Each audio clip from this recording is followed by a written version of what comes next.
什么人在这里大吵大闹？还有没有人管了？月儿，你快醒醒吧！你的孩子肚子饿得哭闹不止呢，你再不醒来，他就要哭断气了。诺诺，孩子？哭什么哭？有什么好哭的？有这样不知廉耻的女儿要来做什么？你还盼着她醒来吃闲饭吗？你自己生不出个金蛋来，还把一个贱丫头当宝了。我家可养不起这个赔钱货。哼，最好永远都别醒来，还能给我们省下一口粮，算他做了一回善事了，说不定投胎还能投户好人家呢。这老婆子说话也太尖酸刻薄了些，这好歹也是他的孙女。男子是躺在床上昏迷不醒之人的相公，两人刚成婚1个多月，手里抱着的婴儿则是女子带过来与他成婚的。娘，您不能这么说月儿的，她现在已然是别人的人了，没有再占着您的口粮了。嘿，你反了你了，竟敢这般说你的伯母！你的女儿做出这等不知廉耻让王家蒙羞的事情来，还不能让我这个做长辈的说两句了啊？我看那贱丫头搞成如今这个地步，8成是你惯出来的。大嫂，不是我说你，婆婆说的都是实话，虽然不大好听，但也在理呀。婆婆也是为了这个家好，你不能因为这丫头一个人而连累了一家人呢。她到现在都还没醒，我看8成是醒不来了。你说的这是什么话？月儿只是落水之后发个烧而已，怎么就会醒不来了？你也不盼着她好吗？月儿，你快醒来吧，娘不能没有你，你的孩子也不能没有你呀。你听到他的哭声了吗？快醒来吧！还敢提这野种？这来路不明的野孩子就该丢到林子里去，省得留下来给我们王家蒙羞。美酒啊，你把人带走吧，他已经是你的人了，是生是死已经不关我们的事了。你们在这里吵的老婆子我很是头疼，这野种一直这么哭下去也不是办法，赶紧带回家搞些东西喂喂吧。现在不能把他带走，我要看到他醒来才放心。哭哭啼啼的像什么样？该带走的就要带走，丢人现眼的东西哭他作甚？这些人为什么只知道吵架？孩子哭了这么久了都没有一个人来哄一下，这是上演古装戏吗？我为何出现在这里？我一定是做梦了。既然醒了，就赶紧带着你的孩子滚回你的山上去吧，别想赖在这里等吃的。他不用跟我上山了，我已经决定休了他。不行，已经是你的人了，随便怎么处置都是你的事了，但是就不能再退回给我们王家了。求求你不要休了月儿，你让他在你身边做牛做马都行的，只要有一口饭给他吃就行。你如果真的铁了心休了他，那他真的就没有活路了呀。一个不肯干活，不肯带孩子，只会跟孩子抢吃食，欺负小孩之人，我要来何用？倒不如好聚好散，各自安好吧。既然你不肯再要这赔钱货，那就交由我们自行处理吧。不过这1两银子的彩礼钱，我们是不会退的，你可要想清楚了。相公，你说什么呢？我已经是你的娘子了，不能说休就休了我呀。之前是我的错，是我不懂事。经过鬼门关走了一遭，我已经想明白了，我一定痛改前非，与你和孩子好好过日子，谁还能没有个错呢？再给我个机会，我一定改的。还不快点下来穿鞋走人，真想留在王家吗？子睿，过来。子睿没有听话的走过去，而是瞪了一眼沈月就跑开了。他四处看了看，没有发现男人的身影，估计是去打猎去了吧。于是他直接来到了厨房，到处都翻遍了，没有可以吃的东西。难怪原主之前会闹呢，这山上应该有能吃的东西，他必须趁着天还没有全黑找些吃的来煮，不然等那男人打到猎物回来时都不知道是什么时候了。跑了就跑了吧，反正爹都不打算要他，让爹重新找一个更好的。这女人带着个别的男人的孩子来嫁给我爹，一点都配不上我爹，不要也罢。只是要是那女人跑了，这孩子可怎么办？还是等爹回来再处置吧。子睿这般想着，就往屋里头去了。刚进去就听到孩子啼哭声，来到了小家伙的身边，犹豫了一会儿，然后抬手把襁褓给包好。他知道自己抱不动，所以只能站在床边轻轻拍着安抚着。沈月这边已经很快找到了能吃的东西，一种是蘑菇，还有一种好东西是板栗，就在离家门口不远处。没想到他一进门就看到了这样一幅场景，子睿正在忍着耐心轻拍安抚着床上的肉团子。我没有弄哭他，是他自己哭的，信不信由你。我知道，子睿做得很好，谢谢你。这个女人怎的突然变了性子了？子睿定是饿了吧？娘这就去给你做好吃的，就麻烦你帮忙照看一下弟弟先了。他准备做一个糖炒板栗，还有一个蘑菇汤，食材就是这2样。好啦，子睿，娘已经做好晚饭了，快去吃吧。这女人怎么突然转性了？没有自己吃独食，还来喊他先吃。去啊，傻愣着做什么？等会儿冷了就不好吃了。子睿，你先吃，娘还要喂弟弟，过一会儿再来陪你吃。慢点吃，小心别烫着了。哦，对了，这个板栗虽然好吃，但是一次不能吃太多，不容易消化，你的小肚子会痛的，知道吗？他还以为这个女人变好了呢，说来说去还是舍不得让她吃，还说这般好听来哄骗小孩子，他就要吃，而且吃的一点都不留给他。你回来了，我给你留了吃食，在锅里热着呢，自己端出来吃吧。行，我帮你端出来。您请慢用，我就不打扰您了，我回房里带孩子了。子睿可是吃过了？吃过了，放心吧。过了一会儿，另一间房间里传来了子睿的轻微的呻吟声。子睿，怎么了？哪里不舒服？爹，我肚子不舒服。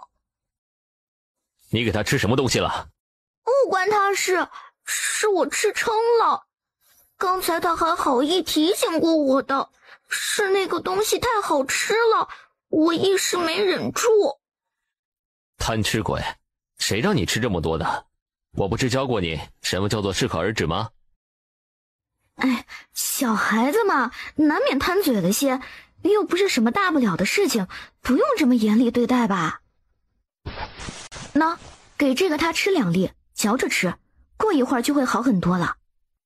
刚刚他听到子睿的呻吟，就知道是什么原因了，便提前拿出了健胃消食片，用一块碎布包好了。这是什么？反正就是能消食的糖果而已。怎么，怕我害他吗？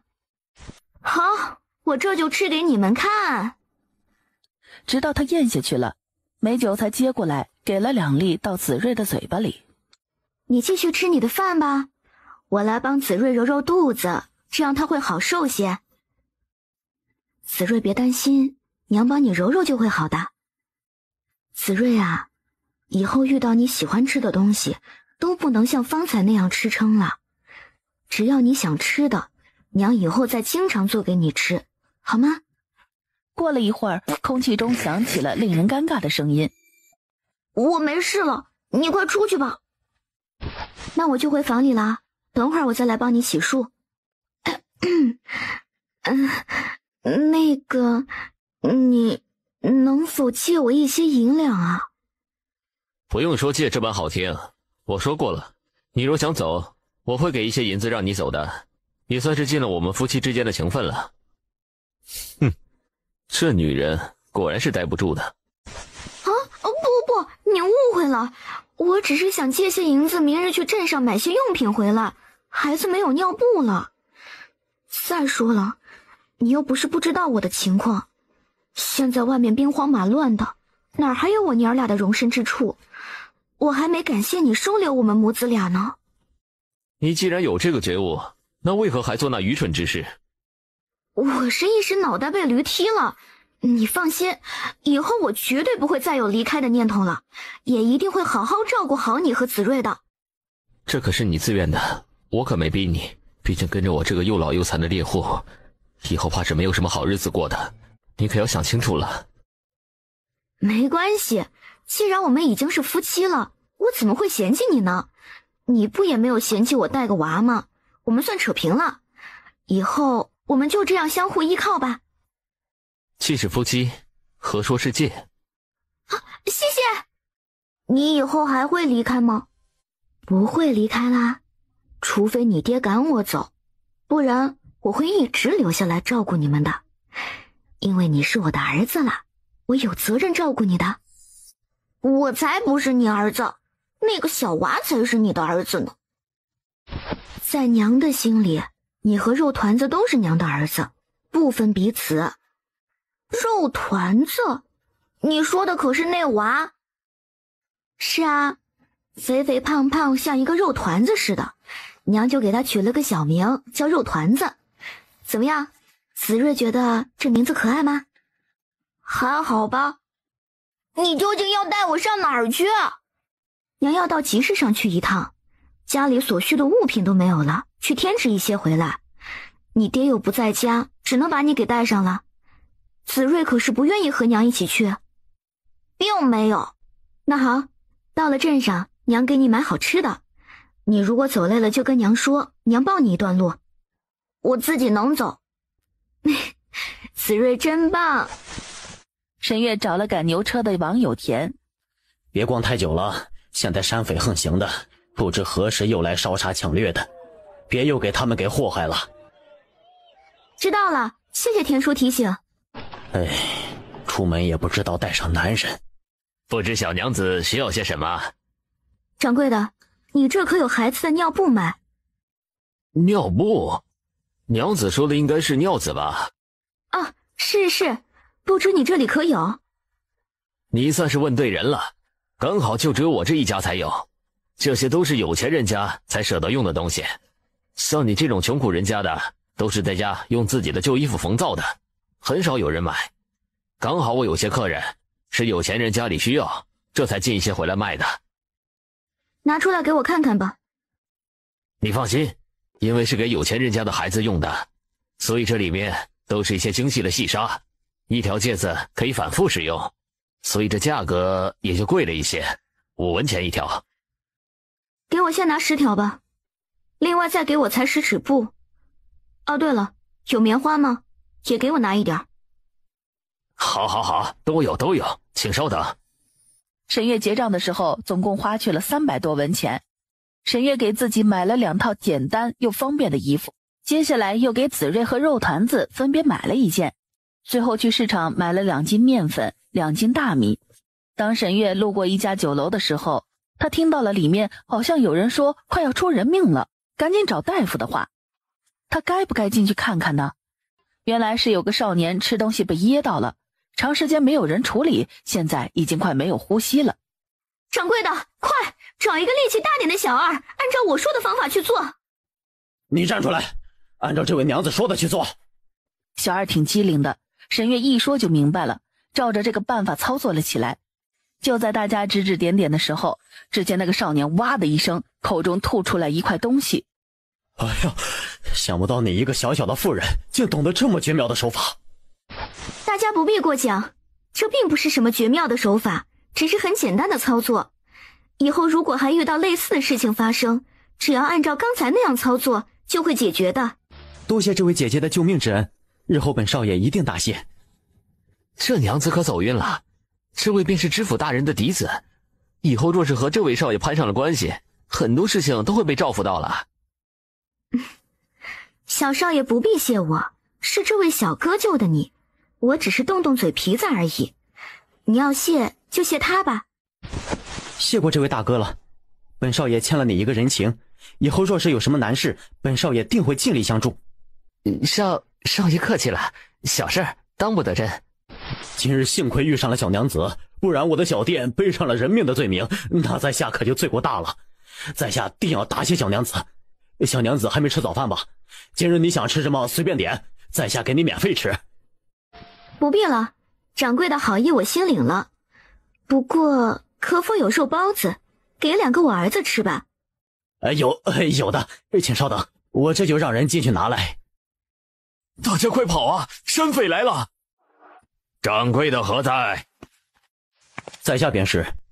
不知这位大侠光临本店有何贵干？若是吃饭的就请落座，在下这就去备酒菜。老子才没有时间在这里吃什么饭呢。掌柜的，识相的就别装傻了，我们山匪需要什么，你心里清楚的很。二当家的，少跟这些人废话浪费口舌，不听话的人直接宰了便是。他们见了还敢不听吗？我只是一个小小的掌柜，做不得主，不妨请大侠稍等片刻，等我家东家来了，再把你们要的东西奉上。你当老子是傻子吗？你是想拖延时间，让官府的人来吗？老子告诉你，那些个蠢货早就躲进他的龟壳里去了，还能指望他们来？我真的做不了主，钥匙都不在我这儿，你们为难我也没用的。找死！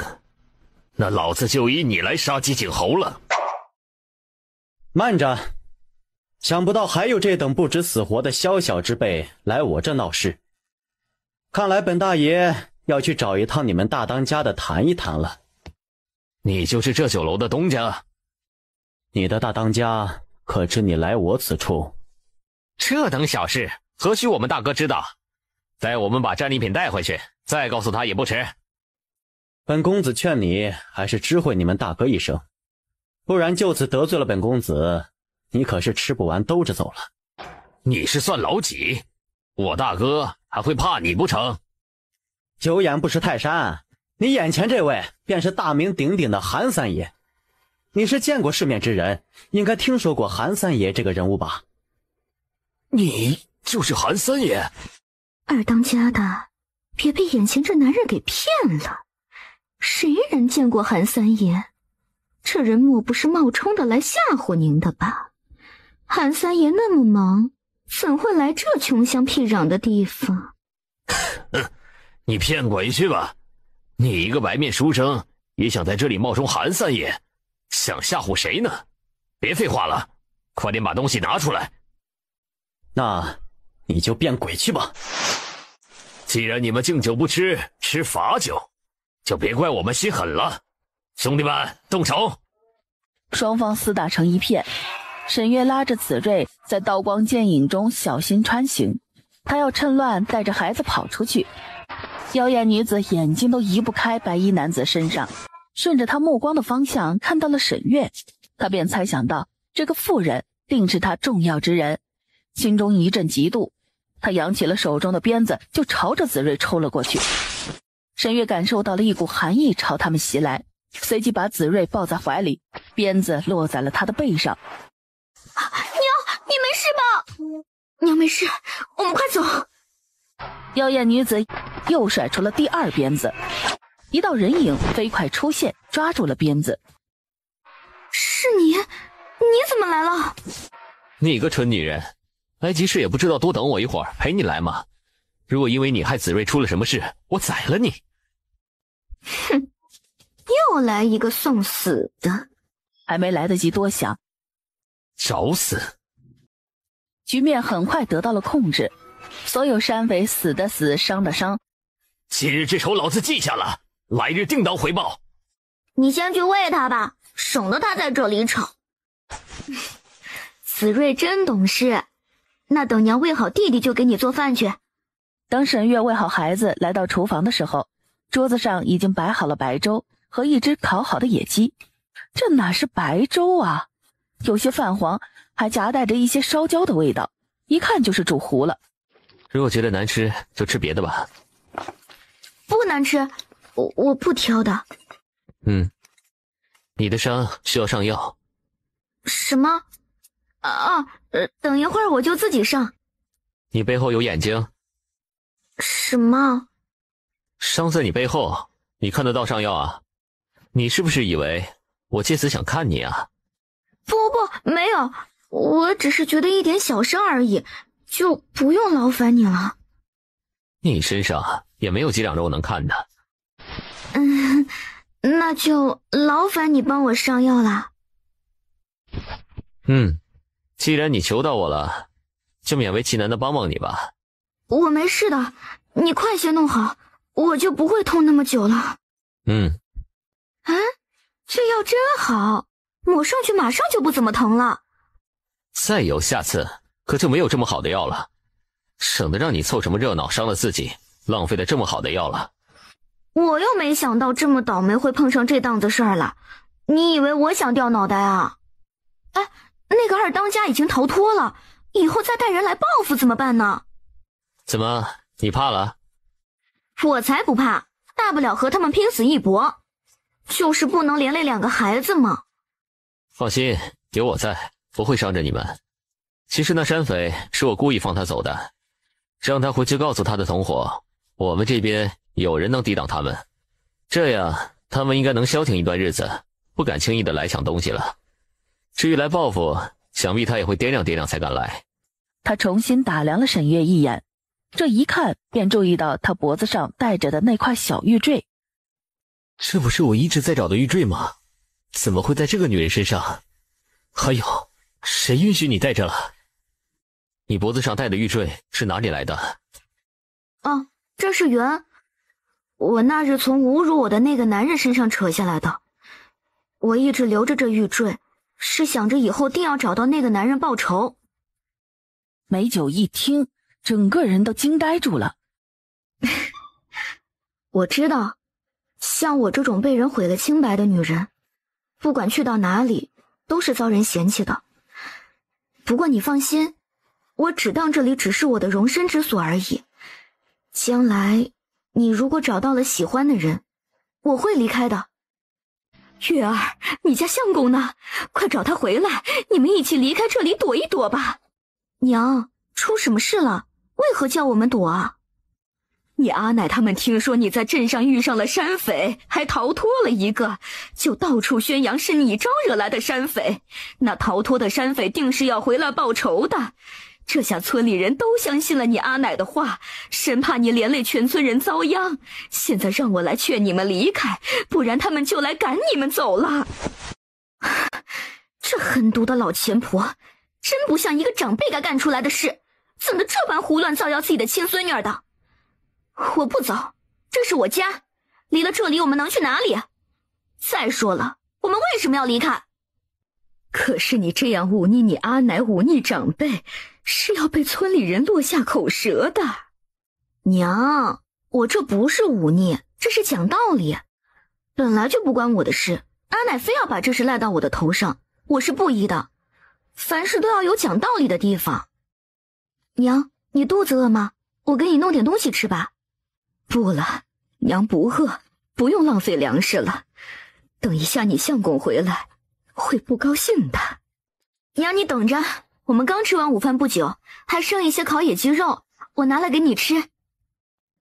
不用了，娘真的不饿，你留着晚上你们吃吧。我吃一半就够了，留一半带回去给你爹吃。那你可藏好了，别被阿奶他们发现抢了去了。既然你心中已有了主意，娘就不再劝你了。娘回去了。娘，这个你拿回去吃吧。这可使不得，这是女婿辛苦打来的猎物，娘怎能拿回去？你留着，不然女婿会以为你老是顾着娘家，这样他心里会不高兴的。娘，你拿着吧，这是我和阿九的心意，本来我已经问过他，今日我抽空回去看看你和爹，顺便带回去的。没想到你来了，就不用我跑这一趟了。快拿上。哎呀，那好吧，替我跟阿九说声谢谢。你爹这是转什么性子了？不是从来都不屑于进我的房间吗？现在怎么进去了？还温柔地抱着别人的儿子，不说别人还以为这是你爹的儿子呢。美酒能对肉团子好是好事儿，他趁着孩子睡了，赶紧做晚饭吧，几张口等着吃呢。有什么需要我帮忙的吗？沈月疑惑地看了他一眼，心想他怎么那么好心呢？做事这么慢，我都饿了这么久了。你去帮我把那野鸡砍成一小块一小块的吧。这样可还行？行了，谢谢啦。沈月以为美酒洗了手就会离开厨房，没想到他还坐下来给他烧火了。子睿很饿了吧？马上就好了。沈月让两父子先吃，他还要熬米糊给肉团子吃呢。出息！娘亲做的饭菜真的太好吃了，任父亲嫌弃就嫌弃吧。你做这些干什么？这是给肉团子熬的米糊，他长大了，是时候给他喂一些辅食了。因为他还没有牙齿，吃不了硬的东西，我就想了这个办法。孩子不都是吃奶长大的吗？子睿，这你就不懂了吧？婴儿到了6个月就要开始给他喂辅食了，因为母乳已经不能给他带来营养的均衡了，只有通过辅食给他补充各方面的营养，这样母体和孩子都不会因此而缺钙啦。团子醒了，正好可以喂了。我去吧，你先吃饭。为何这男人突然对他的孩子这般好了？正在他出神的时候，男人已经把孩子抱来了，在沈月的旁边坐了下来。把米糊端来给我吧。那个，阿九，我有件事想告诉你，就是我娘今天来看我了，我给了一只野鸡和一块肉让她带回去。你会怪我没有经过你同意就随便做主吗？你做主就好，我没意见。既然你已经进入了这个家，有些事你拿主意就好，这种小事以后就不用问我了。好，其实我娘来是传达阿奶的意思，让我们暂时离开这里，以免连累到了村里人，说这也是大家的意思。如若我们不走，他们就会来把我们赶走。你看这是怎么办？你怎么回复那边的？我当然是让娘回去告诉那边我们不走啊，这是我的家，我走哪去啊？你怎么不怕了？这不有你在吗？想不到这女人看起来傻乎乎的，还挺有眼光的。目前为止能伤得了我的没几个人。我看你今天白给那些肉给他们吃了，拿去喂狗都知道摇几下尾巴。我那是怜惜我爹娘，我才不是给那些没良心的人吃呢。把他的嘴巴擦干净吧，脏死了。可是想家了？啊，没有。早些休息，有些事情想多了也没用。哎，你是要到山里打猎吗？你还是不要去了，夜里不安全。放心吧，我有分寸的，只是去装个陷阱而已。那你早些回来，明天一早我想要你陪我去一趟镇上。今天我捡了很多栗子，带到镇上看能不能卖掉换些银子。知道了。小娘子，你今日又来集市上了，怎么这么巧经过我们这里来了？要不要进来喝口水啊？其实我是专程来找你们家掌柜的，不知你家掌柜可在？在的，在的，请跟我进去喝口水吧，我去帮你叫掌柜来。啊，原来是小娘子来了，有礼了。不知小娘子今日到来，所谓何事呢？看掌柜的这里生意清淡，可是因为土匪来一事？哎，正是，今日一个客人也没有，从来没有过这种现象的。哎，也是啊，经过这事儿，谁还敢来我这里吃饭啊？谁不惜命的？我这里怎么就这么倒霉？那些个土匪一来就直奔我这里来了，这也太刻意了。那别的酒楼土匪有没有去？没有，土匪走后我就派人打听了一下，土匪就是直奔我这里来的，没有到过别的地方。你这家酒楼在这个镇上可是有什么对手吗？我怎么没有想到这一刹那？经小娘子这么一说，我才想起来，并不是我们和他作对，在生意上本来就是一个公平的竞争。这客满堂也太黑心了，这土匪八成是他们招来的。目前没有证据，只是猜测而已，不能拿人家怎么样。唯有在客源上打败他们，方可消气。你认为呢？小娘子说笑了，这哪是那么容易的事啊！有了那边的搅乱，根本想不到什么独特的方法招来客源。如果掌柜的信我的话，我倒有一个法子，可助你解决目前的难题。小娘子不妨说说看是什么法子，让我好斟酌一二，再做决定。不瞒掌柜的，我此次来是来找掌柜的谈合作，不知道你有没有兴趣听？小娘子谈什么合作有些见外了，在下还欠小娘子一个人情，需要在下帮忙的尽管说。实不相瞒，我有新菜品的方子，保证别人无法仿做过去。即使菜品菜色一致，但是味道绝对独一无二的。我看小娘子的想法确实挺好的，本公子甚感兴趣。不知小娘子想如何合作呢？就是方才我与掌柜的说的，我手上有新菜品的方子，可以说至少有几百道，保证不带重复的。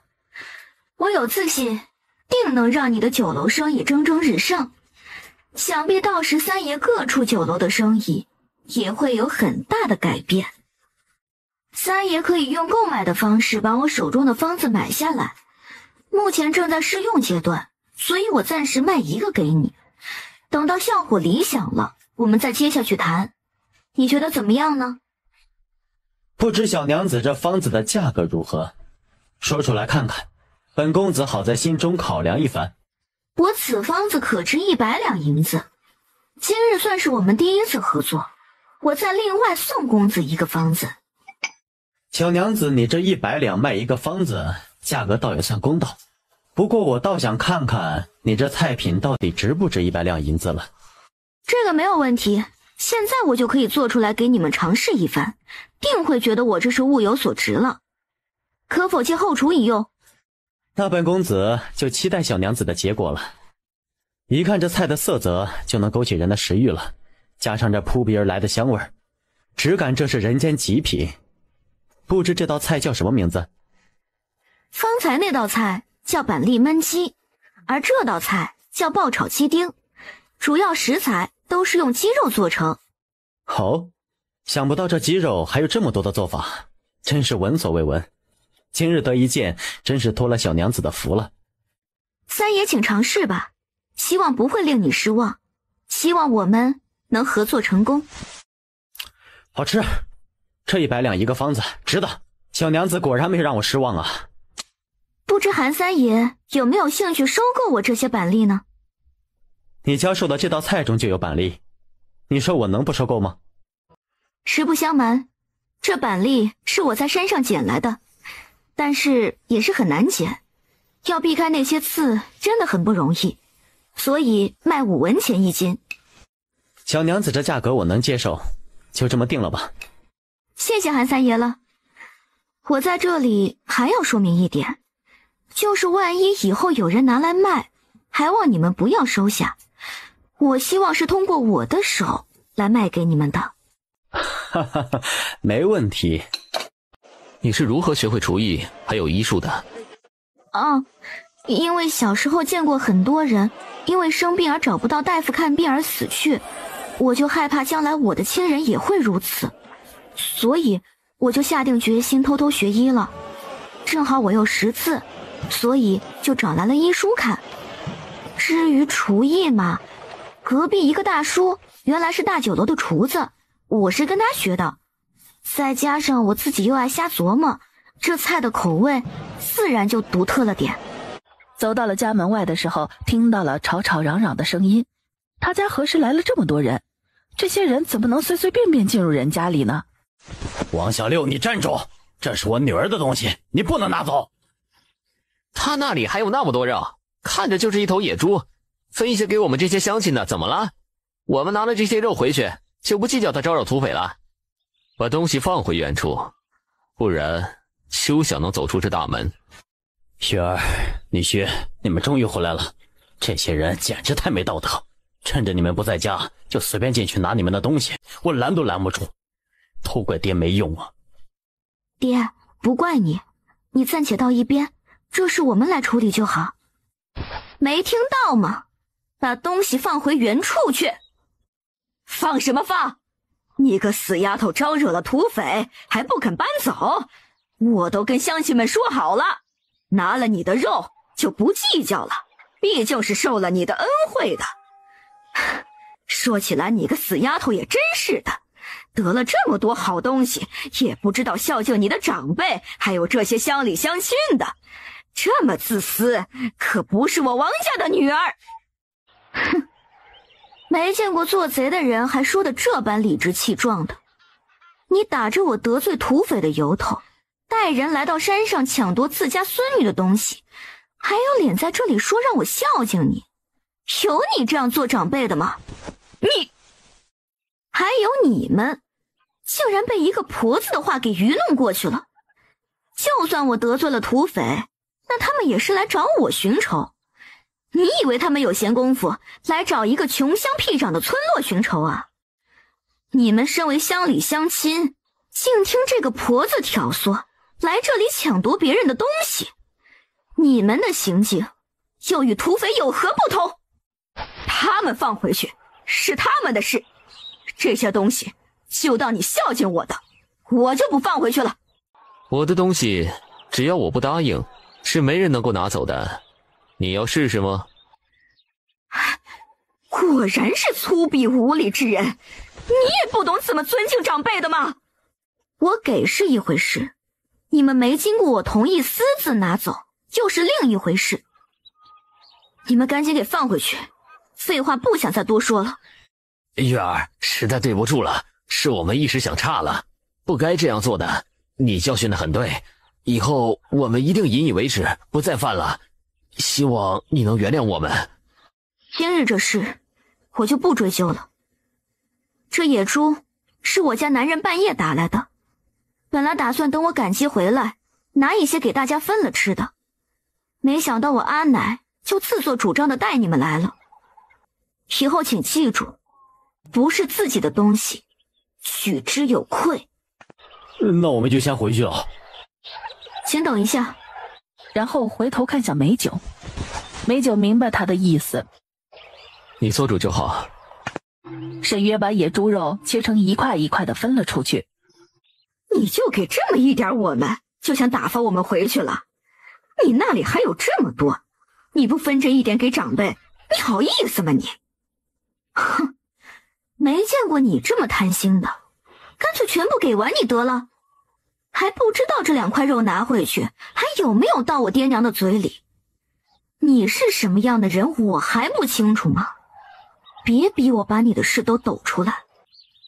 你就是看我爹娘老实孝顺，处处打压他们，全家的活都是他们干，饭却吃的最少的，有什么好处从来没有给过他们，你还好意思在这里指责我？哎呀，我怎么这么命苦啊，被自己的孙女逼成什么样了？我年纪大了，不过是想想一下孙女的福，想吃点肉嘛，反而被冤枉成恶毒狠心之人。哎呀，我没脸了呀，我这是想要气死我了吗？行了，王大婶子，你就别嚎了。你什么样的人，村里可是都知道。平时你在大山夫妇确实苛刻了点，也难怪人家心里也待你不亲的。哼，你们收了这死丫头的好处，自然是站在了她这一边。我老婆子今日说不过你们，我走还不行吗？大家先别走，我还有一件事情跟大家说一下。我上午和一个老板谈妥了一件事情，他愿意大量收购一种东西，而这种东西山上就有，只要大家去捡来给我这里，我统一带过去换银子就行。真的？是什么东西？是真的，这东西叫做板栗，每年这个季节才有，这山里有很多，大家可以去捡了。不知道别的山里有没有，就靠大家去寻找了。哎呀，真是太好了，总算有机会赚点银子了。这下月丫头可帮了我们一个大忙了。想想之前我们还这么对待她，哎呀，就是不要再提了。相信只要大家齐心协力，相互帮助，这日子总会好起来的。不知这板栗怎么换银子呢？按斤算，2文钱一斤。那太好了，我要赶紧回家去，叫上家人一起去捡板栗才行。爹娘，你们难得上一次山来，就留下来吃顿饭吧。那些事不急，等会儿我还要另外交代事情，要你们帮我忙。放心，同样会有钱的。这会不会打扰到女婿了？放心吧，他不会介意的。你们是他的岳父岳母，是他的长辈，理应孝敬一下你们的。那我们就打扰了。那我帮月儿忙吧。好。岳父岳母，别光坐着了，吃起来吧。哎，爹，别只看着呀，夹菜吃。看你和娘瘦的，多吃点儿。哎，好。娘，昨天你拿回去的鸡肉吃了吗？下次阿九打到野鸡，再给你送去补一补。吃了，很好吃，以后别再送了，女婿打猎不容易的。娘，你说谎了，你老实告诉我。哎，都怪你爹没用，没能护着你娘。这些肉啊，每次哪有我们的份儿啊？剩下的只是一点汤汁给我们，你阿奶越来越偏心眼了。他们太过分了，早知道刚才一点肉都不给他们带回去，他们怎么有脸一点不剩的吃完呢？这是我给爹娘吃的，竟然一点都吃不上。玉儿，别气了，都过去了，以后我不会再让他们欺负你娘了。爹，我看你们在那个家真的待不下去了，不如分了吧。反正王婆子也没拿你当儿子，只是拿你当奴隶，连累娘跟着你一起受苦。玉儿，这大逆不道的话以后千万不要再说了。你爷奶都老了，我又是长子，不能分家出来，这是不孝的做法。爹，你和娘在那里当牛做马半辈子了，可他们那一家人从不念着你和娘的好，你就忍心娘一直被这么欺负下去吗？也又不是只有你一个儿子，既然他们那么喜欢叔叔，就让他们跟叔叔生活好了，以后你给生活费他们养老就行了，这也能让你尽了孝道了。你说的话爹会好好考虑的。玉儿，我们也吃好了，之前你说的要爹帮你什么忙？我想麻烦爹帮忙我收购板栗，待他们捡回来，爹就帮我过秤。你也知道的，我这带着孩子也做不了什么，就靠爹帮我了。你放心，这钱我还是会算给你的。那老板给我5文钱一斤，除去给他们的，我还能赚3文钱一斤。赚到了钱，我和爹一人一半吧。那可使不得，爹不要钱，得帮你。爹，你也需要一些钱傍身的，不然就暂时放在我这里，帮你存着，预防又被阿奶给要了去。行，那就听你的吧。该死的丫头哟，有这么好的事情都不早点告诉你阿奶，白白让这么多人占到了便宜，就我们家没有。哎呦，想起来我就肉疼。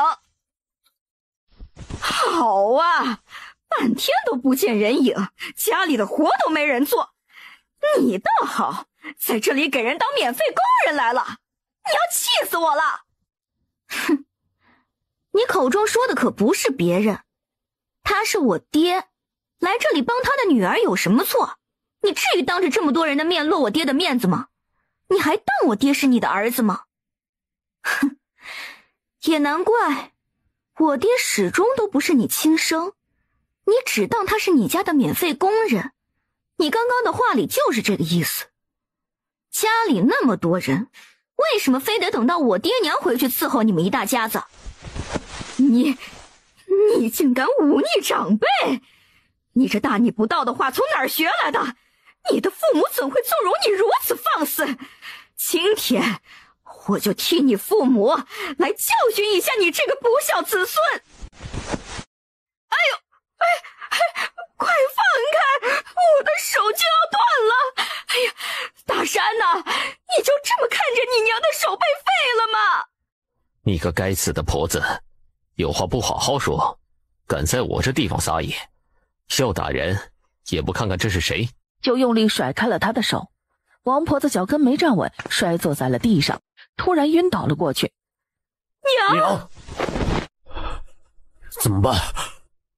他最担心的就是万一他这个继母有什么好歹，到时女婿两口子就被千人所指，无立足之地了。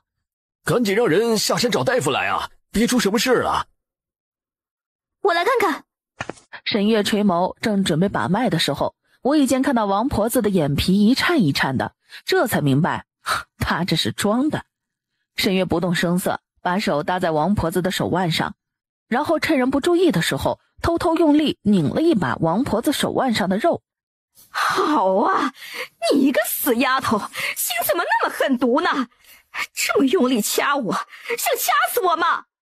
阿奶，你误会了，刚刚你晕过去了，我只好用这个办法唤醒你了。这一点点痛很快就过去了，你看你现在不是醒来没事了吗？谁说我没事的？我这么大年纪了，被气晕了，气出病来了，你得给我钱去看病。王婶子，你现在不是看着没事吗？不要再为难你孙女了，一家人何必闹得这么不开心呢？众人都纷纷指责着王婆子。不给钱也行，那我也带着家里人捡板栗来换银子，你不得不收。行，不过我有言在先，你和沈娘都不准闹事，不然到时别怪我不念亲情了。今日爹娘在这里帮我的忙，是我让他们留下来的，以后的日子也还是要来的，希望你不要再责怪他们了。你赚的100多两银子还不够你花吗？何须还要这般辛苦？这点钱是远远不够花的，瘦团子的尿布要买，马上就要入冬了，家里的被子还有我们一家子冬天的衣服都要买。我还打算在山脚下盖一座房子，住在山上太不方便了。盖房子就不必了，我喜欢清静，山上挺好的。我这不是为了你的脚考虑吗？还有以后子睿上学也不方便，他一个小孩子上下山的太不方便了。你喜欢清静，我们就在山脚下盖，离村里又远，不会有人打扰到我们的。地方我都看好了，就是靠近河边那块地方，在那儿建一栋舒适的房子，在后院种上花花草草，最好是种桃树和梅花树，开花时可美了。等等，他说他喜欢清静，那今天我让这么多人来这里，岂不是吵到你了？你说呢？那要不以后我让村民们不要到这里来了，我都交给我爹打理吧。算了，下不为例。何时他会因为谁而妥协过？从来都是别人对他妥协，敬畏他，现在他竟然对一个女人妥协了。谢谢啊。你说的盖房子我同意了，既然你不喜欢住山上，就盖吧。你说的那个地方是不是别人的？你找个时间问村长吧，如果是人家的就买下来。我知道了。天刚刚亮的时候，沈月家里的门被敲响，听敲门声很急的样子。谁啊？月丫头，快点跟我走，你家男人受了很重的伤，被送到镇上的医馆去了。村长让我来告诉你，赶紧过去。我知道了，我马上就来。美酒是在天还没亮的时候给上山捡板栗的人发现的，发现时他已经浑身是血，昏倒过去了。月儿，你总算来了，阿九这血总算是止住了，但是大夫说以后怕是走不了路了，他的腿伤得太重了，骨头都碎了，看样子是被猛兽咬的，太惨了。这男人定是昨晚听到他说要盖房子，他想着努力打些猎物来，多换点银子。先别难过了，过去看看吧，大夫还在给他诊治。是啊，月丫头，现在难过也没有用，想开一点，以后有什么困难，我们大家都会帮忙的。谢谢村长叔，谢谢大家。爹，你带着大家先回去吧，不耽误大家捡板栗了。今天还是得麻烦爹帮忙收板栗。好吧，让娘留下来陪你吧。他的状况比他想象的还要惨，只见他的衣服都被撕破了，大腿部分露了出来，露出血淋淋的伤口，一根断骨外露，伤口部分有一块皮被撕扯开，只有一点血肉连着吊挂着。你是他媳妇儿吧？人现在没事了，就是腿比较严重，日后怕是不能行走了，你要有心理准备。有劳大夫了。你打算让你男人留在医馆治疗几日，还是带回去？如果带回去，我现在就抓几副药给你，不过你得先把钱给了。月儿，这些钱你先拿去用吧，娘就只有这么多了，这都是我和你爹偷偷省下来的，这会儿派上用场了，虽然不多，但是先凑合着吧。你们不会没有银子给吧？真倒霉，怎么偏偏就遇上了你们这些人？早知道没银子给的，我就不先给人止血了。你这大夫很是无情，我们又没说不给银子，是时间问题，以后有了一定送来，你气恼也没用啊。等你们有钱再送来，万一等到我两腿一伸的时候呢？我还要你们的银子干什么用？娘，你带着这些银子帮我带子睿去买些早饭吃吧，子睿还没有吃东西。说吧，需要多少银子？我的诊断费、包扎费还有伤药费，统共要10两银子。看清楚了，这是100两银票，恐怕你这里没有那么多碎银子找给我吧，只能等我娘回来陪着我男人，我去钱庄换了钱才能给你了。这个自然是没问题的，我不差这一会儿。娘，你帮我照看一下孩子，我去一趟钱庄换些银子回来。啊，好，那你去吧，小心点，机灵着点，别被人抢了去了。小娘子，这是要上哪去啊？我来钱庄换些银子，我家相公出了点事，在药馆里需要给医药费，那一张银票面额太大，大夫没办法找给我，所以我就来钱庄换些碎银子了。上来吧，我带你过去。月儿，这位公子是……啊，娘，忘记给你介绍了，这位是聚宝楼的东家韩三爷。原来是韩三爷大驾光临了，有失远迎。十分感谢三爷来看我家相公，现在我们准备回去了，三爷有事就先行离开吧。可有马车送你们回去？沈月尴尬地摇了摇头。那就让我的车夫送你们一程吧。那就多谢三爷了。可是我借用了你的马车，那么你呢？不用担心，就没有多远的路，正好本大爷我可以散散步，你们赶紧回去吧。沈月让罗氏帮忙带孩子，让王大山给他做几块小木板，然后他便一头扎进了房里，偷偷给美九做手术。哎呀，你这孩子怎么在里面那么久了？现在都已经申时了，也不知道阿九什么时候才能醒来。你排在里面也没什么用的，先吃点东西才能有力气照顾他呀。是呀，幸好我看过你做米糊给孩子吃，不然孩子这会儿就得饿坏了。先别说了，赶紧的去吃点东西吧，菜还在锅里热着呢。好，是女儿不好，让爹娘担心了。子睿，别担心，你爹会好起来的，相信娘。以后我会帮你干活的，还会照顾爹和弟弟。好，那以后娘可就要使唤你了。爹，明天麻烦你陪我走一趟，把这些板栗送去给人家吧，下次送我就不跟着去了。好，那我明天一早就来。今晚你需要娘留下来帮你吗？不用了，娘，你和爹早点回去休息吧。不，应该是慢点下山，别回家太早，不然家里的活就都是你们干了。你这鬼丫头，爹娘知道啦。我的伤是你治好的？是的，不过一开始你是被乡亲发现送到镇上的医馆，大夫给你止血后，我又让他们帮忙把你带回家来，给你包扎的伤口。我记得我的腿都断了，你是怎么给我接回去的？就是把你腿上的表皮割开，然后把里面的骨头接回去，再缝合，就这么简单。你怎么敢做这些？做习惯了没觉得什么。哎呀，你就别问那么多了，这是我的秘密。这是我小时候跟一位云游世界的神医学来的。那一年他正好来到我们村，见我有学医天赋，就传授他的医术给我了。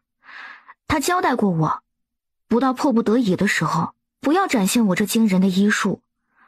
而你的腿，如果不做手术把断骨接好，恐怕你这辈子都走不了路了。将来我们娘儿几个还要靠你养呢，只好露出我的秘密了。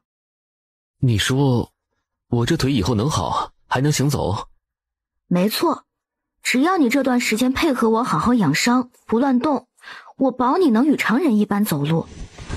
对了，我还顺便帮你把另一条腿也治好了。你的腿之所以瘸，是因为你原来受伤时虽然好了，但是有一根骨刺扎在里面，现在我帮你取出来了，以后你就不会瘸着走了。这你也能把得出脉来？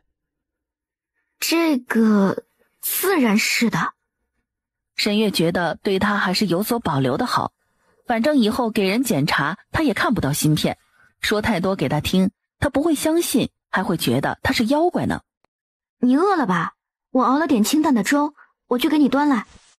我身上的衣服是你帮我换的？不是我帮你换的，难道是子睿帮你换的吗？爹，子睿还小，帮不了你换的。你何时这般多话了？好啦，你纠结这个干什么？我是大夫，男女身体什么样的我没见过。美酒感觉自己的脸有些发热，于是他连忙抬起没有受伤的手摸上脸庞，发现摸到光滑的皮肤。你竟然把我的胡子给剃光了？对啊，这样方便给你洗脸嘛，把胡子剃了多好看呢，而且又方便洗脸。以后就这样子吧，快些吃吧，粥都要凉。谁让你多事？谁让你自作主张了？你知不知道，没有了这层掩盖，万一被人看到认出我来，那将会是什么后果？对不起，是我的自作主张给你带来困扰了，不过你也太莫名其妙了。然后抱起孩子就冲出房间，回到隔壁房了。没事的，子睿，你爹他可能是因为太痛了，所以忍不住发了一下脾气而已。我们要理解他，好吗？以后子睿如果不舒服了，可不要随便朝娘发脾气哦，这样就失了教养了。子睿永远都不会朝娘发脾气。其实爹不喜欢别人看到他真实的脸。为何？不知。我们过去吧，你爹还没吃饭呢，我们就不要和他这个生病的人生气了，好吗？你娘还在生气吗？你为何不自己去问他？哼，你自己对娘撒气，不好意思道歉，就来问我，我才不帮你呢。这小兔崽子，刚刚对不起了，我不是有意朝你撒气的，我只是一时没习惯。你的道歉我接受了，希望你下次别再对我无端发火。如果我有什么做的不对的地方，你可以说我，但你刚才那样吓着孩子们了。我会注意的。心中却在腹诽着，这小姑娘还蹬鼻子上脸了，竟然敢教育起她来了。换做以前，他早就一巴掌拍死这样的人了。饱了吗？还需要再来一碗吗？饱了，不需要了。还能坚持坐会儿吗？再坐1刻钟就可以吃药了。坚持不了的话，现在就躺下，等一下再扶你坐起来吃。我能坚持。那好，反正现在无聊着，和我聊聊你是怎么受伤的吧。我记得我正在追赶一头鹿，后来就和几头猛虎撞上了。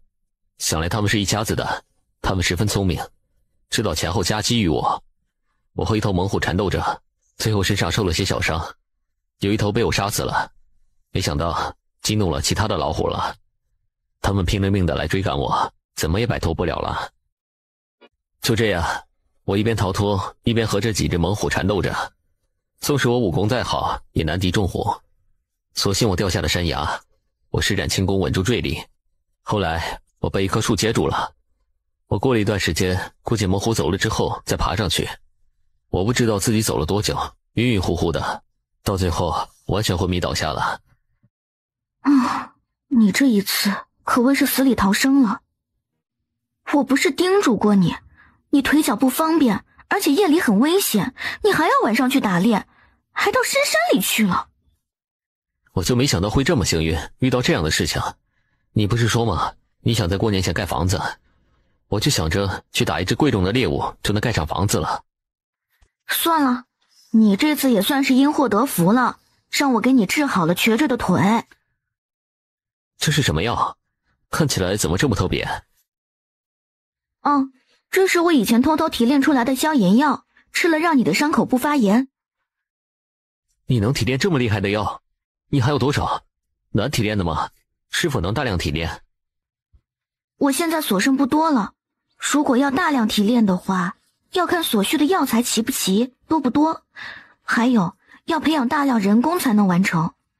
以目前我们的情况是没办法做到大量提炼，因为最主要的银子不够。如果战场上的将士能用上这些药就好了，效果好，能挽回很多受伤将士的生命。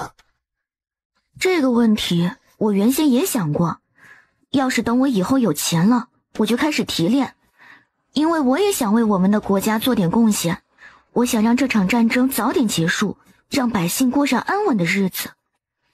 而这一切的前提是让守护我们的将士少白白浪费生命。他也没有想到，这样一个瘦弱普通的农村小姑娘，内心有着这样伟大的精神。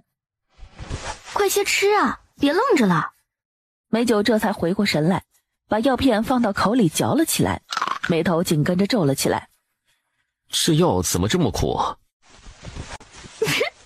这是和水一起直接吞咽下去的，你嚼碎了当然苦了。那天晚上你给子睿的药，不是叫他直接嚼着吃的吗？那种药不同。是不是伤口很痛啊？如果实在忍受不住的话，我可以给你吃一粒止疼的药。不是伤口疼，是我想如厕。那我帮你吧。不用，你帮我把东西拿来就好。你们都出去。你的手现在不方便，而且我们已经是夫妻了，虽然还没同过房，但是名义上已经是夫妻了，你就别在这里见外了。还有，不是说男人大丈夫要能屈能伸的吗？你这点小问题都克服不了吗？子睿，你先出去好吗？你要帮忙你爹如厕。他和美酒两个人都脸红着完成了这尴尬的事情。那你好好休息吧，我带肉团子去睡了，今晚就让子睿在我那儿睡吧。美酒想了一下，然后点点头。哦，对了，我给肉团子取了这个乳名，你如果有时间，就麻烦你帮他取一个大名好吗？美酒点了点头。其实今日来，我还有2件事情要和三爷私下谈一下，不知三爷是否方便？不知小娘子有何事要谈？第一呢，还是想和三爷谈一些生意上的事情。我手上现在有一种调料粉，叫13香，是用各种香料调制而成。以后在每道菜里面加上我这个调料粉，那菜的味道可是这世上独一无二的味道啊。那你先说说看，想怎么个合作法呢？这次不是合作，而是我以后的调料粉是想卖给三爷，三爷也可以买断我的调料粉，销售到各处去。不如这样，我倒是有个建议，不如我们合作，我们一起把这个调料粉做出来，按股份来算，如何？那你打算给我多少股呢？按6:4来算，我这边出钱出人力，所以占6，而你手中有方子，就给你40%，怎么样？不行，我要平分。行吧，那就55分。等一下尝试过后，我就开始安排制作了，到时候还要你来指导啊。那个，我还有个不情之请，希望三爷能帮帮我。你请说，我能帮的一定帮。就是我想从你这儿预支1000两银子，到时那调料粉赚到钱了，就马上从那里扣，不知道可不可以？小娘子是遇到难处了吧？刚才我就说了，我能帮的一定帮，所以你的要求我答应了。爹娘，你们怎么不吃呀？再不吃凉了可就不好吃了。月儿啊，你这相公以后都需要你伺候了，你想过以后吗？想过啊，这是我做妻子的责任嘛。那你有没有想过，以后没有你相公打猎了，你的日子会很艰难吗？你这花钱大手大脚的，以后把银子花完了可怎么过呀？你就不能省着点吗？我刚才可听你爹说了啊，你还借了人家银子，还在集市上买了那么多东西。哎呦，这得花多少银子呀？你听娘劝，以后可不许这样了啊。我已经想到赚钱的法子了。今天爹看到的不是我向那韩三爷借钱，是我和他达成了协议，决定和他一起合作。我是向他预支的银两。我研制出了一种调料粉，是用来做菜的。我们决定大量做，然后销售到各个地方去。今天田叔在，我就不好向爹解释那么多。没想到让爹担忧了这么久，是女儿考虑的不周，怪我。那我们就放心了。爹娘，女儿还有一件事想说，就是我决定了，要在山脚下盖一所房子，而且要尽快盖起来。很好啊，住在山下，我们照顾你们也方便一点。就是你有计划了吗？我看上了离河边不远的那个地方，不知道那里是谁的地，肯不肯卖，到时还要问一下村长叔。说起来，你村长叔以前就是第一手工匠，后来他腰不行了，就没有去做了。不过他儿子在做，待今晚回去得帮你问问吧。这段时间要辛苦你了。我们之间就不要这般客气了。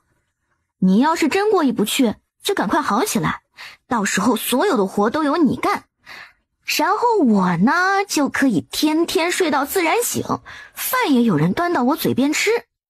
好，你背上的伤好了吗？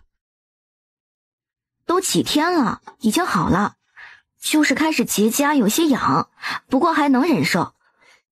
你要实在忍受不了，就叫子睿帮你揉揉吧，我手不方便，也帮不上你。嗯。你可看够摸够了？我没有摸你，你别误会，我就是想帮你擦的仔细点而已。那什么，已经擦好了，过一会儿我再来帮你换药。看在你我是夫妻的份上，这以后就是你的专属权了。月儿，昨晚我已经问过村长了，你说的那块地啊，是王铁牛家的，有1亩多，因为地里全是石头沙子，不好耕种，就一直荒废在那里。今早一问他，马上就答应卖掉了。没错，不过这块地的价格是不能和良田相比的，所以要便宜一点，3两银子1亩，你觉得怎么样？与那块地相连的那些地又是谁家的？可会卖？一块是徐寡妇的，她一个女人家更加不会打理这不好的地，她是愿意卖的。还有一块是王大庄家的，此时他娘子正准备生孩子，需要银子，这样的地他早就不想留了，只是没有人想买，这次他定会二话不说就答应的，放心吧。我都一并要了吧，到时还得麻烦村长叔与他们说一声，帮我拿到地契，然后接下来的流程是不是要到官府登记一下，也麻烦村长叔一并帮我办了吧。行吧，到时我都会帮你办妥的。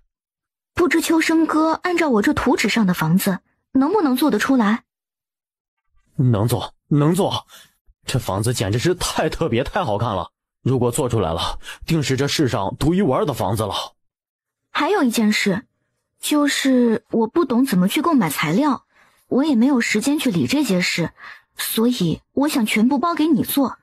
材料你帮我找来，还有工匠们吃饭的问题，我都一并包给你。到时你给我报个数，把材料的价格拿过来给我过一下目就行了，可以吗？可以的。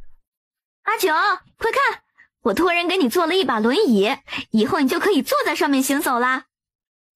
忙碌了一天了，辛苦你了。不辛苦。哎，你快抬起头来看看，喜不喜欢？谢谢你对我这么用心，我很喜欢。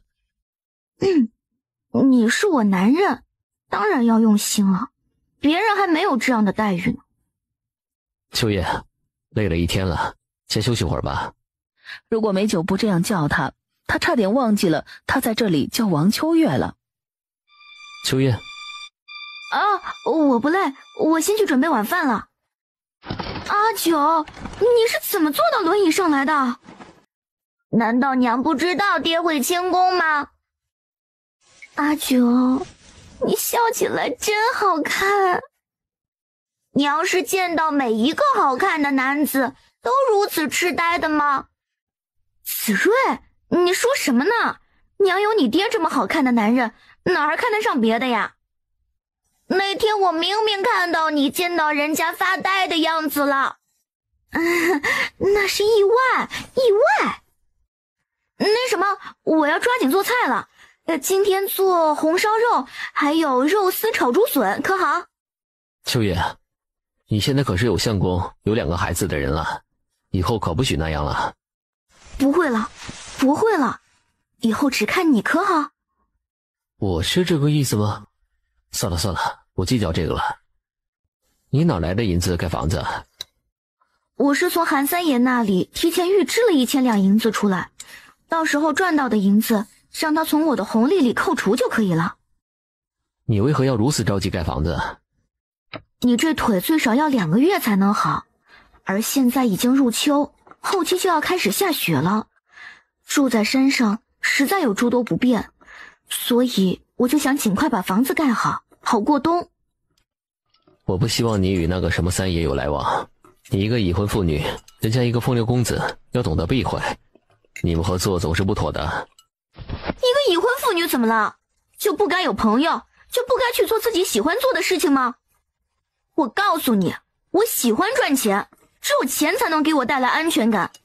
而目前我有这个机会就要抓住，不管有任何未可知的风险，我还是决定去试一试的。我希望你能支持我。我只是担心你被有心人骗了而已。既然你决定了，就去做吧。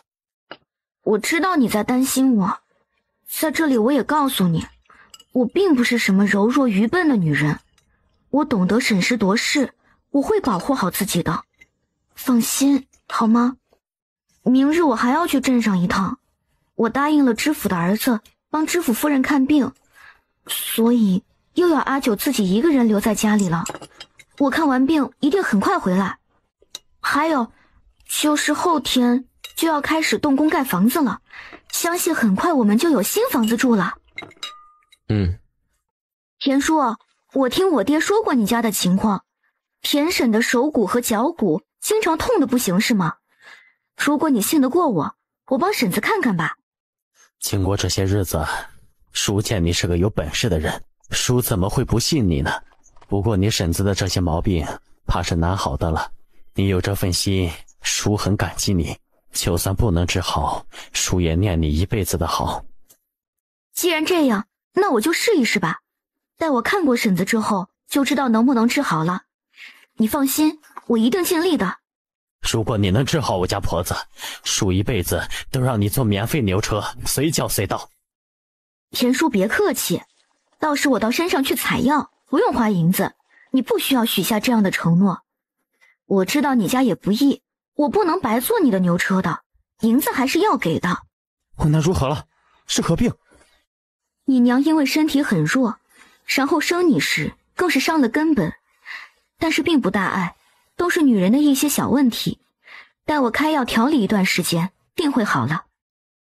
那太好了，我就说你有本事治好我娘的，我定会重重谢你的。这位大侠为何拦住我们的去路？你离开，这姑娘我要带走。光天化日之下，你也敢强抢民女，不怕官府来查吗？官府都是些酒囊饭袋的东西，我有何惧的？倒是你，我警告你不要试图去报官。我不怕官府，但我怕麻烦。我凭什么要跟你走？你还是快些离开比较好。只要我大喊一声，把人招来了，你就跑不了了。哦，那你喊吧，看你说话快还是我的剑快。你害得我家二弟和三妹受了那么重的伤，还有害了我叔叔坐了牢。我要不把你带回去千刀万剐，难以消除我心中的愤恨。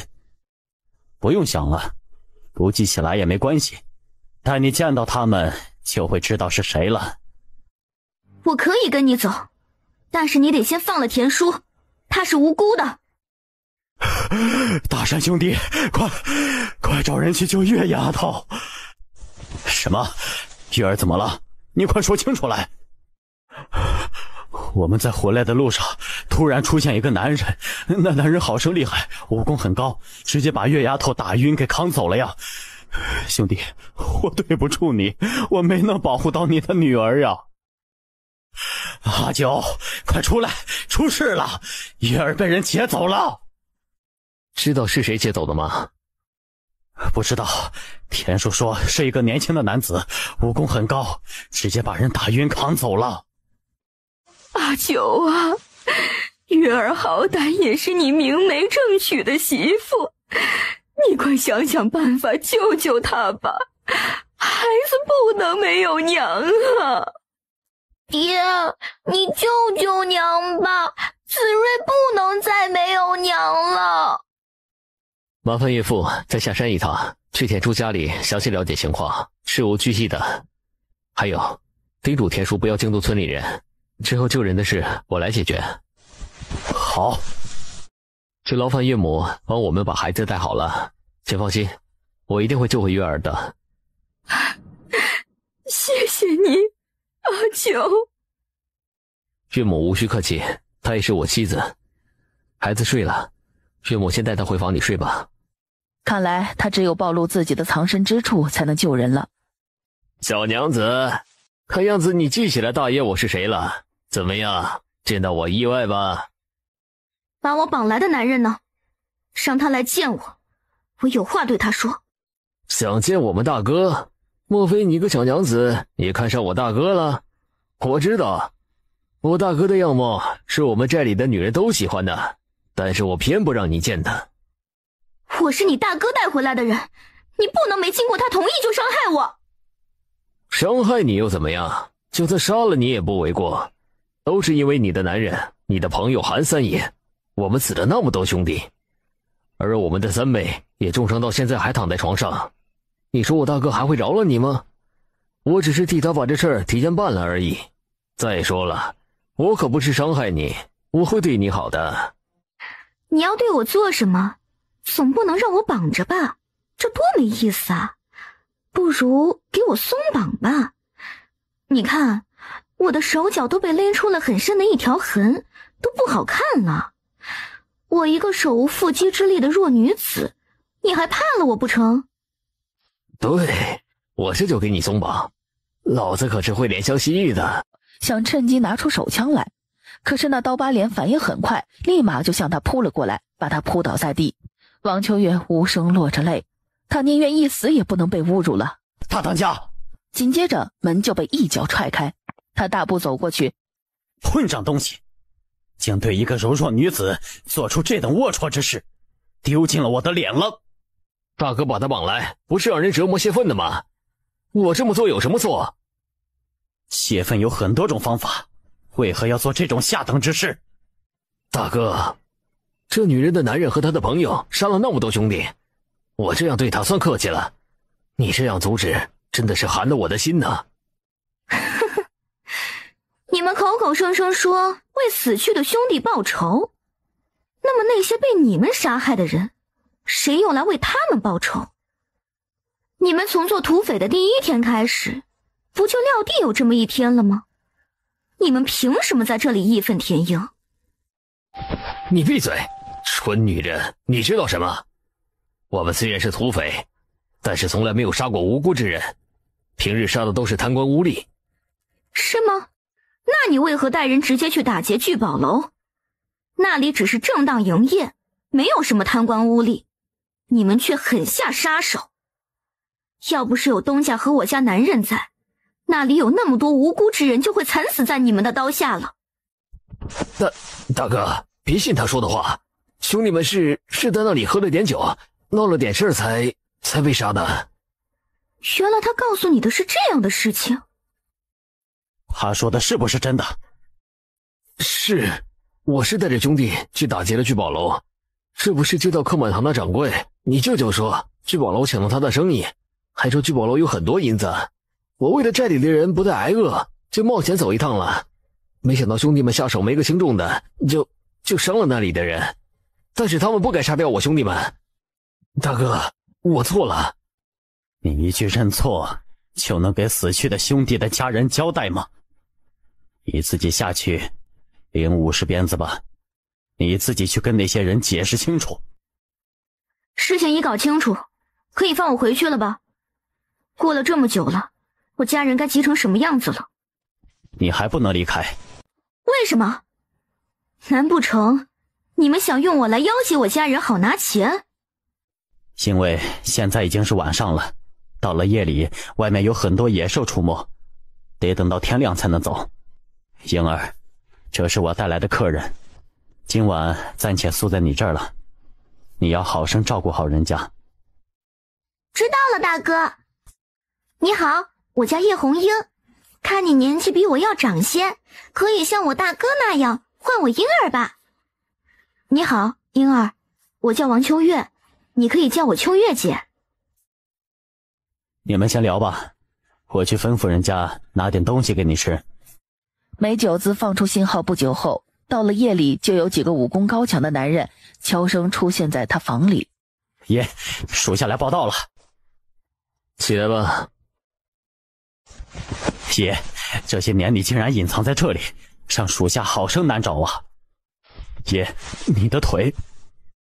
我的腿无碍，有什么事以后再说。目前最紧要的是动用一切力量都要查到你主母的消息。在今日他被不知名的人劫走了。什么？我们有主母了？请爷给个指示，让我们从何查起？据村里的田叔说道，那男人是记恨你主母，害了他好多兄弟的性命。我猜测此人就是山匪的头目，因为不久前确实有几个山匪死了，但不是死在我的剑下。不过我和你主母都在场，所以那男人应该把一切都怪在你主母头上了。属下这就召唤其他人开始查。爷请放心，属下一定会把主母带回来的。每一个山头都不要放过，他们的老窝一定在某一个山里。是。爷，留下一个人照顾您吧。不需要，你们都出去找人。而且这里突然出现个人会吓到岳母的，他在另一边带孩子睡了。他们的也有孩子了，也有后了，他们有小主子了。属下们这就去找主母。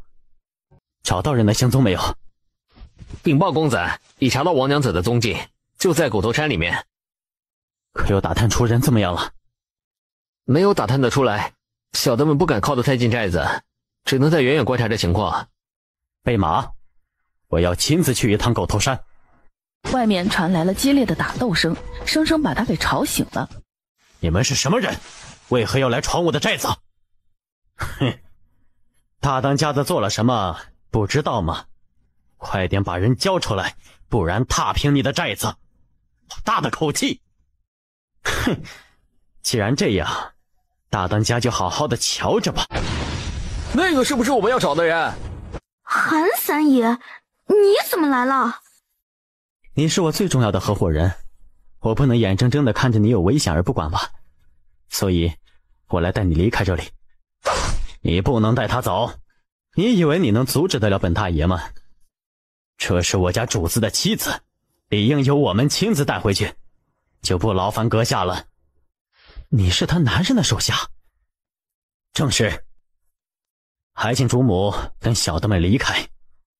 他们并没有伤害我，上你的人都住手吧。可是他们会阻止你离开。本来是要送我离开的，还没来得及你们就来了，所以别伤了他们了。我住手吧。我们走吧。后会有期了，大当家。希望我们下次见面能换个方式，以朋友的形式见面。后会有期。娘，你终于回来了。是啊，娘回来了。回来了就好。月儿，娘终于盼到你回来了，娘以为就要失去你了。娘，我没事了，我回来了。对不起啊，让你担心坏了。回来就好，回来就好。你没有受伤吧？那些土匪没有伤害你吧？没有，这只是一个误会，误会解开了，大当家就放我回来了。你一定饿坏了吧？娘这就去把吃的给你端来。娘，爹呢？他知道我回来了吗？你爹去帮你打理盖房子的事了。今日是开工的第1天，你不在，他只好去帮忙了。这会儿还不知道你回来了呢。那我吃完东西马上去看看。不用急，一切都安排好了。你这刚回来也累坏了，吃了东西就先好好休息。小公子好。这是我以前州西的贴身侍卫，至于我是什么身份，暂时还不能告诉你，你还小，等你该知道的时候我再告诉你。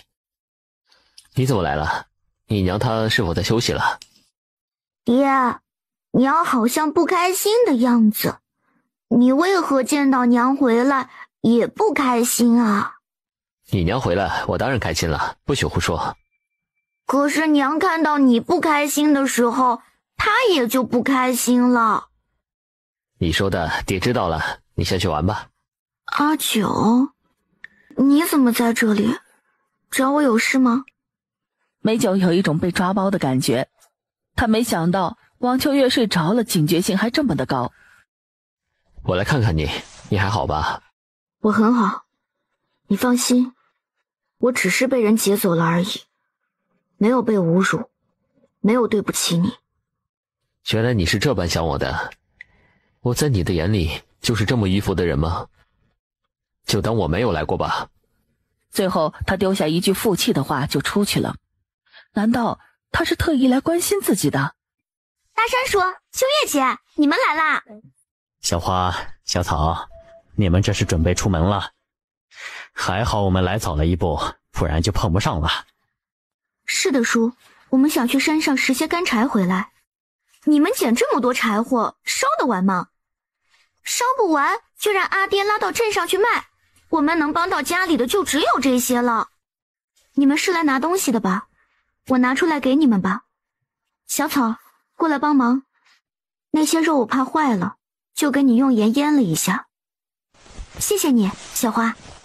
不用谢，我只是不忍这么金贵的东西坏掉了，可惜了而已。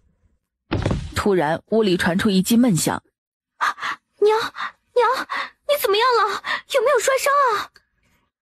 娘没事，是不是有客人来了？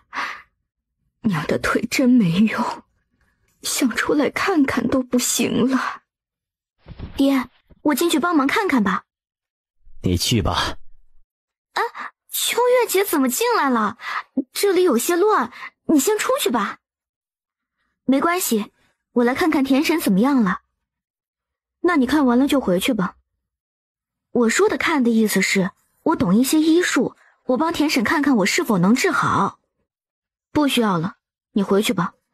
我娘有郎中看，就不劳烦你了。为什么呀，姐姐？想必你刚学医术不久吧？你是不是想拿我娘来练手？我就说你没有那么好心特意进来看我娘，原来是打了这个主意。我告诉你，我不同意，我不会拿我娘的生命开玩笑的。我爹有很多医书，我是从小就边看边学了，我对我的医术有信心。如果你不信，我也没办法了。不过看你娘这个样子，不能再拖下去了。姐，我们没钱请郎中，就信秋月姐一次吧。你以为她就不收钱了吗？同样收钱，还不如信那些真正懂医术的郎中。我欠田叔一个人情，前几天答应过田叔会抽空来帮田婶医治的，所以是免费的。我爹已经答应你医治我娘了。正是。小花，就让月丫头试试吧，哪怕是拿我练手，我也愿意，总好过什么都不做，一直在这里等着吧。我知道我的情况，再坏也不能坏到哪里去了。既然我爹和娘都愿意给你试，那你就试试吧。搭上了骨瘦如柴的手腕，用大脑操控着芯片扫描检查田婶的骨头。他很快就发现田婶的手骨和脚骨都有一块块黑色痕迹，发现她的肺有一些阴影，得出的结果是肺结核。怎么样了？我娘的病有办法治好吗？田婶的病不算严重，就是拖的时间长了，有些麻烦而已。不过不用担心，我能治好，而且不用花费银钱。这些药在山上就能采到，回头我采到药配好，再给你们送来。月丫头，你就是我的再生父母，我们全家要怎么报答你才好啊？田婶无需客气，只是举手之劳而已。我还要感谢你这么信任我，肯让我当练手呢。以后我娘真的好了，你要我做什么都可以。我一定要报答你的恩情，我这个人不喜欢欠人家人情不还的。还有我也会记得的，我也会报答你的，我们全家人都感激你。田婶，你好好休息吧，我要回去了，待我采到药再来看你。好，恕婶子没能送你了。小花小草，快替娘送送月丫头。师傅大人。哈哈，阿九，你这伤看起来好很多了哟。都是月儿照料的好。月儿确实很能干的。爹先坐会儿吧，我去给你泡壶茶。爹不做了，这太阳马上就要下山了，我得下山去看一眼宅基地那里，再回家去帮你娘做些活，不然她做不完赶上晚饭了。岳父大人，到时候房子盖好之后，你和岳母一起来跟我们生活吧。月儿的心里一直希望你们能够来我们家，让我们好孝敬你们。王秋月没想到梅九能开口邀请他的父母过来一起生活。阿九有这份心呐，我很高兴。现在先不说这些好吗？爹，你慢点回去。你饿了吗？我这就去做饭。不算很饿，先别急着做饭，我有样东西给你看，你去我房里搬出来吧，就在进门口的地上。啊，你怎么会做这个的？我见你平日里做事都脱不开手来，就想到了如果做一个椅子，让孩子老实待在上面，你就能轻松很多了。谢谢你。你无需客气，这也是我的孩子，我做这些都应该的。你是不是懂木工这个手艺？如果懂的话，给我们的子睿做一个木马吧。小孩子没有玩具玩可不行，我见子睿平日里也怪无趣的。我是懂一些，但不在行。你说的木马我也没见过，不知如何做。再说了，子睿马上就到了念书的年龄了，不该只顾着玩了，应该多练练字。梅九何尝没有看到儿子的失望表情，但是他与常人的孩子不一样，肩上肩负着很大的责任，必须要求他沉稳的性子，如果玩上瘾了就很难克制了。子睿确实完全失望了。哎呀，学习和玩本来就两不误嘛，再怎么要学习，也要有放松的时候啊。人只是一味的沉溺于书本之中，就要变成书呆子了。何况孩子还这么小，就这么逼迫他，会适得其反的。你就给他做一个木马，全当鼓励他吧，这样他不就会更用心学习了吗？那就做一个吧。谢谢爹，谢谢娘。就叫他盛瑞吧。好，就这个名字吧，我喜欢这个名字。不过他的乳名，我还是喜欢肉团子。随你喜欢吧。娘，我也喜欢盛瑞这个名字，后面那个字跟我的是同一个字，这样以后大家一听就知道我们是亲兄弟了。是的，你们是亲兄弟，以后长大了一定要和睦相处，相互扶持，知道吗？我会记住的。很抱歉，我没能保护好你，让你受惊了。以后这样的事情不会再发生了。这次你能够安全回来，我很高兴。你无需抱歉，你已经派人把我救回来了，我还没来得及跟你说声感谢呢。那些人是我以前的手下，我归隐于处，一直没有跟他们联系。我没有能力救你，只好召唤他们现身了。想来你的身份应该不简单吧？暂时还不能告诉你我的身份，以免给你们带来杀身之祸。但是不管我是何等身份，你都是我美酒的妻子。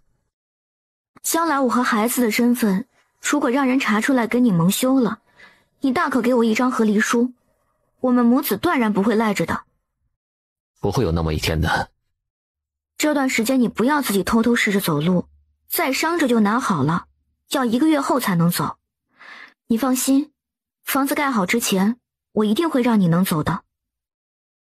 我记下了。我明日得去镇上一趟，作坊那边准备开工了，我得去看一下。那你注意安全。你早些睡，我去睡了。明早你要帮我把胡子剃掉才能去，这2人胡子又长了。你不是不准我剃掉你的胡子吗？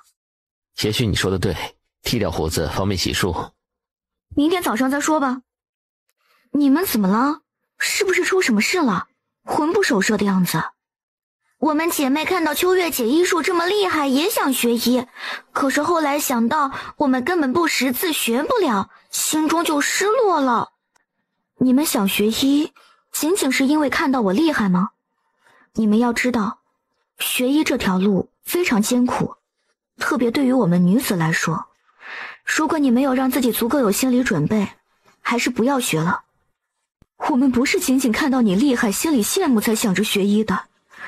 我是通过我娘病倒这么多年，明白了这世间有多少人像我娘一样病得连看大夫的钱都没有，而且现在又是战乱时期，又有多少人死于生病。所以我除了想改变自己的人生之外，还想尽我自己之力能帮到更多的人，想像你一样做个无私的大夫。对，我的想法跟姐姐一样。秋月姐，我们不识字能学医吗？你跟谁学的医术啊？我们可不可以也跟你师傅学，或者跟你学？也不是不可以，只是我有几个要求，如果做得到，我就答应你们。什么要求我们都能做到的。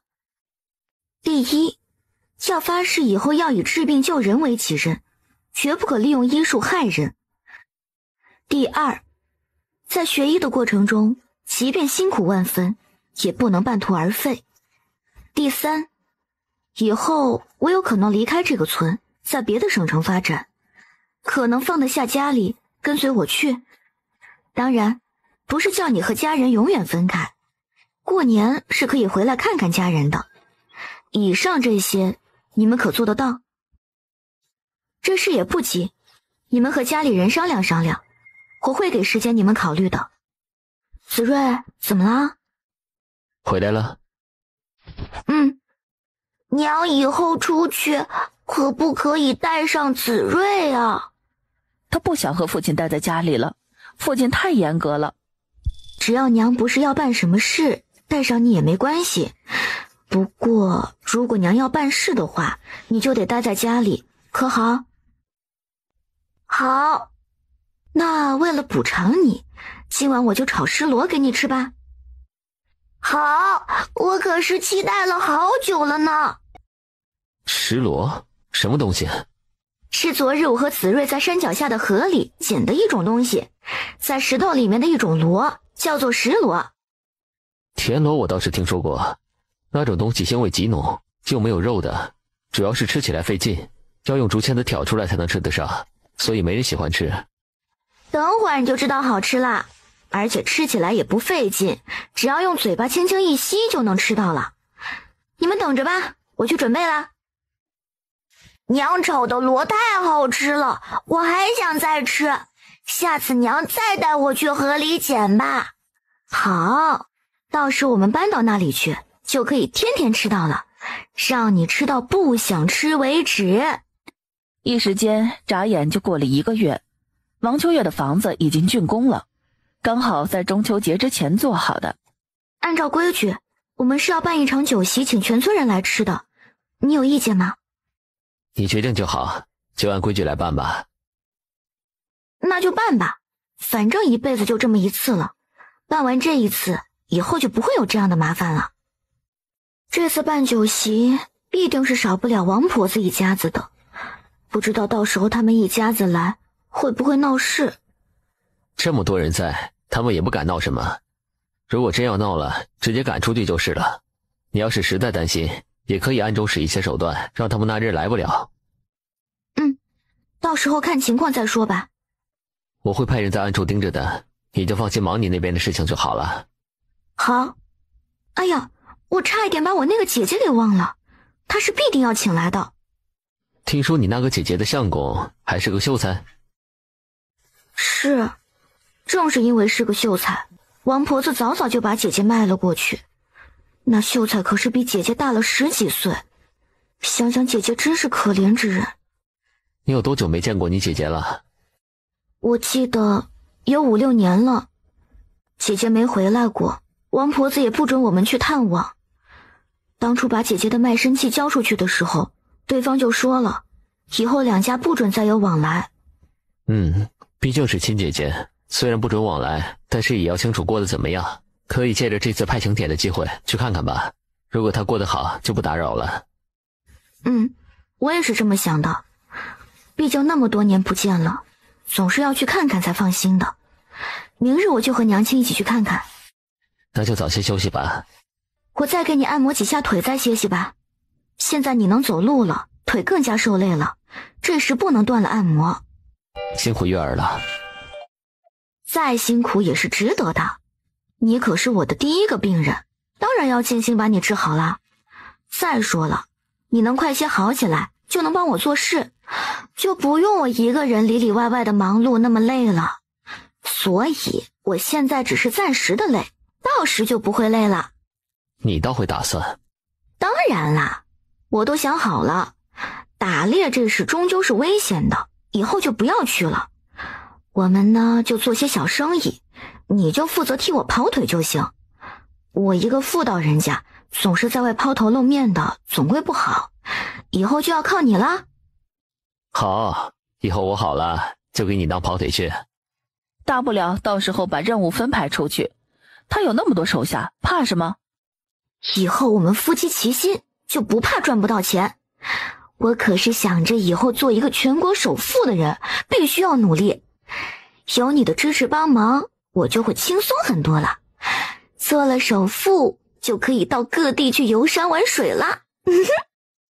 好了，快去休息吧。好，你也早点休息。结果脚麻了，不小心倒在美酒的怀里。对不起，我弄疼你了吧？没事，月儿可是腿麻了，就这样坐着吧。是，我缓一缓就能起来了。这样可有好些？好多了，谢谢。你早点休息吧。出来吧。爷有什么吩咐？那边可有异动了？有没有发现我的踪迹了？回禀爷，应该快了。那边的人一直都在盯着我们这边。之前救主母弄了那么大动静，肯定是发现了，已经有人把消息传送回去了。属下们拦截了很多，还是有漏网之鱼。据消息说，已经派人出来打探虚实了。意思是还没有证实我的踪迹，那就加强人手来阻止那边的人来追查，我暂时还不能现身。属下知道了。夏英杰那边的情况怎么样了？一直都在掌控之中。那上尉又宠幸了一位美人，整日流连于后宫之中。这个美人更是有手段，挑唆那位一起修炼，说什么可以长生不老，还找了一个得道的道士来炼什么长生不老之药。对于国事一概不理，都交由相爷来打理。简直荒谬至极，这江山就要毁在这个不孝子孙的手里了。当初不借一切手段抢来的皇位不好好打理，竟荒淫至此，害得黎民百姓流离失所，苦不堪言。看来是时候收拾他了。美酒就是当今的摄政王，皇帝的皇叔。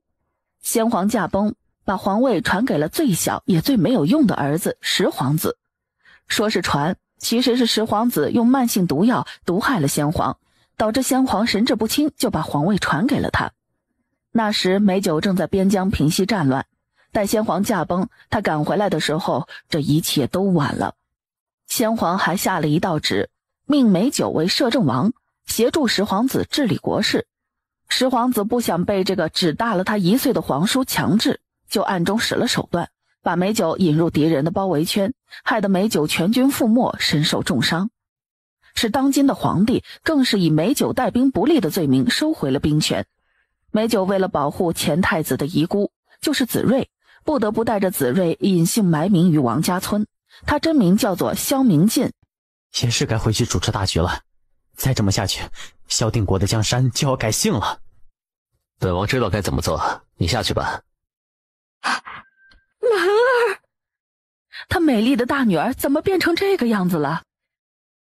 娘，你怎么来了？不止我来了，还有你妹妹也来了。姐姐，月儿，几年不见，出落得如此标致了。这2个孩子是你的，你嫁人了？是的，姐姐，我嫁人了。我们能进去说吗？王氏，你死哪里去了？快点给我滚进来！姐姐，怎么回事？屋里的是何人？竟敢这么跟你说话？王秋兰动了动嘴巴，没有说话，一直低着头。哼，王氏，这几个是何人呢？莫不是乞讨来到了家门？你给他们开门作甚，直接赶走就是了。他们是我的娘家人，我妹妹和娘来看我了。哟，原来不是说好的吗？你是卖身过来的，已经和娘家人断了关系的，现在算哪门子娘家人？莫不是来攀关系的吧？你又是谁？我记得许家当初来提亲时，可是说了我姐是许家媳妇的。什么许家媳妇？一个生不出蛋来的老母鸡也配做人家媳妇？何况她只是买来的一个下贱女人，有什么资格做妻？让她做一个侍妾已经很不错了，现在我才是这个家的女主人。哦，那看来你是生了蛋了。你好一个牙尖嘴利的泥腿子，竟敢嘲讽于我！都是你的烂亲戚，竟敢在我家里来嘲笑我！兰儿，姐姐，你这人怎么回事？怎么动不动就打人呢？你没有教养的吗？张夫人被推了一下，还没有站稳，紧接着脸上就被打了一巴掌。相公啊，快出来呀！我被人上门来给打了呀！你快出来呀！知道这巴掌是什么滋味了吗？下次打人的时候换位想想。谁敢打人？我替你教训他。岳母怎么突然来了？我一直对你很放心，因为有了你的保证，我想着你是个读书人，以后可是考取功名之人，肯定是信守承诺会对我家兰儿好的。幸亏我来了，不然我都不知道，原来我女儿过的是什么日子。岳母，我对王氏确实不薄的，只是事情都是会有变化的。王氏进门一直没有给许家留下子孙，总不能让我许家绝后吧？于是我想着娶一个回来，填补徐家的遗憾。而张氏是个小姐，总不能让她做妾室吧？就只能委屈一下王氏了。哼，随意打骂，这还叫待她不错？相公，是王氏该死的妹妹打了我，你一定要替我讨回公道啊！王氏小姨子，你为何打了我娘子？她先动手打了我姐姐，我才以牙还牙而已。相公，王氏只不过是你买回来的一个贱人而已，我出手打了她一下，教教她规矩，有什么错？但是这个外人凭什么打我？你若不替我讨回公道，我可不依你。许秀才是要参加春闱的吧？如果让大家都知道你宠妾灭妻，对你又是什么看法呢？明明是你一开始看上我姐姐的美貌，发过誓说她是你的妻子，一辈子对她好。虽然那时是签订的卖身契，但是确实进了你的家门，而这个女人是后来的，就不应该是妻。如今你违背了诺言，如果让大家知道你言而无信，还有谁愿意用你？王氏姨子说的在理，是我家儿子做的不对，以后我定会严加管教，好好对待你姐姐的。娘，既然来了客人，还不快把人请进屋里坐？许婆子给儿子使了一个眼色。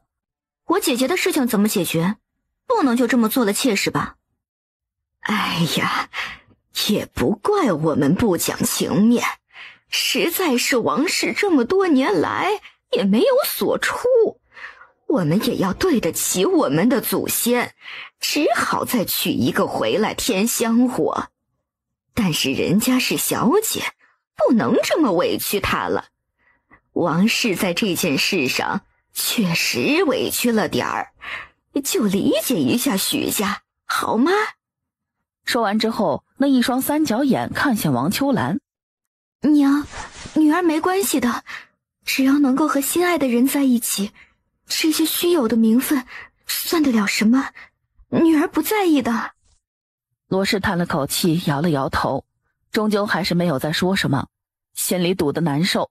他知道，如果再闹下去，难做的还是女儿。不知亲家来这一趟我们家，所谓何事啊？是这样的，过2日便是我乔迁之喜，办了酒席，来请你们去吃酒席的。啊，这样啊，那先在这里恭喜你了，到时再看嘛，我们有空就去。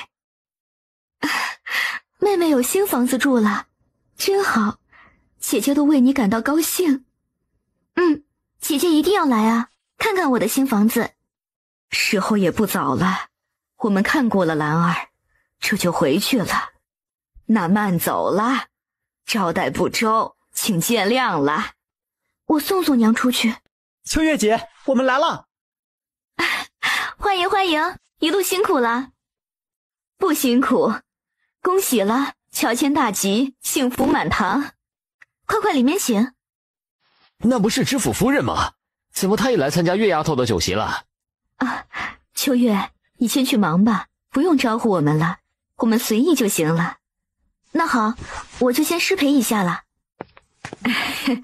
夫人好啊，老婆子我是王秋月的阿奶。老人家你好，夫人长得真有福气，这般年纪轻轻就是一名夫人了。您身旁坐着的这位小公子就是你家的吧？哎呀，长得真好看，肯定是随了夫人了。是的，正是我家犬子。这位老奶奶，你一直盯着本公子这样看，似乎不大有礼貌啊。老人家你有什么事吗？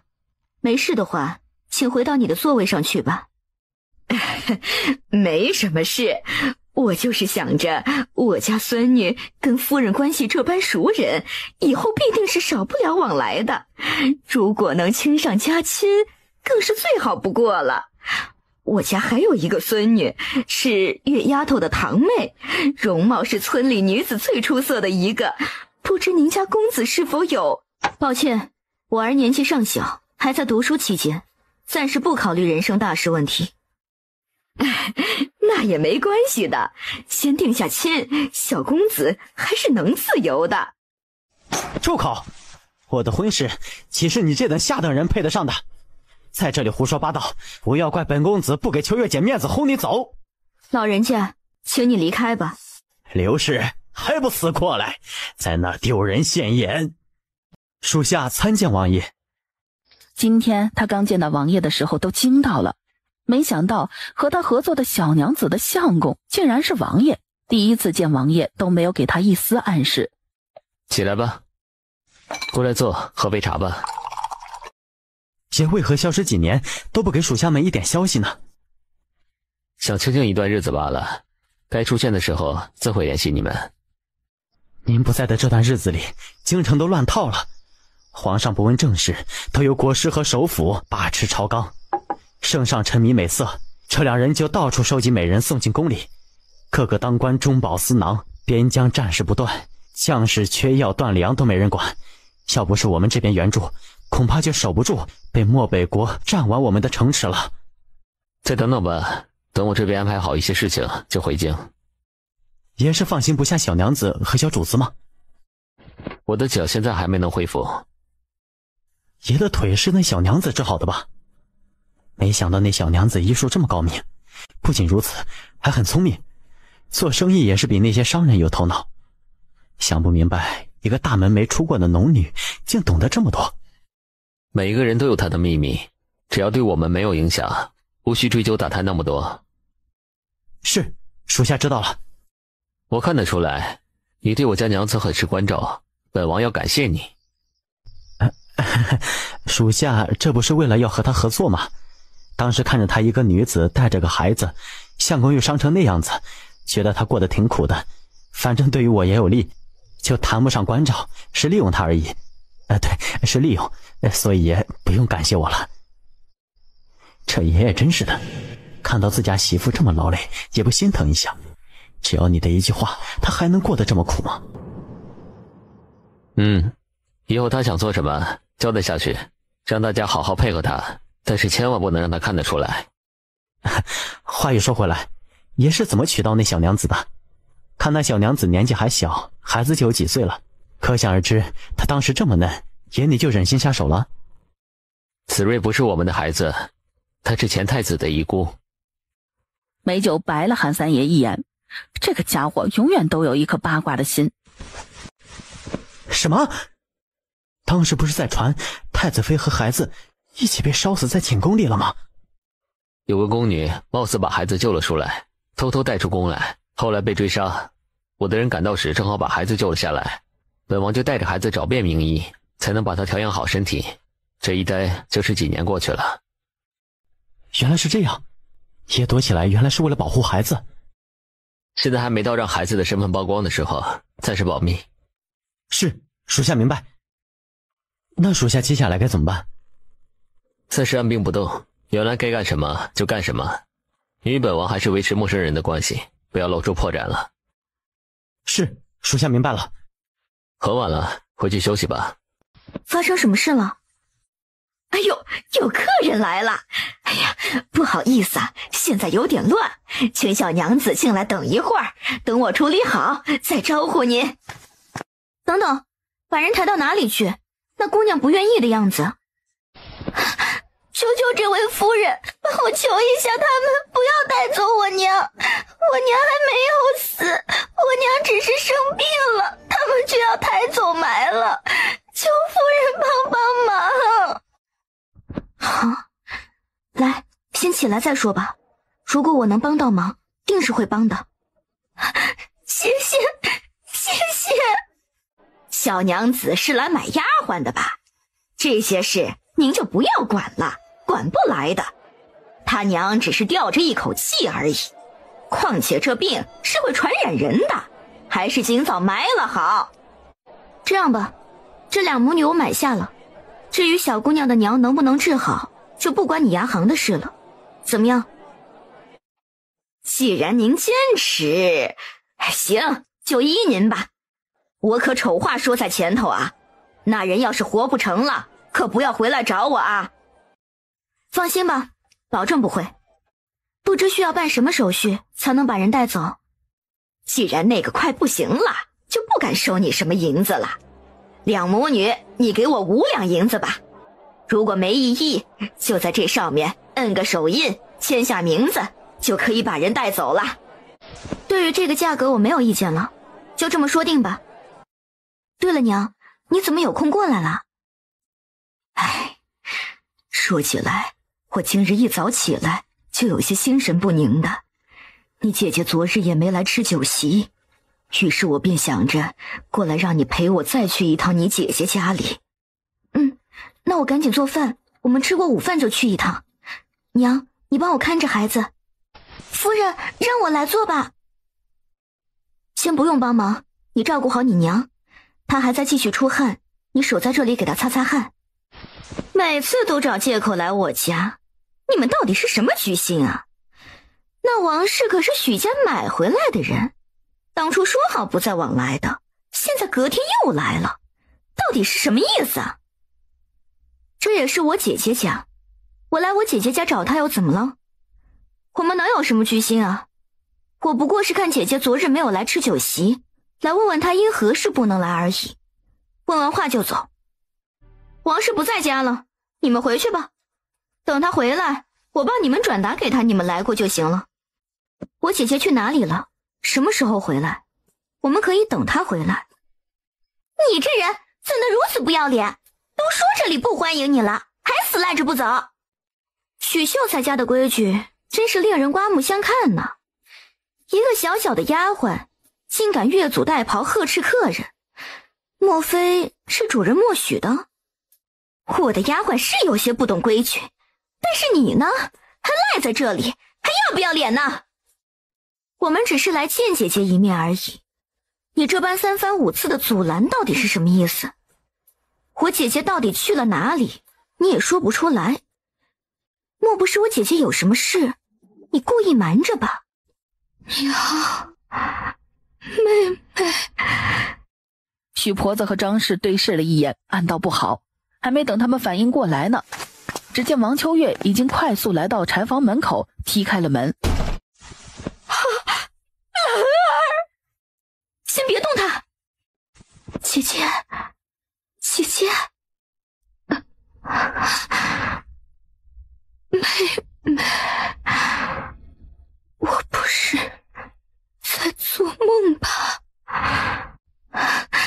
姐姐，你哪里疼？你告诉我，我给你看看。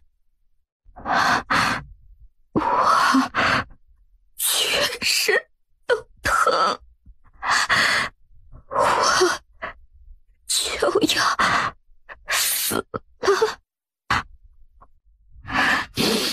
姐姐，别怕，有我在，你不会死的。我现在就给你看看。在他的脑海里操控着芯片，打开里面的仪器，对姐姐全身扫描。很快结果出来了，肋骨断了2根，2个小腿骨裂，2边手骨骨裂，脸颊骨也裂了，眼眶的骨头也有裂痕。除了这些骨裂，手掌的手指骨也全是裂的。他看到这里震怒极了，这明显是被人打成这样的。月儿，你姐姐怎么样了？姐姐伤得有些重，不过能休养好。你这个狠毒的女人，今天我也要让你尝尝我姐姐所受过的痛楚。你想干什么？啪啪的响声都没有让他有一丝的痛快，相对于姐姐的伤来讲，这点简直就是小儿科。什么？她一个被许家买进来的奴婢，做错了事，还不能让主家给惩罚了？身为奴，生死都由主家决断，这不能怪我。恐怕你记错了吧？只有签了死契之人，生死才不得做主。而我姐姐只是签了卖身契，没有签下死契。你这样故意伤害是会犯法的。我相公是秀才，县令都是要给几分薄面的。你敢伤了我，相公一定会去告你，告你私闯民宅，故意伤害。你让他告啊，正巧我与知府夫人有些交情，我会和他说道，到底谁占理。玉儿慢点儿，你不能把人带走，这是我们许家的人。哼，虐待他的时候怎么不说是你许家人？我姐姐留在这里还有命活吗？怎么回事？相公啊，你怎么才回来呀？我就要被那贱人给打死了呀！岂有此理，还有没有王法了？月儿！王秋月一把抓住落下来的棍子，王秋月一放手之际，还踢了一脚他的腹部。哼，呸！百无一用是书生，这么没用，也只知道欺负弱女子。我们的事还没完，你虐待我姐姐成这个样子，我不会放过你的。娘，上车，我们走。我一定要去告你，告你私闯民宅来抢走我的人，你等着吧。那我就拭目以待。爷，主母回来了，属下先一步回来禀告。出了什么事了？为何这么晚才回来？主母的姐姐在许秀才家受尽了虐待，伤得很严重，主母和许家人起了冲突。那她可有受伤？主母没有受伤，而是把许家人给打伤了。许家人伤成如何？许秀才的妾室张氏被扇了好几个耳光，手骨摔断。许秀才想袭击主母的时候，被主母一脚踹倒在地上，又令许家婆子摔了个狗啃屎。去，交代下去，断了许秀才一条腿。是。阿九怎么还没睡？正打算睡了，就是想来看看你，在许家没有伤着吧？没有伤到我，别担心。以后不要和别人动手了，有办不妥的事情回来告诉我，我来解决。知道了。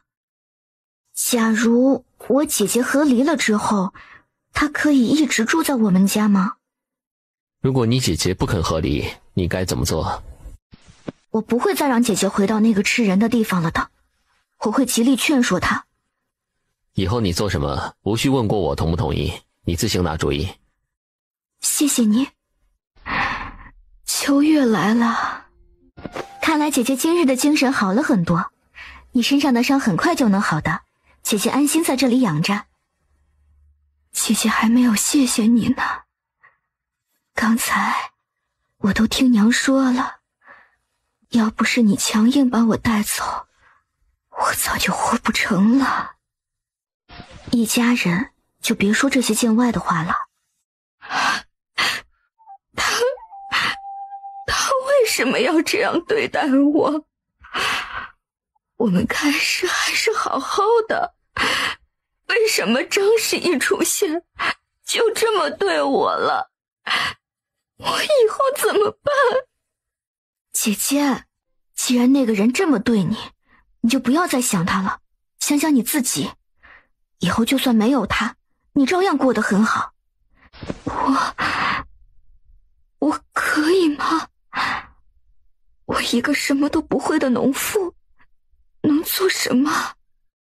没有什么不可以的，只要你愿意迈出第一步。如果姐姐决定了，那妹妹我就去帮你把卖身契要回来，让许秀才写下和离书，从此姐姐就自由了。好，那就劳烦妹妹了。老奴拜见主子，感谢主子的救命之恩，老奴没齿难忘，以后一定当牛做马来报答主子。快快起来，真的是举手之劳，不必这么客气。到了我这儿，以后就是一家人了，不要动不动就跪下的，我不喜欢这一套。哎，好，快坐下来，让我给你把把脉。看来是大好了，再喝2日药，养上2日就会全好了。慈大娘，这下你女儿可以放心了。夫人，既然我已经大好了，那就不用小燕在这里陪着我了，让她去干活儿吧。不用急，今天是中秋节，没有什么活计要干的。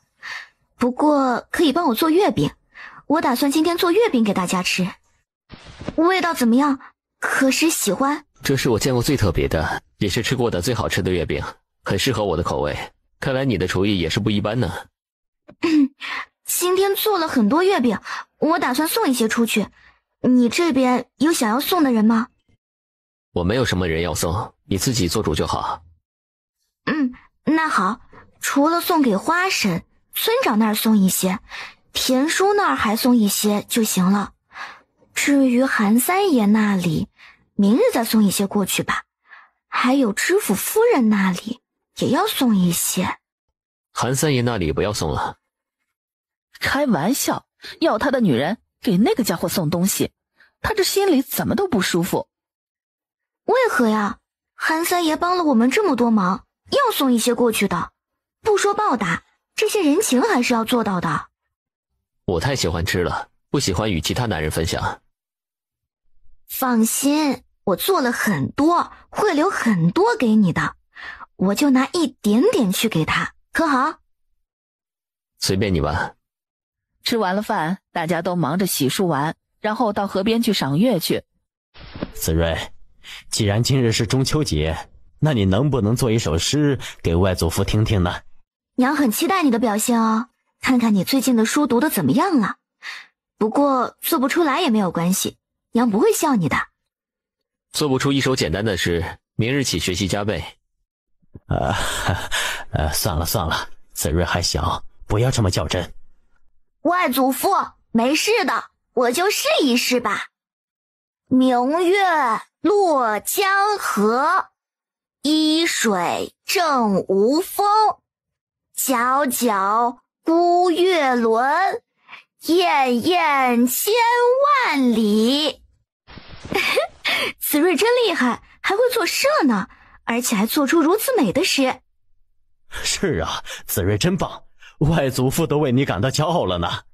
子睿看向父亲，希望父亲能赞赏他一两句。总算没有白费你的用功，好好努力吧。我一定会努力的。那作为奖赏子睿，娘亲自编了一首歌谣，唱给子睿听可好？好啊。明月几时有？把酒问青天。人有悲欢离合，月有阴晴圆缺。此事古难全，但愿人长久，千里共婵娟。美酒此时的眼里只有那个唱歌动听的女子。月儿，想不到你的文采达到这样的境界了，爹都自愧不如你了。爹，别拿女儿打趣了，女儿怎么比得上爹呢？月儿一次次的让我刮目相看了呢。娘，以后一有时间就唱给我听可好？好，只要子睿喜欢听，娘都唱给你听。夫人不好了，有几个官兵朝着我们家的方向来了，后面还跟着好多人。小燕，你听着，以后不管发生任何事，首先要保持冷静，不能再像现在这么咋咋呼呼的了。开门，再不开门就要砸了你的门了。在里面当缩头乌龟，不敢出来了吗？许秀才，你带着官兵来我女儿家做什么？你把我女儿害成这样子，我还没去报官，你倒主动带上门来了。到底谁害谁啊？你和你小女儿像个强盗一样，一进门把我家里人打伤了，还把我的人给抢走了，过后还不罢休，还找人来把我的腿给打断了。今天你们不给我一个公道，我誓不罢休。官差爷，就是他，他不仅强行带走了我的人，还派人打伤我，快抓他回去让他吃牢饭。许秀才可真是会倒打一耙，颠倒是非黑白啊！凡事不能只听一方的说辞就轻易定罪。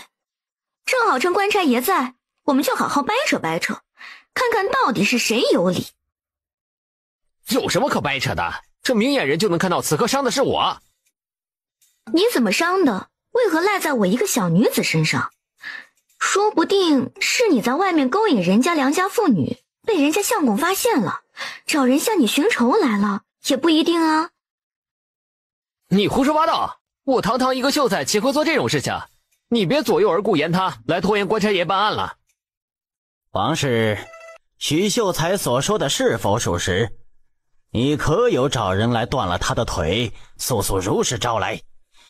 大人明察，民妇并没有做许秀才所指控的事情，倒是民妇要状告许秀才宠妾灭妻，纵容他的妾室欺辱民妇的姐姐王秋兰，还把民妇姐姐打成重伤，丢弃在柴房。要不是民妇赶到，恐怕民妇的姐姐早就撒手人寰了。民妇见姐姐伤成这样，于心不忍，欲带回家中治疗，可是许秀才连同他的妾室一直阻拦，民妇只好强行将姐姐带了回来。大人，许秀才这分明是草菅人命，为了攀附员外之女，竟然宠妾灭妻，简直就是罪大恶极，还请大人给民妇姐姐一个公道。你放屁！什么宠妾灭妻？一个被我买回来还签了死契的下贱之人，怎配做我徐某的妻？我可是秀才，将来可是要考取功名的，指不定很快就是官老爷了。一个下贱之人还妄想做官夫人，能让他在我们身边伺候，算是给他天大的恩德了。再说了，签了死契之人做事不好，被主家责罚那是正常之事。就算真的打死了，也不会怪到主家头上。县丞大人，你说我说的可对？许秀才所言有理，签死契之人就是主家的人，生死都由主家决断。此案复杂，本县城只是一个小小的县城，断不了案，只是来了解情况，然后把人带回去给我家大人审讯。所以王秋月得跟我们回去一趟。王秋月和美酒对视了一眼，美酒懂了他眼里的意思。既然大人要民妇走这一趟，那么民妇就配合大人吧。去，安排个人通知陈胜华去县令衙门。是，属下这就去办。堂下何人？见到本官为何不下跪？民妇王秋月，拜见大人。王氏，你可知罪？民妇不知何罪之有。还敢狡辩？你私闯民宅，强抢许家之人，还故意伤人，这条条罪状竟矢口否认，罪加一等。大人所说的事情，民妇一样没有做。民妇只是把被许秀才的妾室虐待只剩半条命的姐姐带回家中疗养而已，何罪之有？看来不对你用刑，你是不肯说实话的了。大人想屈打成招吗？如果让我父亲知道在他的管辖之内有人滥用私权，屈打成招，我想他一定会写一份奏折递交上去的。哎呦，陈世侄，您怎么来了？本公子不来，你又开始胡乱冤枉人了。而这个人正是本公子的义姐，凡事讲求证据，不知大人可有证据证明本公子的姐姐犯了事呢？此事是我那外甥报的案，他的伤确实在，我这不是正在审问吗？结果王氏不配合。凭什么只审问我姐姐一人？再说了，我姐姐也不可能做那样的事。她医术了得，有着一颗人心，岂会胡乱伤人？想必这是一场误会，一场误会。既然是误会，那么现在误会解决了，本公子便带我姐姐回去了。是，过后我一定查清楚我那不中用的外甥到底在外面惹了什么人。陈世侄，可以把人带回去了。大人请等一等，民妇的误会解除了，那么许秀才的宠妾灭妻之罪又该怎么算呢？你胡说，你那姐姐只是一个身份低贱还签了死契的下人，怎么会是我的妻？哪有什么宠妾灭妻之说？既然这样，还请县令做主，让您的外甥写一份和离书，并且把我姐姐的卖身契还回来，也算是做了一件有功德的事情了。妄想！我可是花了大价钱把人买回来的，凭什么你一句话就要我白白把人放了？他走了，我家哪有人伺候了？还想要和离书，也配吗？一纸休书给他算不错了。文才，休得胡言！是本官那不成器的外甥混账了。小娘子的要求，本官答应了。稍后让他写好和离书，便派人把你姐姐的卖身契一并送到你的家里去。那就有劳大人了。衙门的人没有为难于你吧？并没有，陈胜华及时出现了，也不知道是谁给他传了信，通知他过来的。月儿，以后那许秀才不会又找什么借口来闹事吧？不会的，爹。你女儿现在有知府大人的儿子做靠山，她不敢再闹事了。而且以后我们还有姐姐，与她再也没有关联了。因为我求着县令出面，让许秀才写下了和离书，还有交出姐姐的卖身契了。真的吗？那可真是太好了，我可怜的女儿终于脱离了苦海了。等她的伤养好了，我就带她回去，好好陪着她。王秋月很想否定娘亲这个想法，正想说些什么，突然被美酒握住了他的手，朝他轻轻摇了摇头。这下你可以放心了吧？女儿都这么大了，你还像个孩子一样，动不动就掉眼泪的，小心伤了身子。你跟我来书房，我有话与你说。我以为经过上次那事之后，你对我的性子多少有些了解了，没想到你还是不了解我。你是不是在心里怪我阻止你劝说娘亲让你姐姐住在我们家，是不是？你这么做，我想不误会都很难。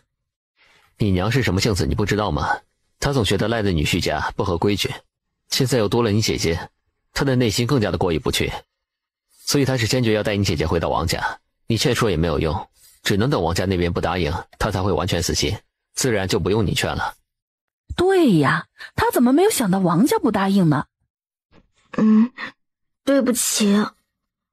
我已经和你说过，我们是夫妻，不要总这么见外。你做什么事情只要是对的，我都不会反对，记住了吗？也不怪我把你当外人呢，我一点都不了解你，甚至你是什么人我都不知道，这像是夫妻吗？你终于想开始了解我了，我一直等你来问我。既然今日你问了，我便都告诉你，我乃是当朝摄政王。于是美酒从头开始说起来，他怎么离开的皇庭，怎么受的伤，怎么来到了王家村，为什么一直隐姓埋名下来。想什么呢？不会被我的身份给吓傻了吧？是有点傻了。我有一点不明白，既然你的身份如此高，那么你府上定是妻妾不少了吧？为何还要娶我这个农妇？也是为了掩盖身份？我从未娶过任何人做妻子，妾室更是没有，府上一个女人都没有。这下你可放心了？我有什么不放心的？就算你真有妻妾，大不了我带着我儿子离开你。我一身医术，还怕饿着我们母子俩吗？我只认你这一个妻子，旁人都无法入得了我的眼。以后我们就是共患难一生的夫妻了，不能动不动就猜忌对方，知道吗？那以后你无论什么事情都不准对我有所隐瞒，我要有知情权，你能答应吗？我答应你。这是大人派属下给你带来的东西，大人还说了，希望这件事到此为止了。那也麻烦官爷回去告诉大人，请大人放心，小娘子我一向是人不犯我，我绝不会主动犯人。我一定会把你的话带给大人的。打开信封，拿出里面的和离书和卖身契，终于放心地笑了起来。老夫人他们回去了，说是回去和王家人商量什么事儿。由着他们去吧，你去准备晚饭吧，天快黑了。是，老奴这就去准备。夫人，门外是王大妹，她来叫你回王家去看看，说老夫人被王家人欺负，大老爷和王家人动起手来了。我陪你一起去。逆子，你竟为了一个女人和你娘动手，简直无法无天了。大海，拿家法来，今日不教训这个逆子，我无颜面对列祖列宗了。爹，别动怒，有话好好说。哥也是一时心急，没有想到这么多。咱们一家人有什么不能好好说呢？你个臭小子，你胳膊肘往外拐是不是？你哥都要打你娘我了，还帮着他说话。原来在你的眼里，我爹一直是个外人呢。既然这样，还有什么忤逆尊长之说？娘，疼不疼啊？是谁打的你？你告诉我。是你阿奶打的。我和你爹回来商量说，让你姐姐回来与我们生活，你阿奶就不同意了，说什么被休弃之人还回来丢了王家的脸。我一跟他理论，就被他打了。难道我说的不对吗？都已经被夫家休弃了还回来，你可别忘了，王家还有一个未出阁的姑娘。如果让人知道家里有个继父，哪儿还有人敢上门提亲呢？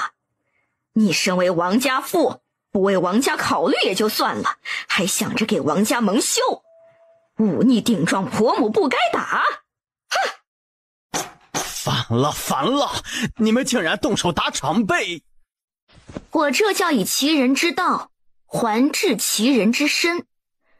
这么多年来，我娘不管有没有错，王婆子不是打就是骂。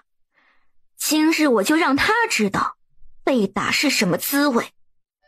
就是不再提，现在我说几件事。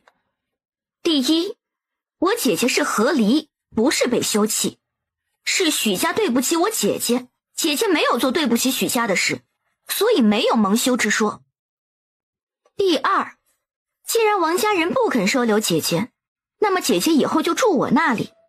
这是我一开始就和爹娘说过的，爹娘始终认为姐姐是王家人，不要和王家分开。没想到王家还真是冷血，不肯接纳。第三，不只是姐姐在我家住下，以后爹娘也同样在我那儿住下了。我的意思是让我爹娘分家出来。好啊，分就分，但是王家的东西一样都不能分出去。罗氏的肚子没争气，没给王家生个男丁，所以王家的东西是要留给大海的孩子的。哼，没问题，我们也不稀罕你们王家那一点东西。不过我有个条件，既然没拿王家的东西，那么你们两位老人就不需要我爹娘赡养了。我要你们立一张字据，从此断绝关系。什么？断绝关系不肯赡养？哼，想都别想！以前为了凑钱给你爹念书，一家人穷得没饭吃，结果到头来说不肯赡养老人。哼，又不准我爹娘分王家的东西，就要我爹娘赡养你们。试问我爹娘拿什么来赡养你们？只有一个选择，要么分田地给我爹娘，以后我爹娘赡养你们二老，要么就什么都不给，以后养老的事情也不归我爹娘管。娘，别为难大哥了，我能养你和爹，我再努力干活就是了。哼，不赡养就不赡养吧，这么忤逆不孝之人，以后也不能指望他。但是现在必须要给我们10两银子，就当还回以前家里给他读书的钱。你这是坐地要价吗？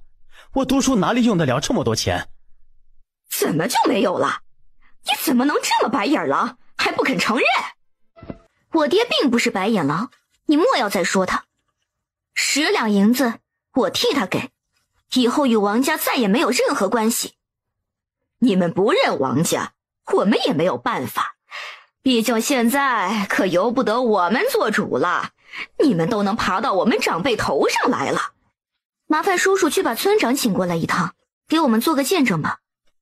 我说有根大哥，真的没有婉转的余地了吗？大山也是你的孩子，你怎么偏心眼成这样了？村长，快按他们说的写下字据吧，我老了不想管了。现在我身上没有带银子，明日让叔叔来我家一趟吧。王婆子没有异议，于是王秋月带着爹娘毫不留恋地离开了王家。啊，你怎么在我房里啊？娘子说错了，是我们的房。你的房不是在书房吗？我是你相公，怎么忍心让我一直睡书房呢？还有你爹娘来我们家了，你想让他们知道我们一直分房睡吗？所以从现在开始，我要搬回来和你一起睡了。可是我还没有准备好。不用准备的，你的床够大，我们2个人睡得下。好吧，就让你睡在我房里吧。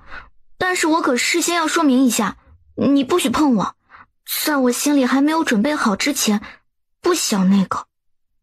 小丫头，你是不是误会什么了？我只是单纯的想睡在这里而已，别无他想。回神了，很晚了，早些睡吧。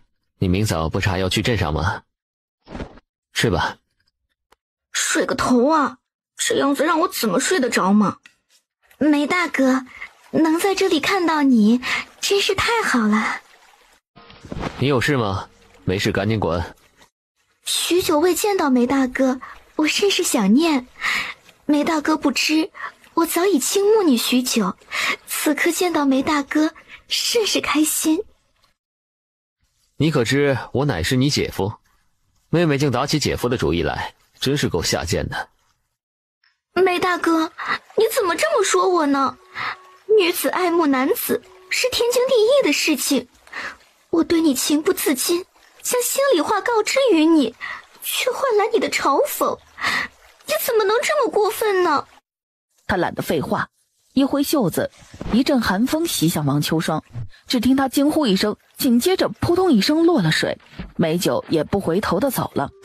还好河水不深，王秋霜挣扎了2下就爬了起来，早已经吓得脸上没了血色。银子在这里了，你拿回去交差吧。从此你不再是我的堂姐了。一直都不是啊。啊？你什么时候买了马车？前天吩咐下去买的，以为你昨天要来镇上，总是坐牛车也不方便，便做主买了马车。买了就买了吧，正好我也打算买一辆马车的，倒是被你先办了。如此，我们以后出入就方便了许多。马车刚出了镇子，迎面就遇上了一帮人，正在刀光剑影。这些人打斗之中拦住了马车的去路。我刚刚好像看到了是认识的人。真是卑鄙，明显的中间那人是被下了药了，下药之人最是无耻。是他，大当家叶鸿飞。想要我救这个男人，你舍不得他？怎么会？只不过是我与他妹妹比较投缘，我不想他知道哥哥出事而伤心。不救，此人劫走过你，我还没找他算账呢。哎呀，那不是误会吗？后来误会解除，就放了我了。当时他还从刀疤脸那里把我给救了，还得罪了自己的兄弟。这个人情，我总得还他吧。你是我相公，你理应替我还的。魏一。魏一得到命令，立马飞身下去。马车外面的人很快就被魏一全解决掉了。人活下来了？没有伤到要处，只是失血过多，养一段时间就好了。叶鸿飞的衣服已经被血打湿了，只能拿一套你的衣服给他换上了，还得麻烦你的属下帮下忙。好啊，救了他还不止，还想拿你相公的衣服给别的男人穿，还要使唤我手下帮他换。那要不然我去帮他换。猝不及防就被一张嘴给堵住了。你再说那样的话来气我，我就这样来惩罚你。谁叫你那么小气，这点忙都不肯帮，只能我自己动手啦。好啦好啦，我说说而已嘛，不会真的自己动手帮他换的。但是他衣服真的要换了，不然生病了或者伤口感染了，人我不就白救了吗？拿了我的衣服给别人穿，你得重新给我做2套补回来。那等我有时间就跟慈大娘学做来补给你吧。哎，你不要命了？我好不容易才帮你把伤口缝合了，你这样又撑开了。王姑娘，我要起来，我妹妹还有寨子里的人都在等着我去救呢。红英怎么了？发生什么事了？刀疤脸连和他底下的兄弟叛变了，把不支持他的兄弟家里人都绑了起来，威逼他们跟随。而我中了他的软骨散，没办法救出这些人，还差点没逃出他的手，简直太可恶了。王伟一直拿他当亲兄弟，到头来却背叛了我。王姑娘，我知道你相公的手下个个都是身手不凡之人，能不能求求你，让你的相公派人帮我把那里的人给救出来？只要你能帮我这个忙，我就带着我的兄弟追随你。说什么追随啊？我一个农妇，何能值得你们追随？就算你不求我，就冲你妹妹和我有缘的份上，我也会想办法去救她的。你现在身边除了那几个暗卫，还有多少个人呐？没有了，就那几个。啊，就这几个呀？你不是摄政王吗？怎么就这么点人呢？我这几个人能以一敌十，要那么多人在这儿做甚？能以一敌十这么厉害？那么如果面对像土匪那些人，又怎么样呢？你的意思是觉得你相公还不如一个暗卫厉害？你厉害，你厉害。知道就好，记住了，不准夸别的男人。是。那么能不能请你的手下去干点活呢？杀人的活？是的，虽然活不好做，但是吧，你是我相公，理应替我分忧解难的，就吩咐你手下去帮忙呗。说说你这么做的理由。我手下只杀该杀之人，如果你不给我个理由，为父也帮不了你的。叶鸿飞的妹妹叶红英现在被刀疤脸给困住了，落入了刀疤脸的手里，如果我不去救她，她就要被刀疤脸给糟蹋了。那么美好那么善良的一个姑娘，我实在不忍心。在山寨里的时候，她对我多有照顾，所以我和她挺投缘的，我必须要救她出来。你能帮我吗？救她我能有什么好处？那你要什么条件才肯答应？我们成婚那么久了，好像还没圆房。再等我一段时间好吗？我现在身子还没方便，等断奶这段时间过去了，就答应你好吗？就这么说定了。叶鸿飞说他带着他的兄弟要归顺于我，你说我该应下来吗？这些无用之人你要来有何用处？你是想给他们一个安定的家吗？这确实是我的想法之一，还有一个就是，如果把这些人训练出来，可以留在村里保护我们家还有村里啊。你所考虑的有道理，可是你将他们安置在哪里？如果在村里的话，村里人会接纳他们吗？我找个时间去探探村长的口风，看他愿不愿意出面说服村里人。有他出面，我想事情应该好办点。唯有这样了。秋月姐，能再次见到你真的太好了，我以为再也不能见到你了。好了，没事了，别难过了，哭花了脸就不好看了。红英，别没规矩了。你那么凶干嘛？你怎么当哥哥的？你妹妹昨晚下得不轻，你不安慰她一句就算了，还凶她。不好意思啊，秋月姐，把你衣服给弄脏了。没关系，脏了可以再换过。倒是你，现在心情可好些了？如果好些了，就去梳洗一下，换身干净的衣服。我那有套新的，等会儿让人给你拿来换上，然后好好睡一觉，什么都不要想了。非常感谢你了，你的大恩，我们兄妹还有寨子里的所有人都会铭记于心，以后定会为你赴汤蹈火，在所不惜。行了，都说感谢的话无需多说了，我给你的伤口换药吧。月儿，你把这两人救回来，不会得罪他们的仇家吗？爹娘，你们放心，我做事有分寸的。那些暗害叶鸿飞兄妹的人已经全部被阿九给灭掉了，不会给我们带来麻烦的。是的，爹娘，你们无需担心，有我看着秋月，不会让他胡来的，而且他做事向来有分寸。啊，那就好，可不能因为做了善事而把自己家给连累了。爹，其实我救的这个人是土匪的大当家。什么？土匪？你还说做事有分寸，竟救了一个土匪回来？你可知道你自己就被土匪害了2次？不行，月儿，你赶紧把那2兄妹赶走了，不然我的心真是不禁下了。娘，其实他们没有做过烧杀抢掠之事，只是抢过几回那不良商贩，没有伤害过无辜之人。他们原来还是当过兵的人，被他们的将军放弃了，才带着家里人逃离来到这个地方。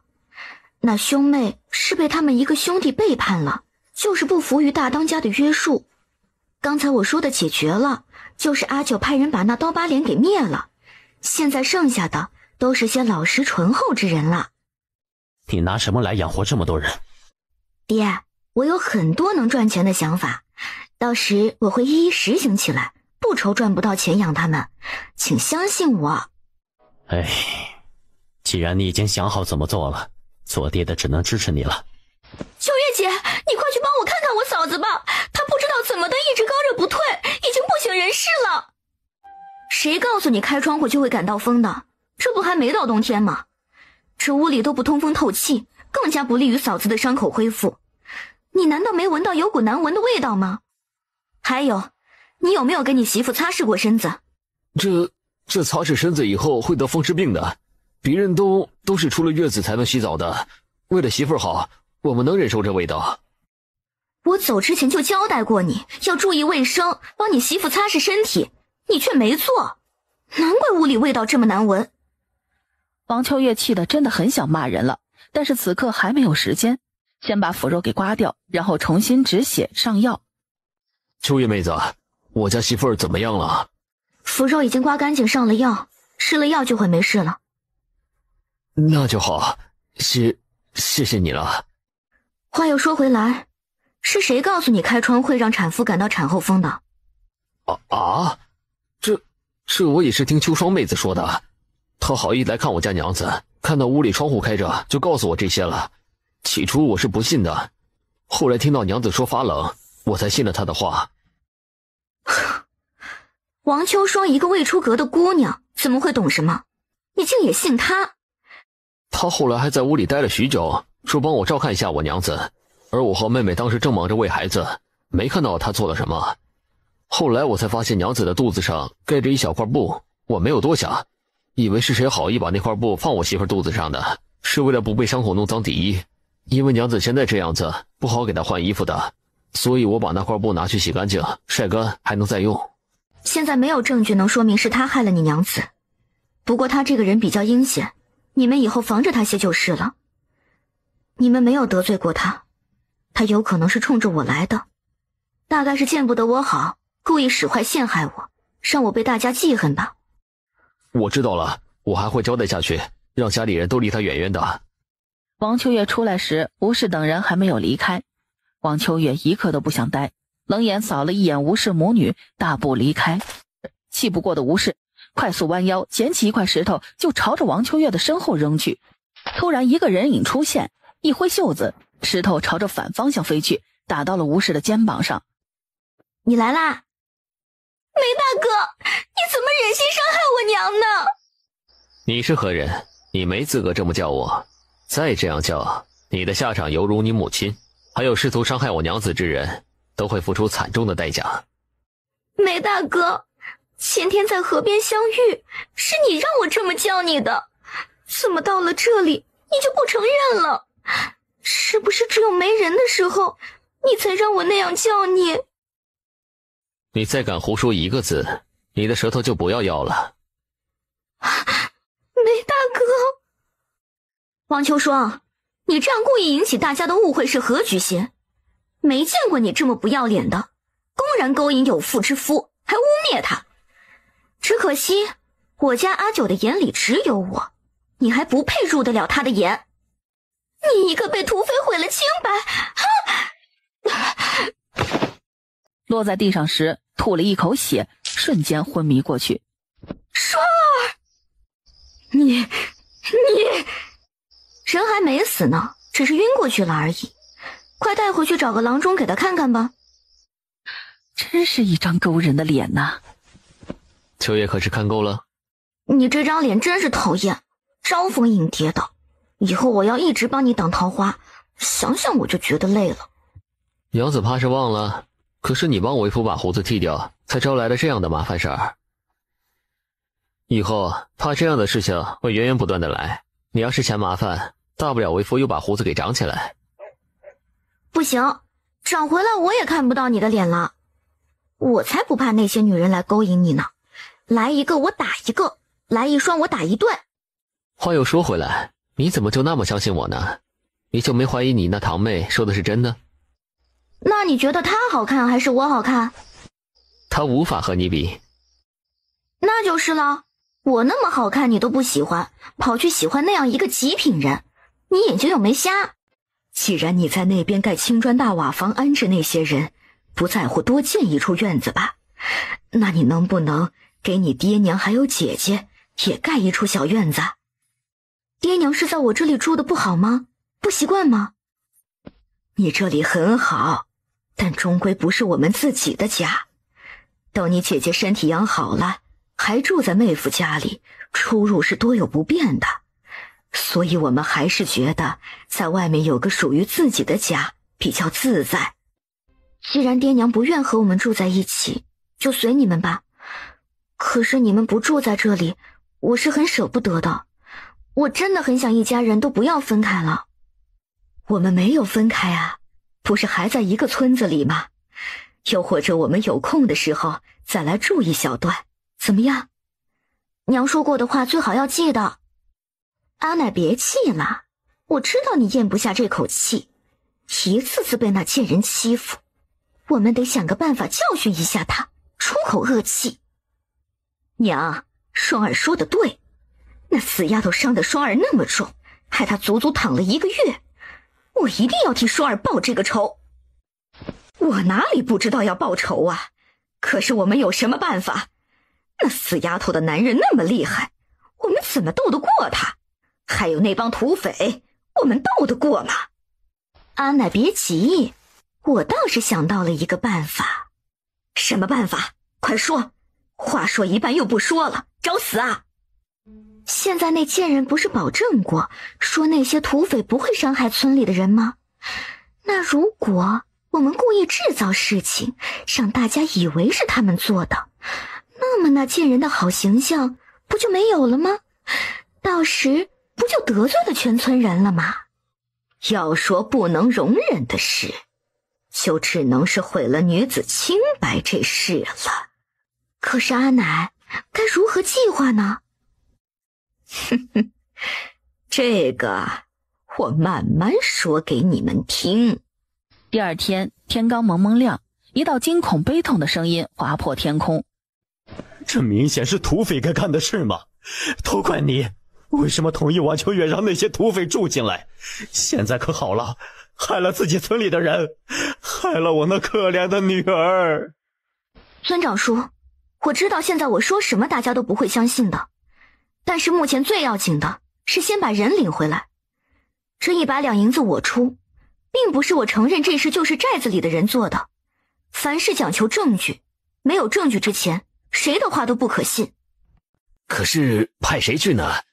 那可是杀人不眨眼的土匪，我们是普通老百姓，谁敢去啊？我去，为了我女儿，我去。让我陪她去一趟吧。放心，如果真的是我兄弟干的事，我不会寻死，必定将人带回来给大家处置。再说了，现在我的兄弟可一个没少在这里，大家能想得明白是不是他们做的。于是大家就一致决定让叶鸿飞和王大福去后面山头。没让大家等多久，叶鸿飞几个人就把人给救回来了。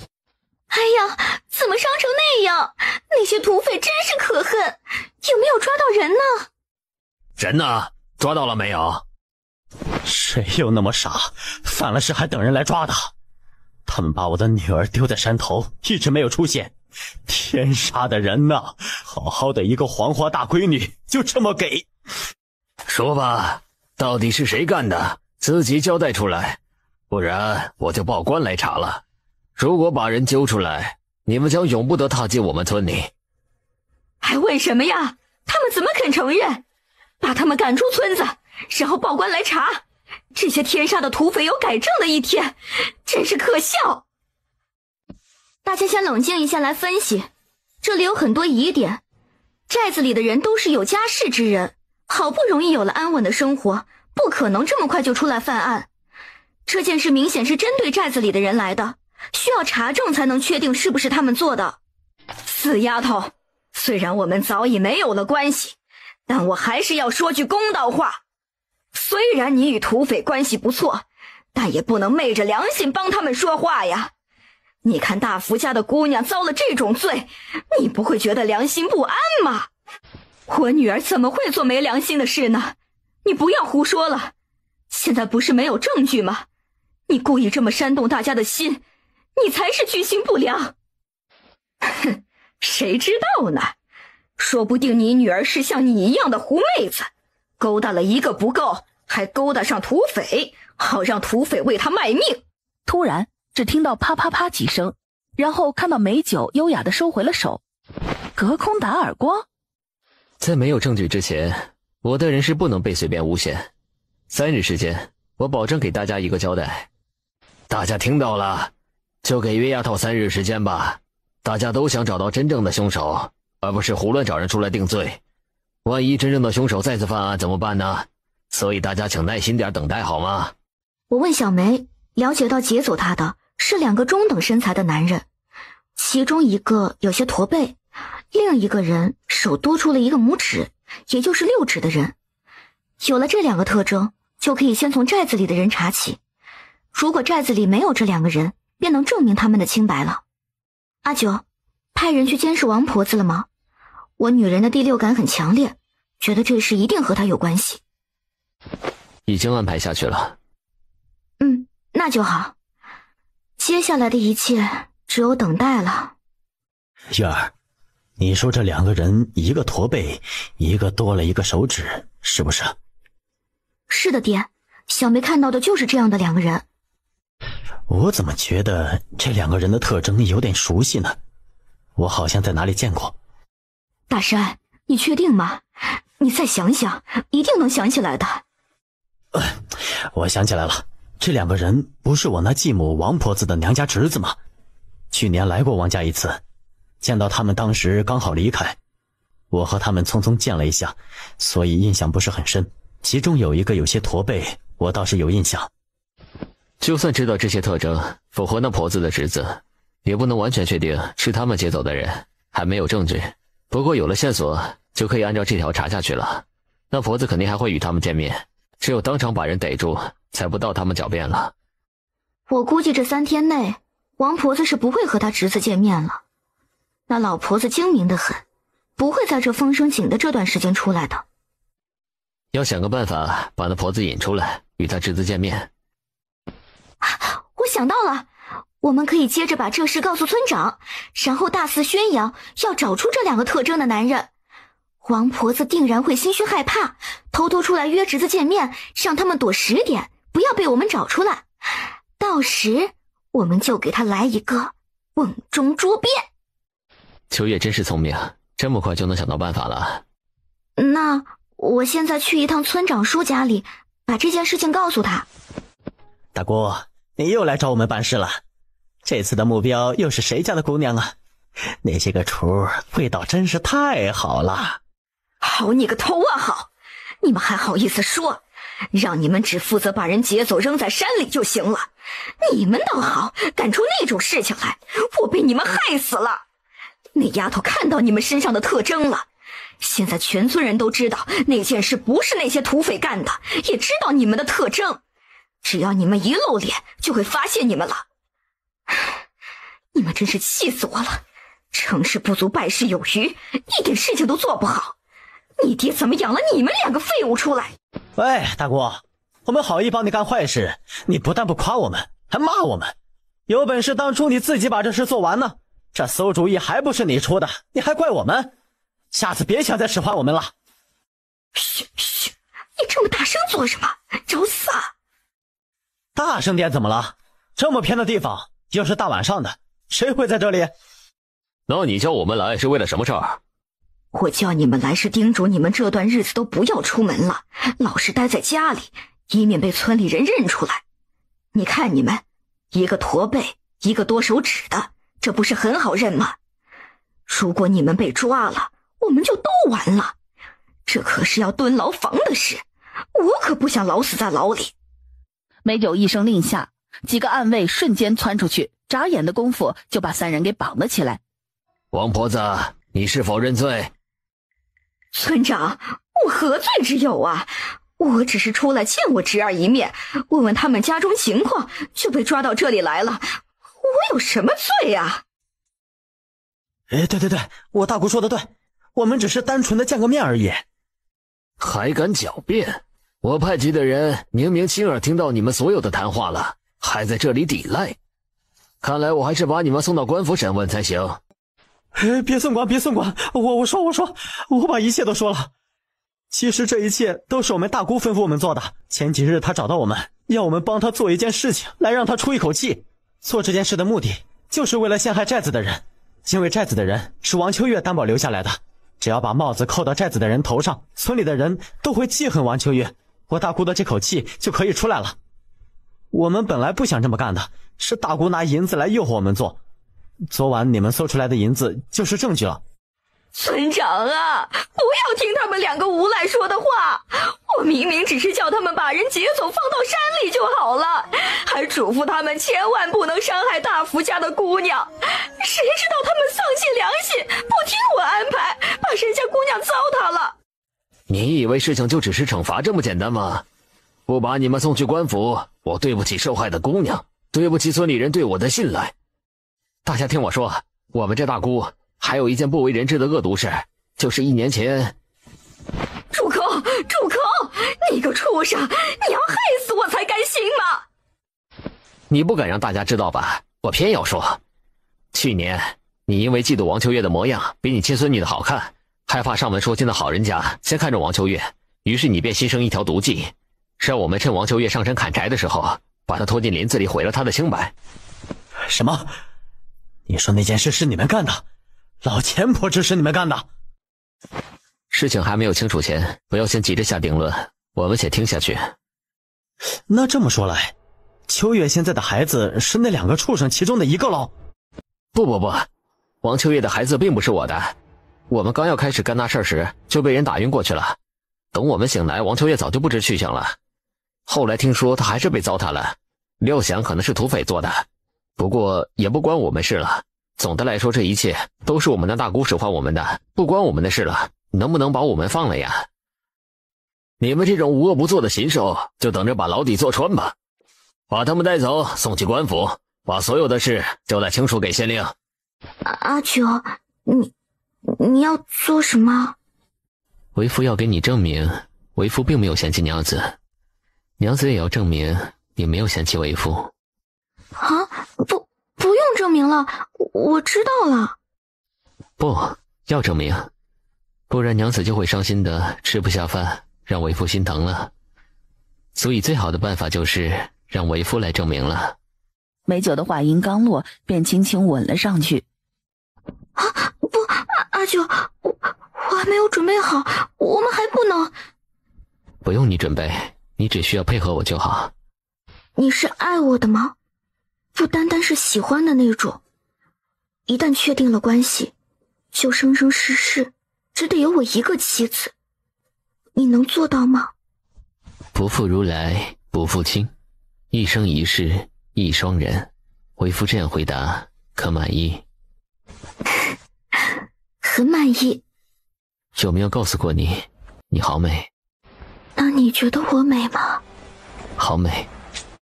你现在后悔还来得及，你想清楚了吗？不后悔。只要你不负我，我愿意把自己全部都交给你，以后也会愿意为你上刀山下火海，也在所不惜。为夫可舍不得让娘子为我上刀山下火海，你只需永远站在为夫身后，为夫为你们遮风挡雨就够了。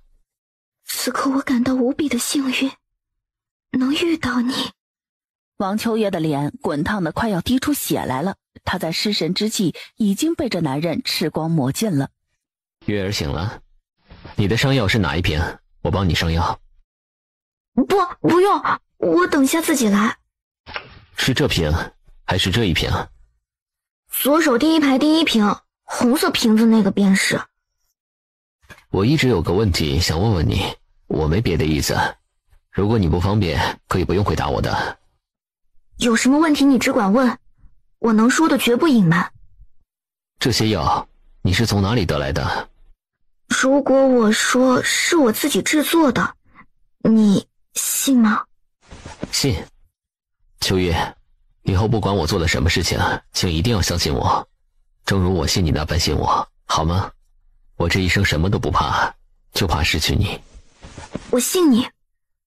后来在他脸色爆红的过程中，美酒温柔体贴地给他上了药。好些了吗？好多了。还是很疼吗？都怪我没有克制住自己。老实告诉我，你真的是第一次？你都亲自验证过了，还不相信为夫吗？你是我第一个女人。以前就没有过侍妾、通房之类的女人？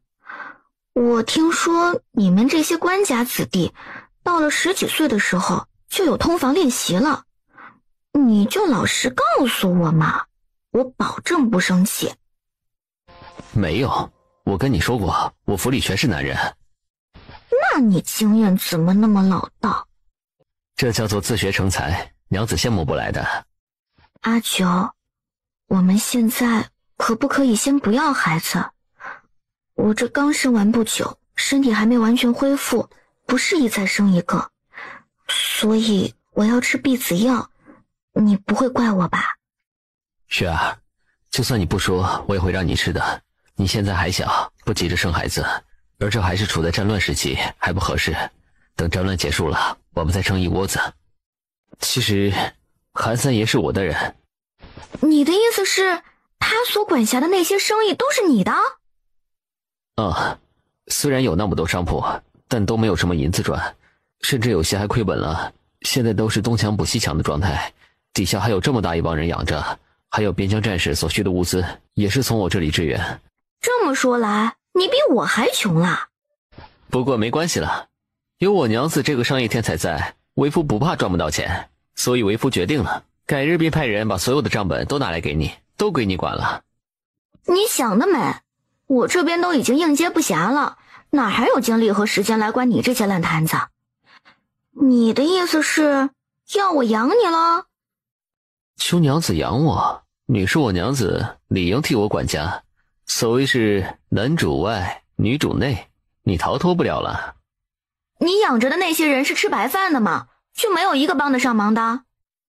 对，他们是吃白饭的，谁叫我当时没有这么一个能干的媳妇儿呢？唉，现在有了吧，媳妇儿又不肯帮忙，我太难了。要我帮忙也可以，但是我要从中抽取红利，我不能白白给你干活，亲兄弟还要明算账呢，不能因为我们是夫妻就不算清楚了。娘子想怎么样就怎么样，我全部家业都交给你了。既然这样，那我就管管吧。那就有劳娘子了。好说好说，你就等着我来养你吧。但为夫现在可是饿了，怎么办？你说我不碰我的，我还没好呢。睡吧，不然我真的控制不住要了你了。怎么睡啊？心里窝着火，睡得着吗？许久未见小娘子来了，这会儿怎么来了？想着韩三爷为我们的生意日夜操劳，我这心里甚是过意不去啊。这不，有时间还是得出来看看的。没关系没关系，本大爷，我就是个操劳的命，天生的。如果有哪一日不操劳，就浑身不自在了。韩三爷摆了摆手，刚想自称一下大爷，倏地感受到一记冷光，他立马改口：爷，他不会知道了吧？中午好。可别这么称呼我，有些不习惯。你还是像以前一样唤我小娘子吧。是，小娘子。我们进去坐下来说吧。韩三爷，坐下来吧。这个爷就别叫了，那都是外面的人叫的，哪敢让小娘子唤我一声爷呢？以后就叫我韩三爷吧。好，韩三爷，坐下来说吧。韩三爷看了一眼美酒，看见他面无表情的样子，就是默认了。好。调料粉的销量怎么样了？回小娘子，销量极大了。附近的各大城镇都知道了我们的调料粉，已经接到了很多单子，有时候还有些供应不上了，相信再过不久就会流传到全国了。就这样子的销量，你就激动成这样了？那如果我说以后销量还会流传到其他国，那你不是要高兴的飞天了？按照这样的发展趋势，是有极大的可能性。那糕点铺子那边呢？不是很好，因为正对面也开起了一家点心铺子，我也派人去买来尝过了，虽然样式没有我们这边的好看，但是在于好吃又便宜，所以抢走了我们这边大部分客源。现在只有一些有钱人来买精品包装的，是为了送礼才买的。有查出来是什么人开的吗？查了，是镇上一个员外的亲戚开的。那你查出来是哪个员外？是什么亲戚吗？听说是一个叫张员外的人，亲戚是他的小姨子开的。他这个小姨子喜欢鼓捣些点心，听说主店在县城里，而镇上这一家是分店。我们现在过去看看吧，我倒是要会一会这家铺子了。月儿，需要为夫出面替你解决吗？不知阿九要怎么帮我解决呢？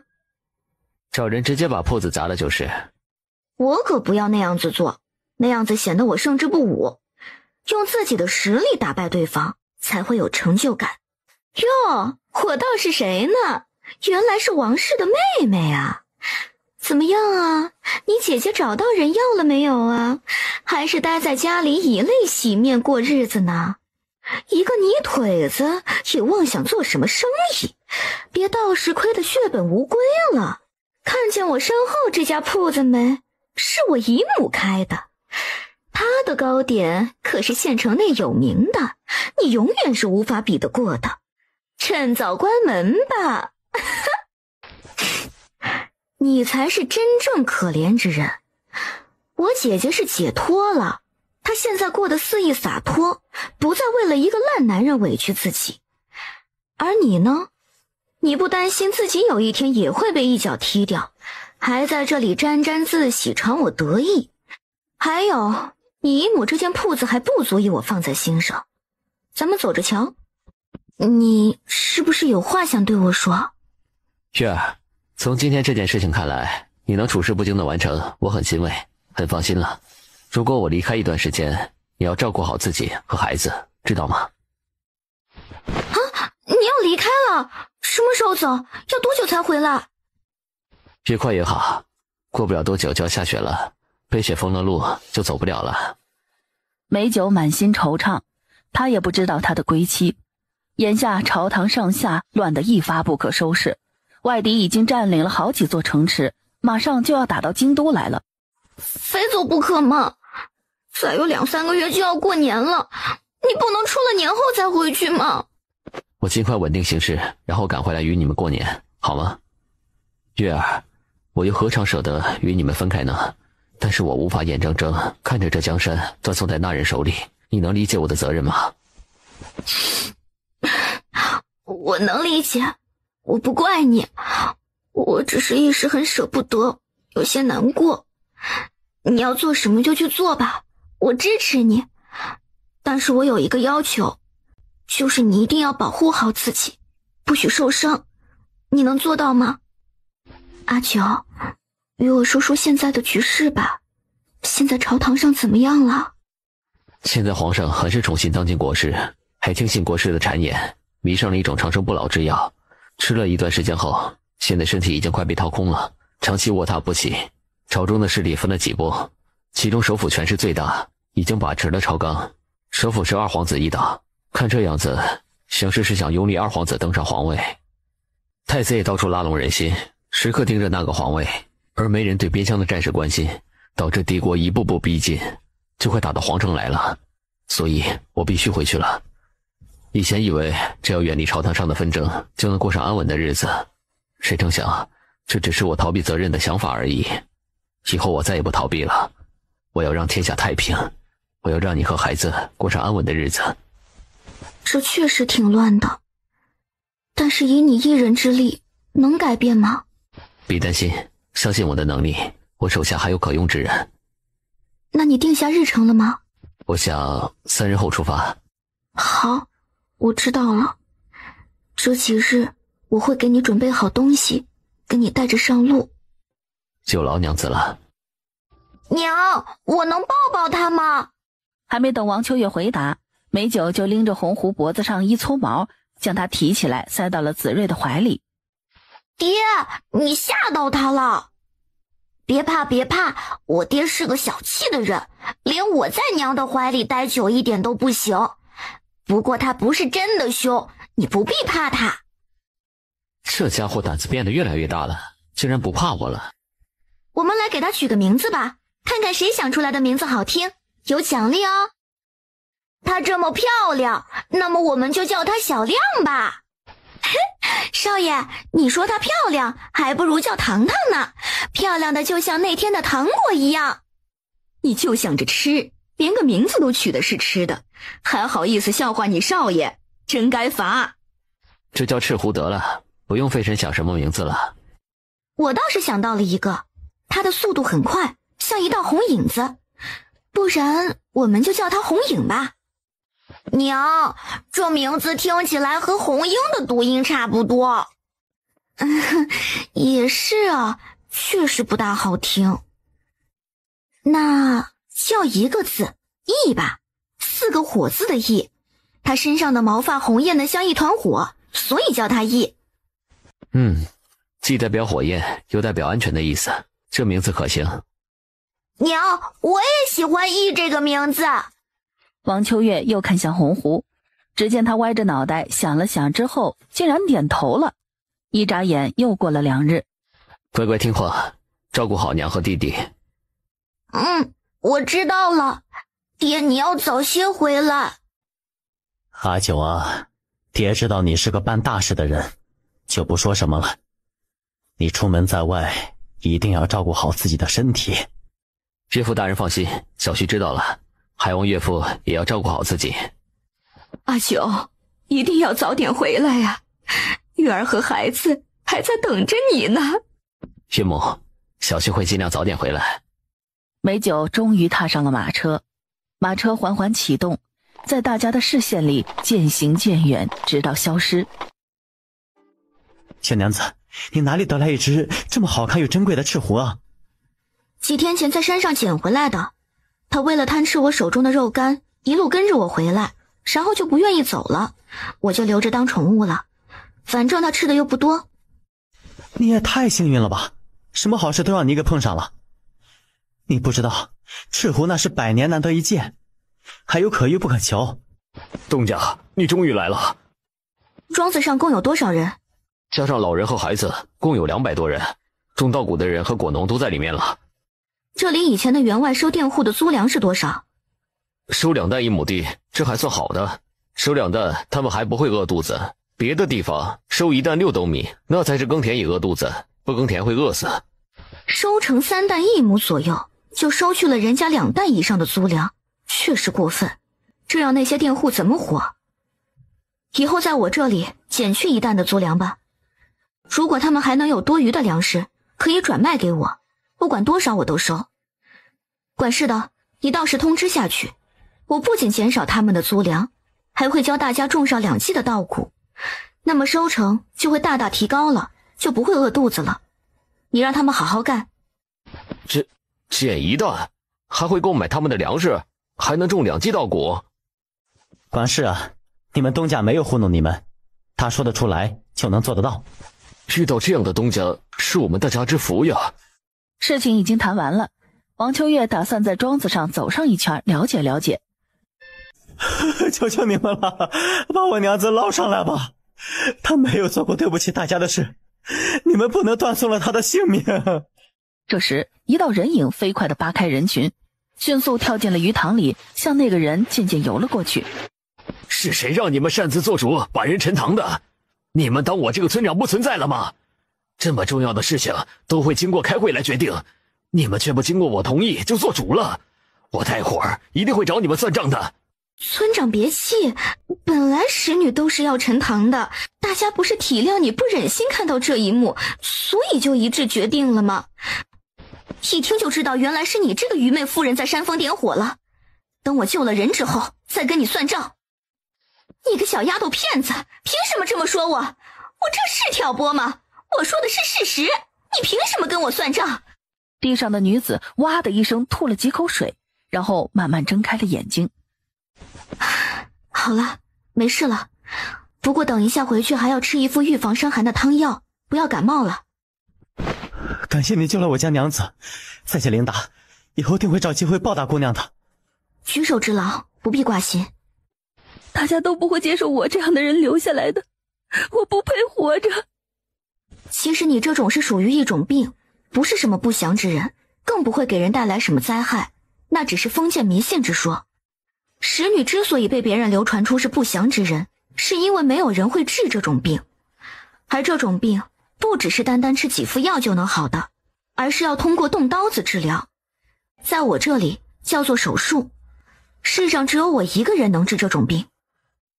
那些姑娘去救我家娘子，她已经痛苦了那么多年，我真的没办法把她治好。只要姑娘能治好我娘子，叫我做什么都愿意。那好，我要去你家替你检查一下你是属于哪种情况，我好做准备，给你安排手术。既然小姑娘敢保证把人治好，那我们就暂且信你一次。如若你没能把人治好，以后他们还是不要留在我们这里了。这恐怕村长你决定不了，因为我就是你们庄园的东家，他们的去留由我来决定。本来我是不打算说出我的身份的，但是碰上了这种事，我就要管了。另外，刚刚那个被点了穴的妇人，我不希望以后她还出现在这里。我不喜欢不团结又愚昧、惯会煽风点火之人，坏了这里的风气。据消息说，几天前的一个夜里，有一个黑衣人潜入了陈大人的府里，离开时正巧被巡逻的官差发现，然后黑衣人被捉回去，县令亲自审问。黑衣人抵不过酷刑逼问，招了供，原来是敌国的一个武士，负责和陈大人联络，互相传达消息。后来还从黑衣人身上搜出了一封陈大人刚刚写好传递出去的密函，这下人证物证都有了，县令不得不请示上面。后来上面传回消息说，圣上震怒，直接罢免了陈大人的官职，抄了他的家，命令不日等圣旨下来，便要砍了陈大人一家人的头。我总觉得哪里怪怪的，就从那个黑衣人被抓起来就觉得不对劲了，这也被抓得太巧太轻易了。这确实是挺巧的，但是那封密函看起来是真的，因为上面是陈大人的字迹。字迹是可以仿写的，要仿写一封信不难，就是不知道是何人要害陈大人这一个小小官职的人。你不提醒我倒是忘了，还有人能够模仿一个人的字迹了。首先要从陈大人下台了谁最先得利那个人想起。你是说，你怀疑是县令在背后做的手脚？不错，陈大人一下来，县令就有可能坐上陈大人的位置了。我还猜到了一个可能，就是有点因为我的关系连累了陈大人。那天秋月斋事件时，陈大人出面替我主持了公道，县令定是怀恨在心了。那可是他最宠爱的外甥媳妇。你分析的有道理。你有办法先把陈大人救出来吗？比如劫狱？我知道你一旦决定的事就一定要去做的，所以我阻止不了你，只能帮你了。那我们打算什么时候救人最合适？我现在就召集人手，今晚夜里就行动。那好，我回去等你消息，有什么消息一定要飞鸽传书给我。韩三爷是来救我们出去的吗？没错，本大爷受人所托来救你们出去，快点跟我们离开这里再说。我们不走，我们是冤枉的，我没有通敌卖国，我要等他们查出来，光明正大的走出去，这样逃了，我一辈子都抬不起头来。哼，陈大人，莫不是天真的相信有人来给你翻案吧？你还不知道这一切背后搞鬼的是那县令吧？是他伪造的证据来置你们于死地，有了这些伪证，你永远也不可能翻案了。你这样等下去，白白害了你妻儿的性命，你考虑一下吧。好，我跟你们走。娘，那个乞丐在后面跟着我们呢，我们要不要载他一程啊？子睿，那你觉得应不应该让这个人上来呢？即便以后会因为这个决定而会害了你，也不会后悔吗？我觉得应该要让他上来。王秋月点点头，然后吩咐魏三把马车停下，让那乞丐上车。你为何一直跟着我的马车？我已无家可归，看姑娘一脸面善，我就赌了一把，跟在姑娘后面，看看姑娘愿不愿意收留我。你是个姑娘，天下无家可归之人太多了，我不可能遇到一个就帮一个，况且我目前也没有能力帮你，我无法收留你。可是你只遇到我一个无家可归之人，不是吗？你只要一天给我一个馒头就行了，我很好养的，而且我还会帮你干活。说说看你会干什么？我力气很大，会帮你砍柴，帮你扛东西。你叫什么名字？我这里正好缺一个扛东西的人，你愿意干吗？啊，不如宝。嘿，你这名字真有意思，你阿爹给你取的名字真有意思，是觉得你不如宝呢，还是你姓不，然后说你如宝的意思呢？名字是师傅给我取的，我不知道我阿爹是谁，我一出生就被丢在山林里，是师傅把我捡回去养大的。可是现在，连我师傅这个唯一的亲人，都永远离开我了。秋月姐，你们没什么事了吧？我没什么事，就是我娘和我父亲受了点伤，被用了刑。还好秋月姐你让人来把我们给救了出去，不然我们就没命见你了。没事了，都过去了。陈大人接下来有什么打算？我也不知做如何打算了，眼下朝廷乱成一团，我就算想为自己平反，也无处申诉了。再说了，我也找不到可以证明我自己清白的证据。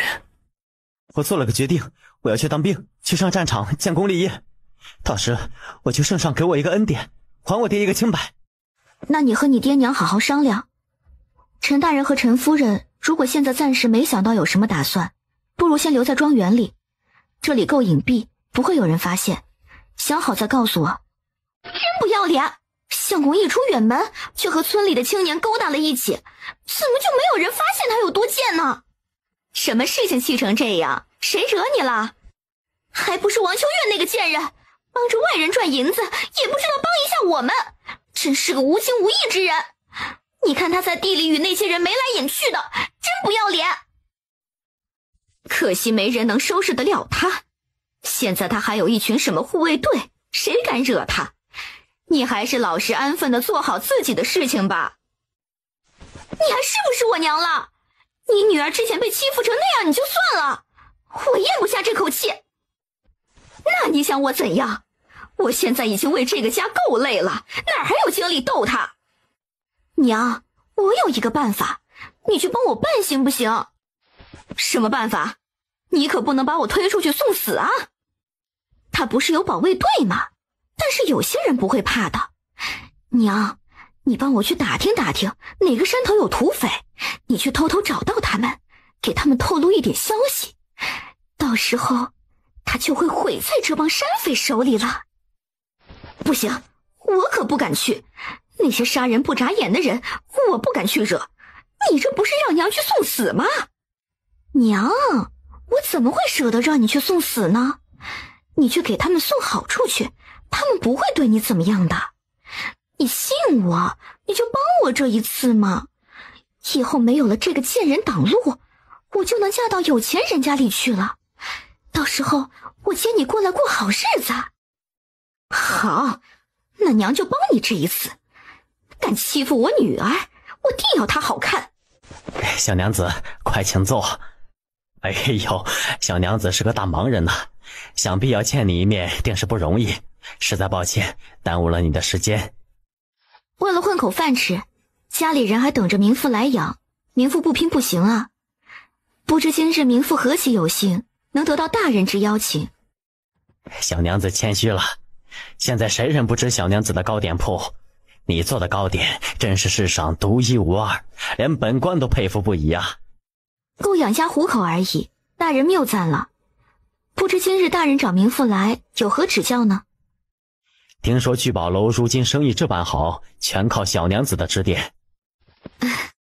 大人高看名妇了，指点谈不上，只不过名妇只是会那么几种特别的菜色而已。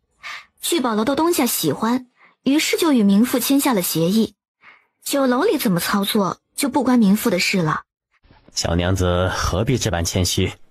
只要聚宝楼能给你的好处，鸿运酒楼也一定能给你，而且会更胜一筹。不是名妇不肯帮大人，是名妇签了协议在先。如果大人能有办法让韩三爷销毁那张协议，那名妇就能帮到大人了。小娘子的意思本官知道了，那就慢走不送。什么事情找我这么急啊？我们的商业被人惦记上了，竟然还查到我隐秘种出来的蘑菇。谁啊？怎么个惦记法？不会是要你交出方子吧？你猜的没错，他威胁我，让我交出做糕点的方子和种蘑菇的方子。而这个人就是那个该死的于大人。是他？这个大胖子，哼，胃口真大，刚升了官还不满意，还想着发财。他不知道本大爷是谁吗？本大爷的东西他也敢惦记。你想好怎么应对他了吗？我现在就修书一封告诉爷去。姑娘，快跟我走，有土匪攻进来了。什么？那其他人呢？其他护卫在抵抗，那些妇人来不及逃掉，都被土匪抓走了。现在回去搬救兵已经来不及了，我先带你从后山离开。不行，我们不能将其他人弃之不顾，更加不能让那些人白白送掉生命。现在立刻飞鸽传书给叶鸿飞，让他带人来。玉儿，我好怕。姐姐别怕，有我在呢，定不会让你有事的。魏三魏四，你们速去把人给抢回来。姑娘，你们快些离开，万一被他们抓住，那可就惨了。我不走，我和你到前面去看看。姐姐，你留在这里等我，只要你不出声，就没有人会知道你在这里。别怕，好吗？你去吧，我会藏好的。王秋月从芯片里掏出了一把德国式的手枪，开始找机会准备下手。愣着干什么？打呀！我把那个女人找出来，这一趟来就白费功夫了。死了这么多弟兄，怎么也要回本来。住手！不然我就打死你们的老大！小美人，你以为那个什么东西就能唬住我吗？我杜霸天要定你了。你识相的就乖乖跟我走，我不为难这里的人，不然他们躺尸在这里就怪不得我了。你要试试吗？那你要回头看看才对我说这句话了。嘿嘿嘿嘿。月儿，救我！姐姐别怕，我会救你的。哟，看着细皮嫩肉的都流血了，我看着着实心疼呢。说吧，你要什么条件才肯放人？有2个条件，第一，你吩咐下去，准备5万白银给我们；二，你乖乖跟我走，不然他们全部死光了，你也会一样要跟我走的，你自己选。你想得美，癞蛤蟆想吃天鹅肉，识相的就放人，不然等一会儿我让你死无葬身之地。要我答应你条件可以，你总得让我知道你们是怎么知道这里的吧？你们村不是有个姓吴的妇人吗？是她来找到了我，说你有很多银子，而且又很美，我就心动了。那妇人果然没有唬我，你果然很美，我要定你了。在这事了结之后，我定要他付出惨痛的代价。好了，你的问题我已经回答完了，该你来回答我刚才那个问题了。月儿，你千万不要答应！姐姐！叶鸿飞带来的人个个都很勇猛，很快就把局面扭转了过来。快，大家撤退！叶鸿飞、王秋月，今日之仇我来日定要讨回来。伤亡情况怎么样？伤10人，7人亡。死去的兄弟家里要好好安抚，多给些抚恤金。以后他的家人就是你们的家人了。是的，以后他的家人就是我们的家人。现在他的家中只剩下2个老人，以后就是我们大家的父母。那些尸体处理好没有？不能随便扔了就算了，要挖个坑埋起来。那些人不配我们给他埋好，丢到乱葬岗去。不行的，等到尸体腐烂，会有大量细菌散发出来，被山鼠带到山下就不好了，会引起瘟疫的，得挖坑埋了。那我这就去吩咐大家去处理好了。那些妇人都齐了吗？找人把他们送回去休息2日。他们受了惊吓，先不做事了。他们是没什么事，就是你这个堂妹被土匪带走了。他这也是自食其果，不管他，我不会善良的再去救一次次害我之人，就让他在那里自生自灭吧。美酒一回来，首先就是罢了一些人的职权。诸位对于本王处置这些人还有何意见，都一一道来。禀摄政王，您一下子清洗这么多官员，大喜天下动荡不安吗？不如暂缓对他们的处罚，让他们戴罪立功。首辅大人，这些人罪大恶极，你轻飘飘一句话就能掩盖他们所做的事情吗？天下动荡，不是因为有这样的蛀虫在，国库会空虚，敌国会打过来，现在天下就不动荡了吗？你有看到民间的疾苦，民不聊生了吗？你还好意思提出来？不知道的以为他们做的事情都是你受益的呢。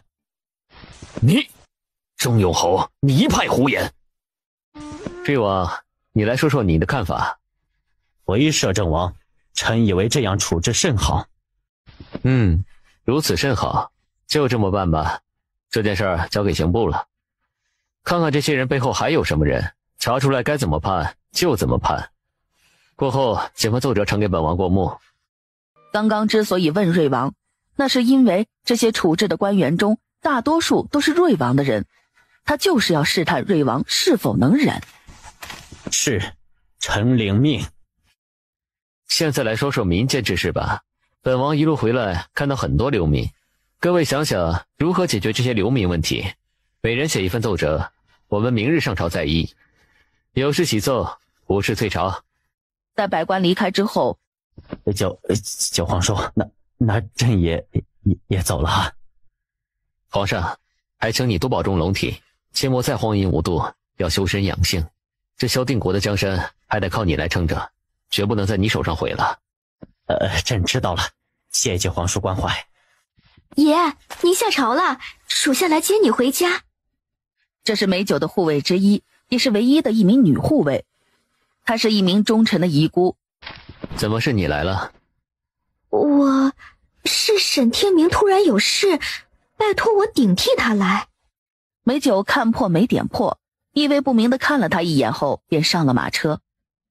大哥，你过来是有什么事吗？我要来找吴氏算一笔账。哟，我当是谁呢？这般闯进来，只我一个妇人在家，你这样不怕人家说闲话吗？吴氏，你个毒妇，干出这等不知廉耻的事情来，还有脸在这里说风凉话，简直恬不知耻。你竟敢打我，老娘跟你拼了！一个大男人上门欺负弱智女子，你个臭不要脸的！吴氏，你给我住手！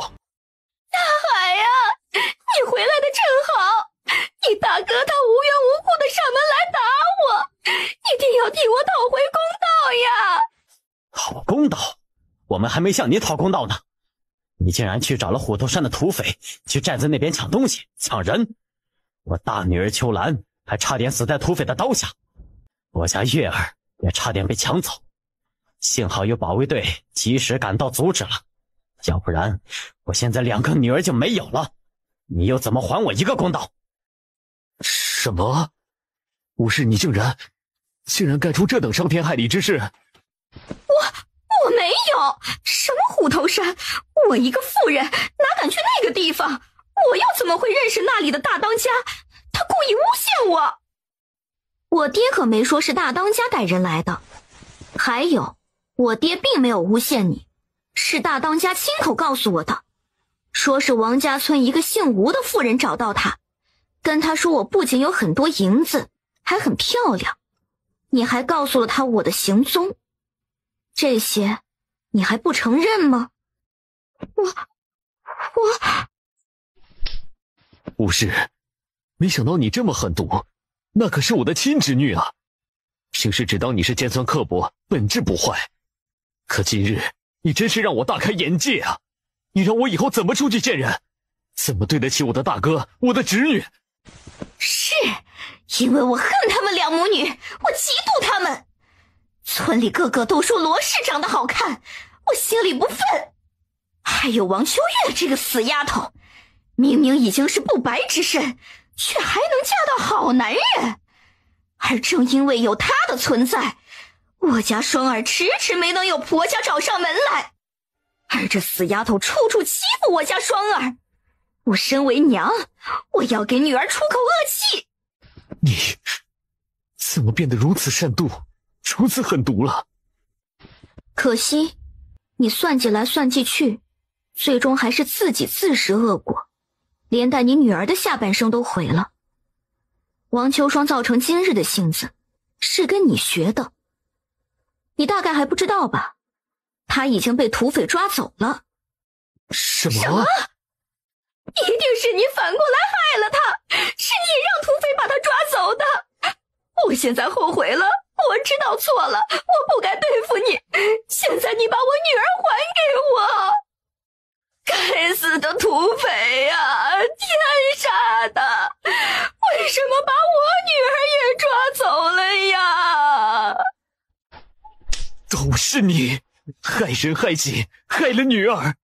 那可是土匪窝呀，他这一生都让你给毁了，还能不能有命都不知道啊！并不是我让土匪抓他，而是他躲在暗处看好戏，被逃离的土匪看到扛走了。当时我们没办法救他。秋月，等一等，你能不能去救双儿出来？他才16岁，不能就这么没了呀！叔知道李婶娘对不起你，但是叔就求你这一次，行不行？叔，你告诉我怎么救，拿什么救？你忘了我也是一个小姑娘，你不知道那土匪有多少人吗？恕侄女无能为力了。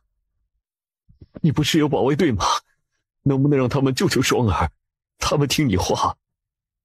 叔，他们为了赶走那些土匪已经死了一个，伤了大半人数，你叫他们怎么能和土匪抗衡？愤怒地瞪了一眼王大海，然后快速离去。陈大人接旨。当圣旨被韩三爷读完，交到陈大人的手上时，他宛若在梦境中。圣上为何突然就下旨让我恢复官职了？他查清楚我的罪责了吗？是摄政王替你讨来的圣旨，也是他替你查出是被冤枉的，不能让你这么亲民的好官给冤枉了去。还望韩三爷代为下官向王爷修书一封致谢，有机会下官一定报答他的大恩。王爷说了，要你好好做官，就是对他最好的答谢了。这点小事不足挂心。好了，现在我跟你一起出了这口恶气吧。冤枉了你，现在可以报仇回来了。大胆罪臣陈启明，你竟然还敢回来！来人，把他给本官抓起来收监。大胆，直呼本官名讳，视为不敬，先打20大板，以此惩戒。来人，行刑。哼，罪臣，现在罪臣可是你，你胆大包天，竟然买通人来伪造证据，诬陷陈知府，然后就花钱买通关系，坐上了知府的位置，你该当何罪？我没有做过这样的事，你们诬陷。这里都是你的罪证，上面有你收买人的口供，还有你买通的关系，也一并查了出来，严惩了。这下你还有什么话可说？妹妹，不对，简贤是个小姑娘，不可能是妹妹。大叔，你现在感觉到怎么样了？还有哪里不舒服？请告诉我，我好登记对症下药。大叔，你为何一直盯着我师傅看？抱歉，姑娘，实在下失礼。因为这位姑娘长得很像我一个亲人，便多看了2眼。抱歉，冒犯了。那你说的那位亲人现在何处？他呀，10几年前就不见了。我每年都去不同的地方找，今年来到了永安县，找了几个镇，还是一无所获。没想到感染了风寒，在我昏昏沉沉的时候，伯父被抢走了，我就跟着流民来到了这个镇上，结果你们告诉我说是流感。姑娘，我还能好吗？我还要继续找人。大叔，她是你什么人呢？为何一定要找到她？她是我妹妹，10几年前就离家出走，从此音信全无。老母亲一直挂念她，让我出来寻她回去，告诉她母亲不怪她了。失踪了10几年，要是你妹妹有意躲起来隐姓埋名，你怕是也找不到。不如你先告诉我师傅你妹妹叫什么名字，让师傅找陈大人查一下户口上的名字，看看有没有你说的人。对呀，我怎么没有想到呢？谢谢你啊，小姑娘。我妹妹叫罗秀莲，年龄36岁。你说什么？你妹妹叫罗秀莲？这不是婶子？是的，姑娘，我妹妹就叫罗秀莲。看你们的反应，是不是认识她？你说的这个人，我确实认识有一个，但是有同名的也不一定，不知道是不是你要找的人。这人在哪里？快带我去见他。哎，你现在怎么去？你正在生病隔离呢，等你病好了我再带你去。哎，大叔，你有画像吗？拿出来给我们看看，就知道是不是你要找的人了。我伯父被抢了，画像在里面。没关系，等你病好了，我带你去见他。小妖精，天天为你还不知足。讨厌，那就让你喜欢本大爷为止。大爷，您打算就这么放过那个王秋月了吗？他杀了您那么多兄弟，您不找他算账，怎么跟您的兄弟交代呀？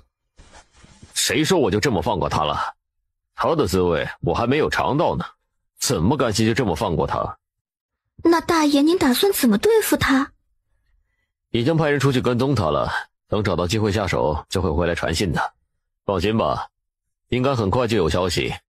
敢欺负我家小美人，本大爷替你出气，到时候也帮你欺负他回来。大爷你对双儿真好，双儿好喜欢您。禀大当家，小的回来了。这次是下手的好机会啊！镇上现在有很多流民进来，还得了什么流感病。那王秋月这几日都住在镇上，没有回去，他身边没有人保护。他在镇上，好不好下手吧？有官府的人，我们怎么下手？这哪是什么好机会？大当家，先别生气，听小的说完。小的查到这个镇上没什么兵力，都是一些无用之人罢了。还有，小的听说镇上的人都很有钱，捐了不少银子出来帮助那些流民，尤其是那个王秋月，捐银子捐食物的，就他最豪横。他奶奶的，这么有钱，倒不如给老子花花。现在兄弟们正是没有粮食过冬了，正愁着不知道上哪儿弄来呢，这确实是个好机会。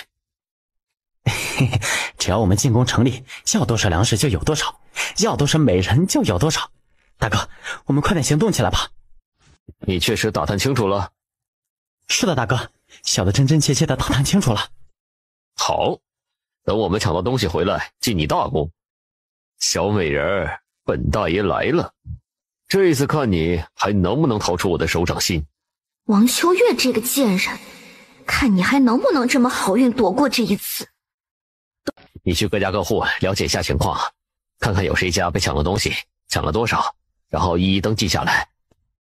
还请林大夫留下来帮忙治疗一下伤者，我和韩三也想对此救你师傅。小娘子聪慧过人，虽然被掳去了，但是她一定会想办法拖延时间，等着我们去救她。这些土匪应该是虎头山的，只有那里的人才会仗着人数多，猖狂得很。我们要想办法调兵力过来才行。调兵的事我来解决。魏三、魏四，你速去虎头山查探情况，你们找到机会潜入进去。如果小娘子有危险，要不惜一切把她给带出来。要是没危险，暂时不要行动，等我调到兵力来再动手。我现在就连夜赶过去搬救兵来。香，真香！虽然你吐了一路，但还是这么香，真不愧是美人儿。哟，这气度，这傲骨，本大爷喜欢。最喜欢驯服你这种性子的美人。地牢里那么多美人，哪一个不是被本大爷驯服的？不过呢，你跟他们又怎会一样呢？我是真心喜欢你的，希望你能做我的压寨夫人，以后都听你的话，怎么样？你当我是3岁小孩呢？你无非就是看上我有钱，才会哄我的吧？哟，连生气都这么好看，我怎么会是只看上你的银子呢？要多少银子，老子不能得来。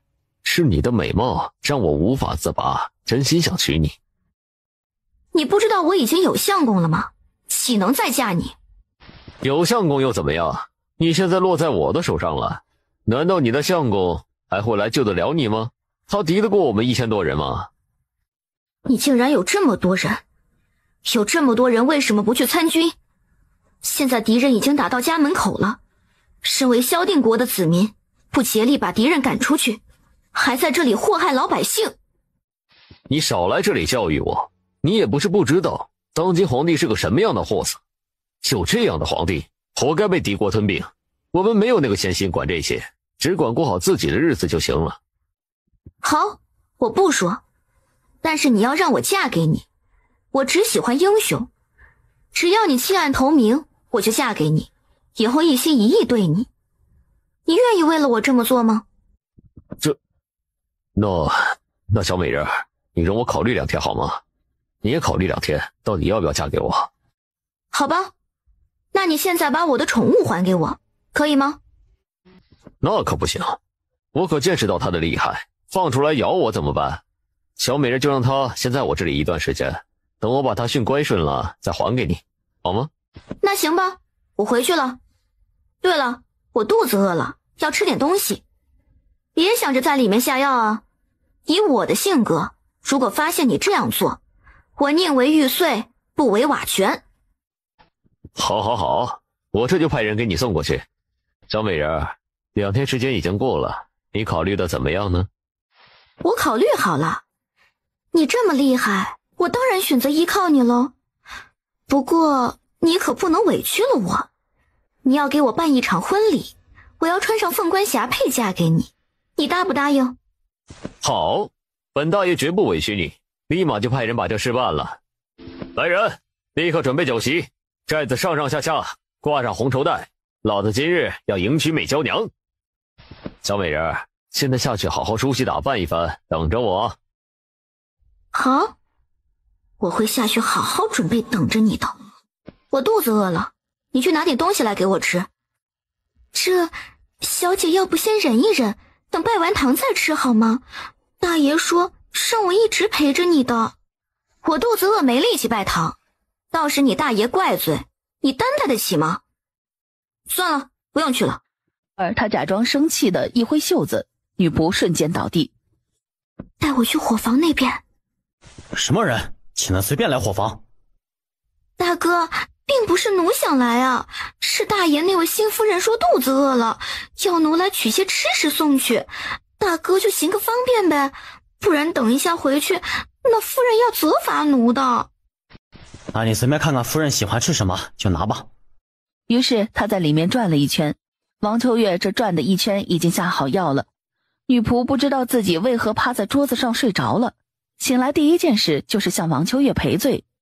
算了，你也累坏了，快过来帮我把发髻再盘一遍。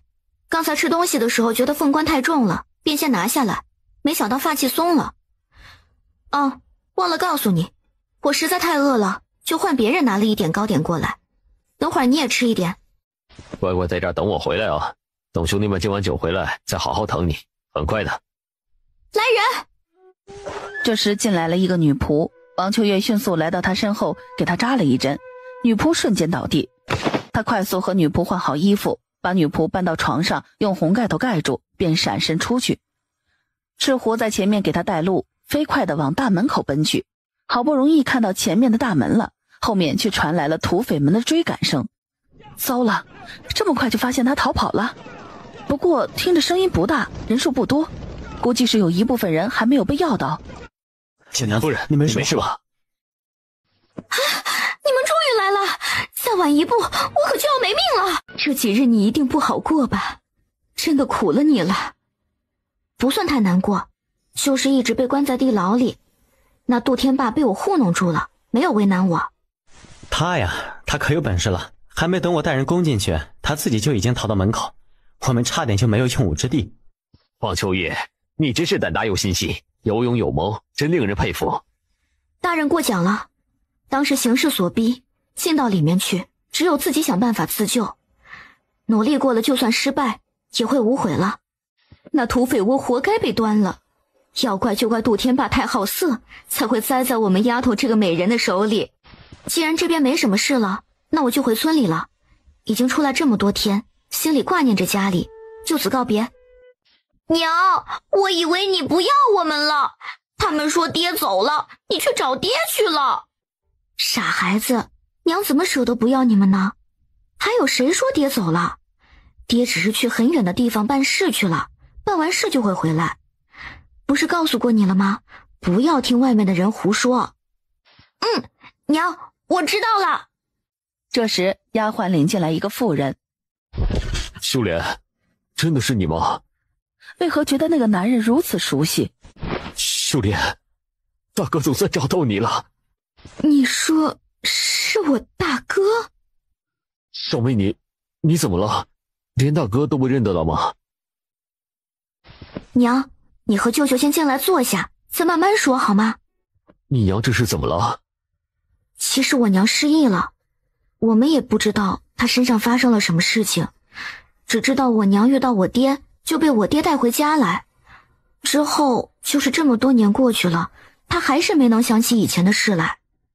难怪她这么多年没有回家，我们都以为她还在怪着母亲，所以不愿回家，没想到中间还有这样曲折的事情，真是苦了她。你们是哪里人士？我娘当年为何要离家出走啊？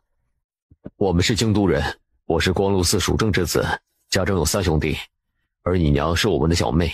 当年我们的母亲逼迫小妹嫁给他表哥，那表哥是出了名的纨绔子弟，小妹不愿意，因为他早已心有所属，那人是父亲的门生。后来他们2人商议私奔，没想到那人回来了，却不见小妹回来，我们就找那人问清楚，那人说根本没有和小妹私奔，所以小妹就失踪了。从那以后，母亲就整日以泪洗面，深深懊悔自责，不该逼迫小妹。于是我身为大哥，决定要把小妹找回来。好了，别哭了，我这不是没事吗？可是你的清白已经全毁了呀，以后你可怎么嫁人呢？切，这有什么？又没有人知道。料王秋月那家人也不会到处说我的事。再说了，王秋月那贱人当初还不是个不白之身，还搞得全村人都知道，身边带着个野种，不照样能嫁得很好吗？这有什么好担心的？就凭我的样貌，不愁嫁。那你在土匪窝里没受什么苦吧？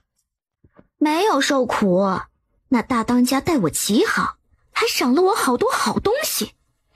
娘，你看，以后我们不用这么穷，可以吃到肉了。吴氏看着那些琳琅满目的首饰和几锭白银，眼睛都直了。娘，我要赶快收起来，免得被别人看到了。这可都是不干净之物，不能拿出来晃眼。以后久不久拿1-2件出来，当了换银子才是实在。侄儿，生辰快乐！阿九回来了。啊，你怎的回来了？侄儿，生辰快乐！我特意赶回来跟你过生辰的，还好赶得上。谢谢阿九，谢谢你对我的真爱。月儿，外面这么冷，阿九赶了那么久的路，应该累了，赶快让他进来再说呀。爹，你终于回来了，子睿好想你。姐也想你们，有没有乖乖听娘的话呀？子睿很乖的。好漂亮的簪子，喜欢吗？喜欢，谢谢阿九。其实你回来就是给我最好的礼物。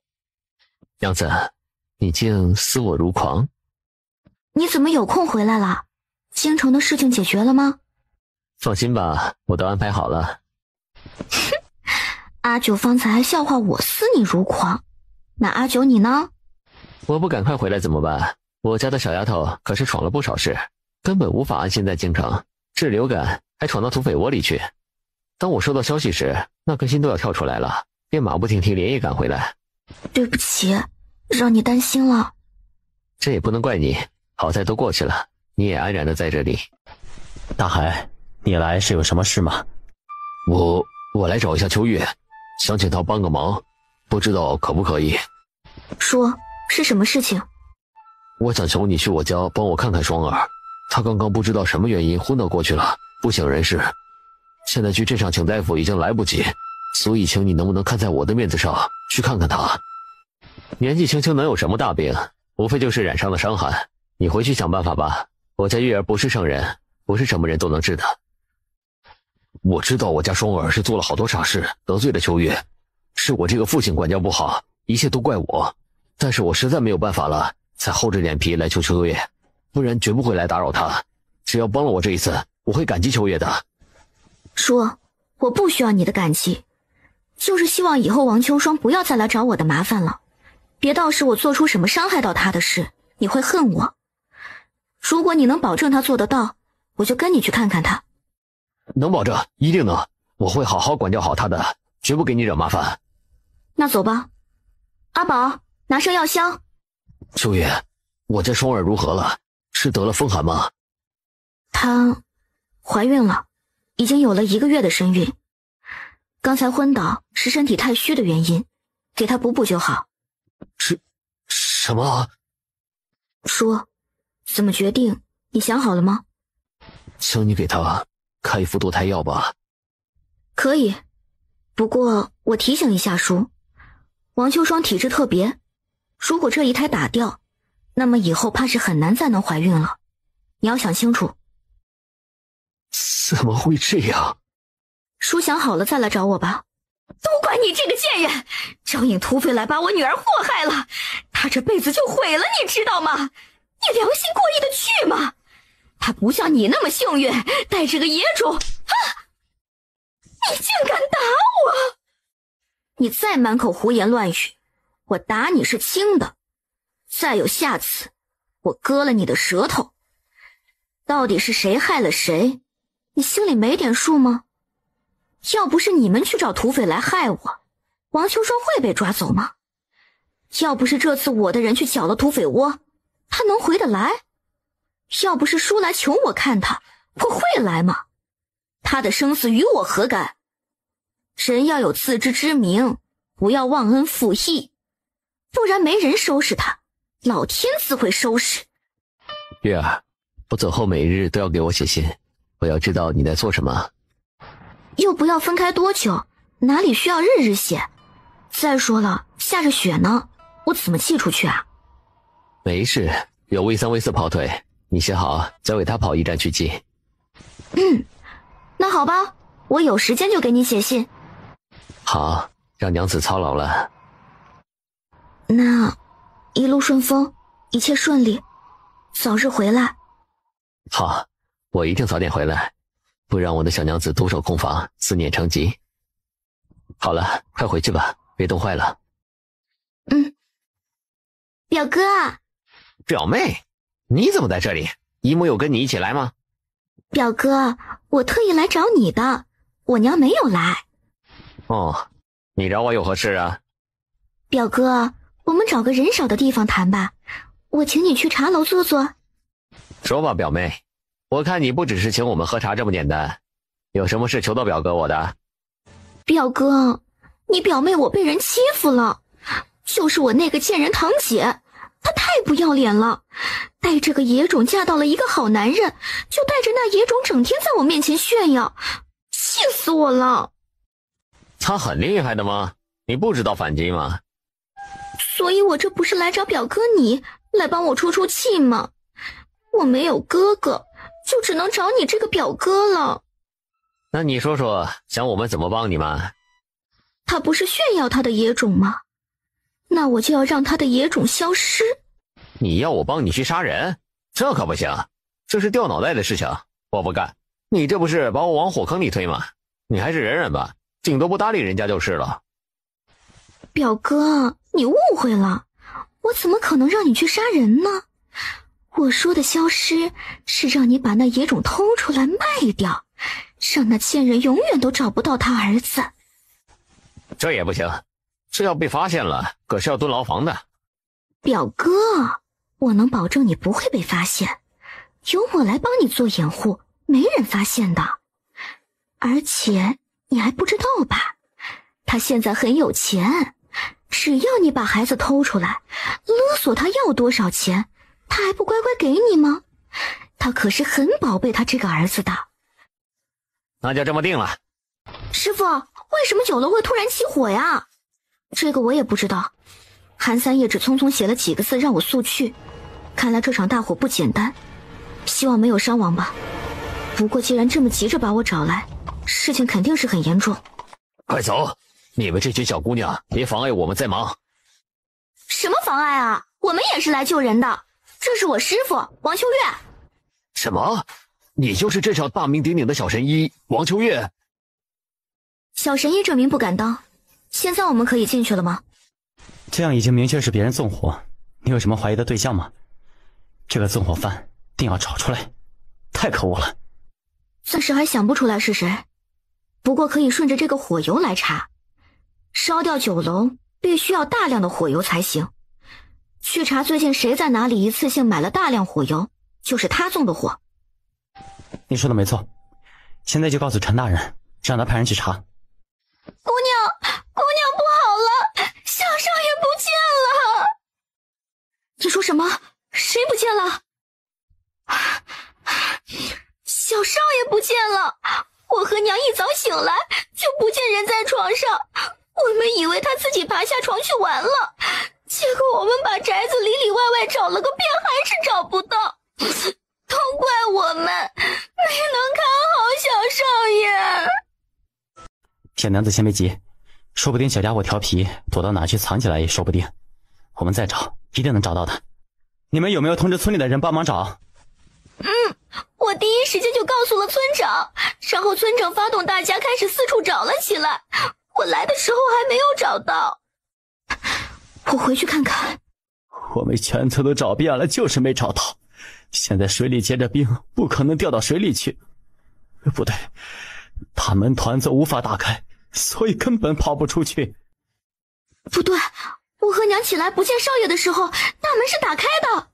那这就能证明团子不是自己跑出去的，而是有人进屋把他带走了。那人不可能悄无声息地把孩子带走，除非屋里的人都被迷倒了。什么？谁这么狠毒来带走一个孩子？他想干什么？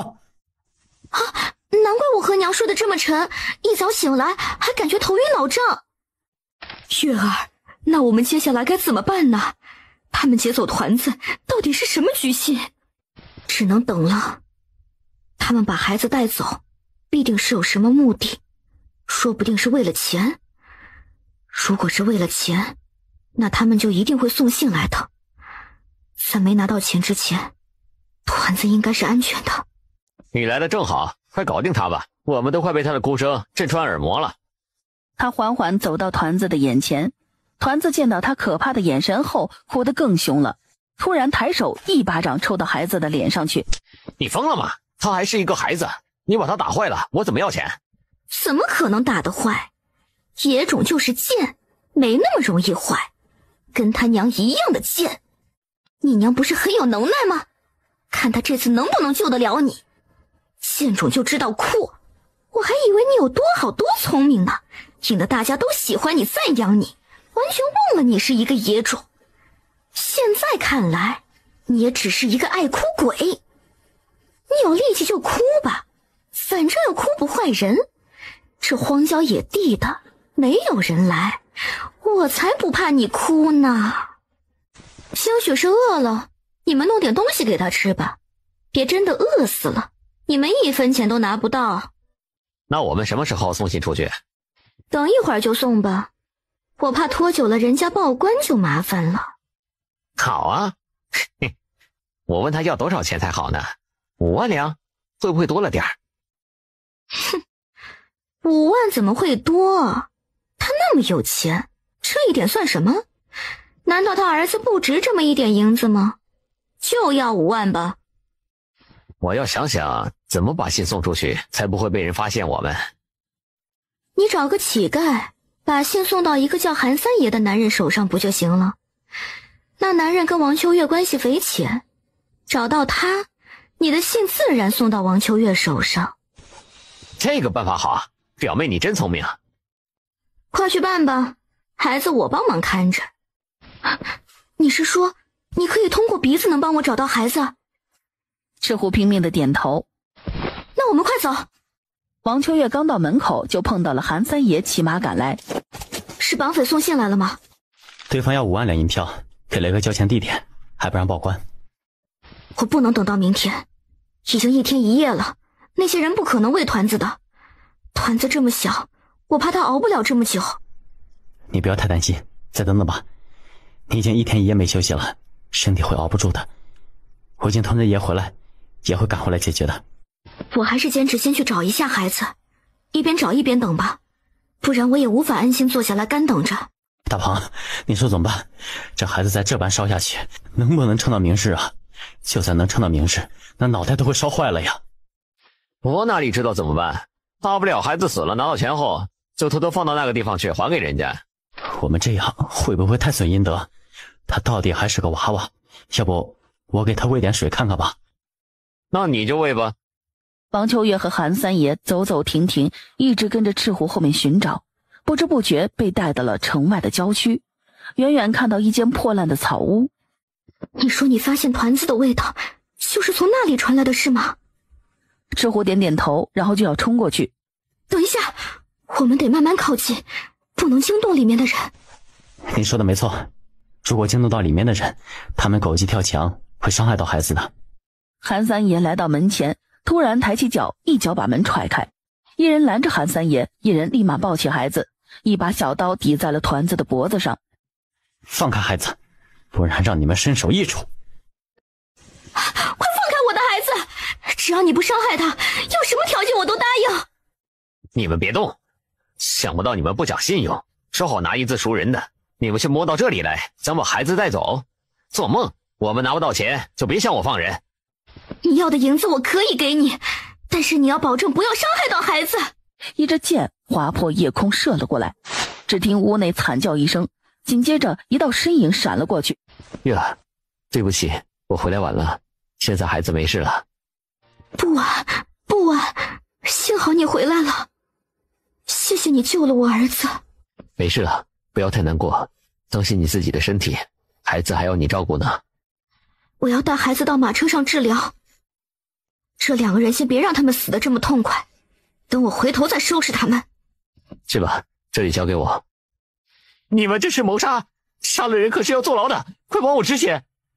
哼，畜生，这一点惩罚算便宜了你，还指望给你止血，想得美。说吧，你们为何要这么做？谁是主谋？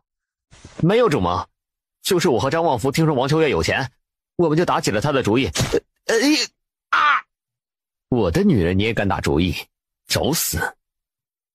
大爷，我错了，求你放过我吧，我以后再也不敢了。我不会再问第3遍，你们的主谋是谁？你不说我说，我被你们害惨了，我本来不想参与的，都怪我一时鬼迷心窍。大爷，我说了，你会不会就不杀我了？只要你不杀我，我做什么都行。你不说会死得很惨，说了就给你留个全尸。我说是张大鹏的表妹王秋霜。给他们止血，他们还不能死，还需要他们作证，找个人去报关。团子没什么大碍吧？受了寒，还有喉咙有些红肿，大概是哭的时间太长了，拉伤了声带，要喝几天的药才能好。看来那2个男人的手还是被扎得太少了，应该直接废了他们的手。不知是哪一个打了团子的脸，也太狠毒了。这么嫩的皮肤，现在5个手指硬变紫，要很长时间才能消失掉。想到这里，我的心就像被针扎一样痛。不管是谁，总归是那几个，还有一个到时也会为他做的事付出代价。对了，阿九，你怎么知道我们在草屋里？你又刚好出现的。我猜想绑匪偷了人，不敢住在镇上，为了不被轻易发现，最好找一个偏远的地方躲起来。我知道你一定会到处找孩子的，于是我从猎户那里借来了一条猎狗，循着你的味道想先找到你，再一起想办法找孩子。没想到你找到了孩子，我来正巧碰到孩子有危险，就找准机会出手。幸好你来了。对了，你那边的事情处理完了吗？你丢下手头上的事赶回来，没有问题吧？还没有处理好，明日一早便要赶回去。放心吧，不会耽误事的。玉儿，那你打算怎么处置王秋霜？要不明日通知村长，让他来处置吧。这些事情已经不是一个村长能处置的了，他犯了法就要接受律法的制裁。确实，这种罔顾律法之人确实是要处罚，恐怕这次要判绞刑了。活该，这就叫做自食其果。爷，有何吩咐？你去那个恶毒的女人家里一趟，本王要她一只手把她的手筋挑了。明日他没有时间在这里亲自动手教训他，那么今晚就不会放过他。是，属下领命。怎么还没睡？明日在家好好休息，陪孩子吧。最近你太累了。明天我还要去镇上一趟，你还不知道吧？聚宝楼全被烧了。是何原因起的火？我怀疑是别人故意放的火，在现场发现了火油，究竟是谁还没有查出来。有什么事让韩三夜去办吧，你需要休息。不行，纵火之人没找出来，我无法安心休息。酒楼的伙计还有那些住客都还没有安排好，我要去看看。我保证忙完这2日就好好休息。那你现在快点睡吧。村长啊，你一定要给我女儿做主啊！我在双耳昨夜里被人挑断了手机，她的一只手废了呀。那秋霜现在怎么样了？已经止了血，没什么大碍。可是她的手……这事儿只能报官来处理了。已经出来2件案子，不是我一个村长能管得了的事情。那边又有一阵骚动，几个官兵押着王秋霜从他家里走出来，吴氏在后面哭喊哀求。贵池大哥，为何要带走我的女儿？她犯了何事？是不是抓错人了？让开，别妨碍我们办差。你女儿伙同她的表哥绑架她堂姐的孩子，意图勒索银子，她表哥全部都招认，先要将她逮捕归案。这没有搞错，秋霜一个小姑娘会干出这等伤天害理之事？爹，救我！我没有做过这样的事，是王秋月害我，他诬陷的我。还敢狡辩？你的同伙都招认了，你再怎么诬陷别人都没用。原来团子脸上的巴掌印子是你打的，他现在看见你这么害怕的样子，我就明白了。你可真狠毒，竟对一个孩子如此，我永远都无法原谅你。贱人，你竟敢打我女儿！你凭什么打她？我没有打她，你冤枉我！你跟我狡辩没有用，你去衙门慢慢说吧。带走！你来的正好，那个纵火之人，我们的人已经查到线索了。是谁？我顺着火油这条线索查了几家店铺，没发现有人大量买下火油。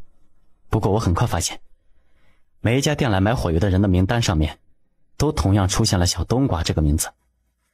于是我便猜想，这个人肯定是在各家店铺分别买一点，然后自己再集合在一起。接下来我又顺着这个人的名字找到了他所在的地方，竟是鸿运酒楼的小二，而鸿运酒楼的老板是张员外。鸿运酒楼，张员外，这一听就知道主谋是张员外。这是嫉妒聚宝楼生意好才让人放的火吗？这个要等陈大人审问出来才知道，现在刚刚查到线索，还没报官。不过方才你来时，我已经派人去通知陈大人了。这下子陈大人有的忙了，一下子遇到2个案子。你那个堂妹已经被抓了吧？早上官差就来把人带走了。对了，你家孩子没事了吧？好多了，谢谢关心。那就好，爷都心疼坏了。我第一次见爷如此紧张一个人的，以前他从来不会为了谁而耽误公务，自从遇到了你们母子俩，他一次次破例了。现证据已确凿，罪犯主谋王秋霜策划绑架孩童，罪行恶劣，根据刑法判处10年牢狱。同伙人张大鹏、张旺福判处5年牢狱。王秋霜、吴氏扰乱公堂，各打20大板。大人，舒儿她已怀有身孕，不能打。事出有因，那王秋霜就不用打板子了。来人，带吴氏下去执行。本国现在宣判，张员外主谋纵火一案成立，判于15年牢狱。小冬瓜虽是受人指使，但一样不能免罚，判于10年牢狱。张员外，因为你的所为，害得聚宝楼损失惨重，你要赔偿人家的损失，没收全部家产，另赔偿1万两银子给聚宝楼。你的鸿运酒楼也归聚宝楼东家所有。哎，月儿，你怎么来了？快来，有早饭了吗？我这里煮了一些粥食，你要不来吃点儿？姐姐，你不用忙活了，我用过早膳才来的。月儿，我都听叶大哥说了，你竟然遭遇了这么多事情，还有团子，真是苦了你们母子。现在都没事了吧？姐姐放心，都没事了。所有作恶之人都已经得到了惩罚，连许秀才的张氏也没能逃过，他被判了绞刑。真是世事难料。我不会同情这个人，伤害我也就算了，怎么可以再来伤害我最亲爱的妹妹呢？这只能说一切都是他的咎由自取。姐姐，都过去了，我现在已经没事了。我告诉你这些，是让你觉得心里痛快些，不是让你生气的。我们不想这些不相关之人了，好吗？看来叶鸿飞对姐姐是无话不说嘛，竟敢把我的事都告诉你，不知道你会担心的吗？你别怪他，是我想关心你的事，所以就追着他问，他被我纠缠的没办法，只好告诉我了。姐姐为何这么维护他？莫非是因为紧张他？才没有，我只是让你不要冤枉好人而已。姐，你喜欢叶鸿飞吗？你说什么呢？像我这种和离过的女人，哪有什么资格喜欢人家？我也不会喜欢人家。姐姐，我不喜欢你总是这样妄自菲薄。你只是曾经失败过一次姻缘而已，有什么大不了的？你很好，温柔、漂亮、聪慧、大方，哪个男人能娶到你，是他几生修来的福气。还有，两个人相处，不是像你这样卑微的迁就，这样男人都会看不起你的。姐姐，你要改掉你这样的想法。要想男人对你另眼相看，尊重你，首先就是自己要有自信，然后变优秀，知道吗？月儿，你年纪比我还小，为何懂得比我还多呢？这些无关年龄，是看透了一些事情才会有感而发。姐姐，我遭遇的比你还要多，我都不会看不起自己。你也要像我一样，自信、大方，想爱就要大胆地说出来。可是，我也不知道人家喜不喜欢我。如果不喜欢我，我不是很丢脸吗？姐姐，要不我去探探他的口风，看喜不喜欢你，怎么样？那我现在就去问问他。姐姐，你在这里等我的好消息吧。姑娘，有事吗？进来坐吧。没有特别的事情，就是来了解一下那些女子护卫队的情况。哦，他们很辛苦耐劳，这边学习认字，那边又要认识草药，还有学习武功，不怕风雪的学习，比我们这些男人还要刻苦。姑娘请放心，你交代的任务，我会监督好他们的。姑娘是不是还有什么话想说？你但说无妨。那我就直接问了啊，你喜不喜欢我姐姐？哦，我确实和蓝姑娘过于亲近了，抱歉，是我没考虑到她的声誉，以后我会注意的。不是，你误会我的意思了。我的意思是，你如果真的喜欢我姐姐，可以正大光明的和她相处。我只是想知道你的想法而已。叶鸿飞知道王秋兰对王秋月的重要性，他心疼他姐姐，他希望姐姐能够得到幸福。看你这反应，确实不喜欢我姐姐。没关系的，就当做我没有问吧。我喜欢你姐姐，我只是觉得像我这样的身份的人配不上你姐姐。既然他希望有一个人来能给他姐姐幸福，那么就由自己来帮他守护他姐姐吧。喜欢一个人，没有配不配之说。你确定你是真心喜欢我姐姐的吗？我很确定，我是喜欢她的。哼，姐姐是不是等着急了？才没有。好了，姐姐，我不逗你了。我直接问了叶鸿飞，她说她喜欢你，一直没表露出来，是觉得自己配不上你。真是个傻子，我岂会嫌弃她这些？唉，本来想着来这里看看姐姐这里的情况，没想到做了一回媒人。不过看来姐姐有家人陪伴，我就安心了。阿九什么时候失踪的？来信有说清楚吗？信件是一名手下传过来的，重重的说了几句。爷是2天前失的踪，有人给城里的百姓投毒，也发现了那人追出去要解药，没想到对方故意把爷引走。手下发现爷1天没回来，便去找，但是找了2日都没能把人给找到，便传信来给我求救。我们再加快速度。不能再快了，这路面打滑，马儿不能跑这么快。你先别急，在没有消息的时候就是好消息。王秋月不再吭声，是他着急慌乱，忘了安全第一。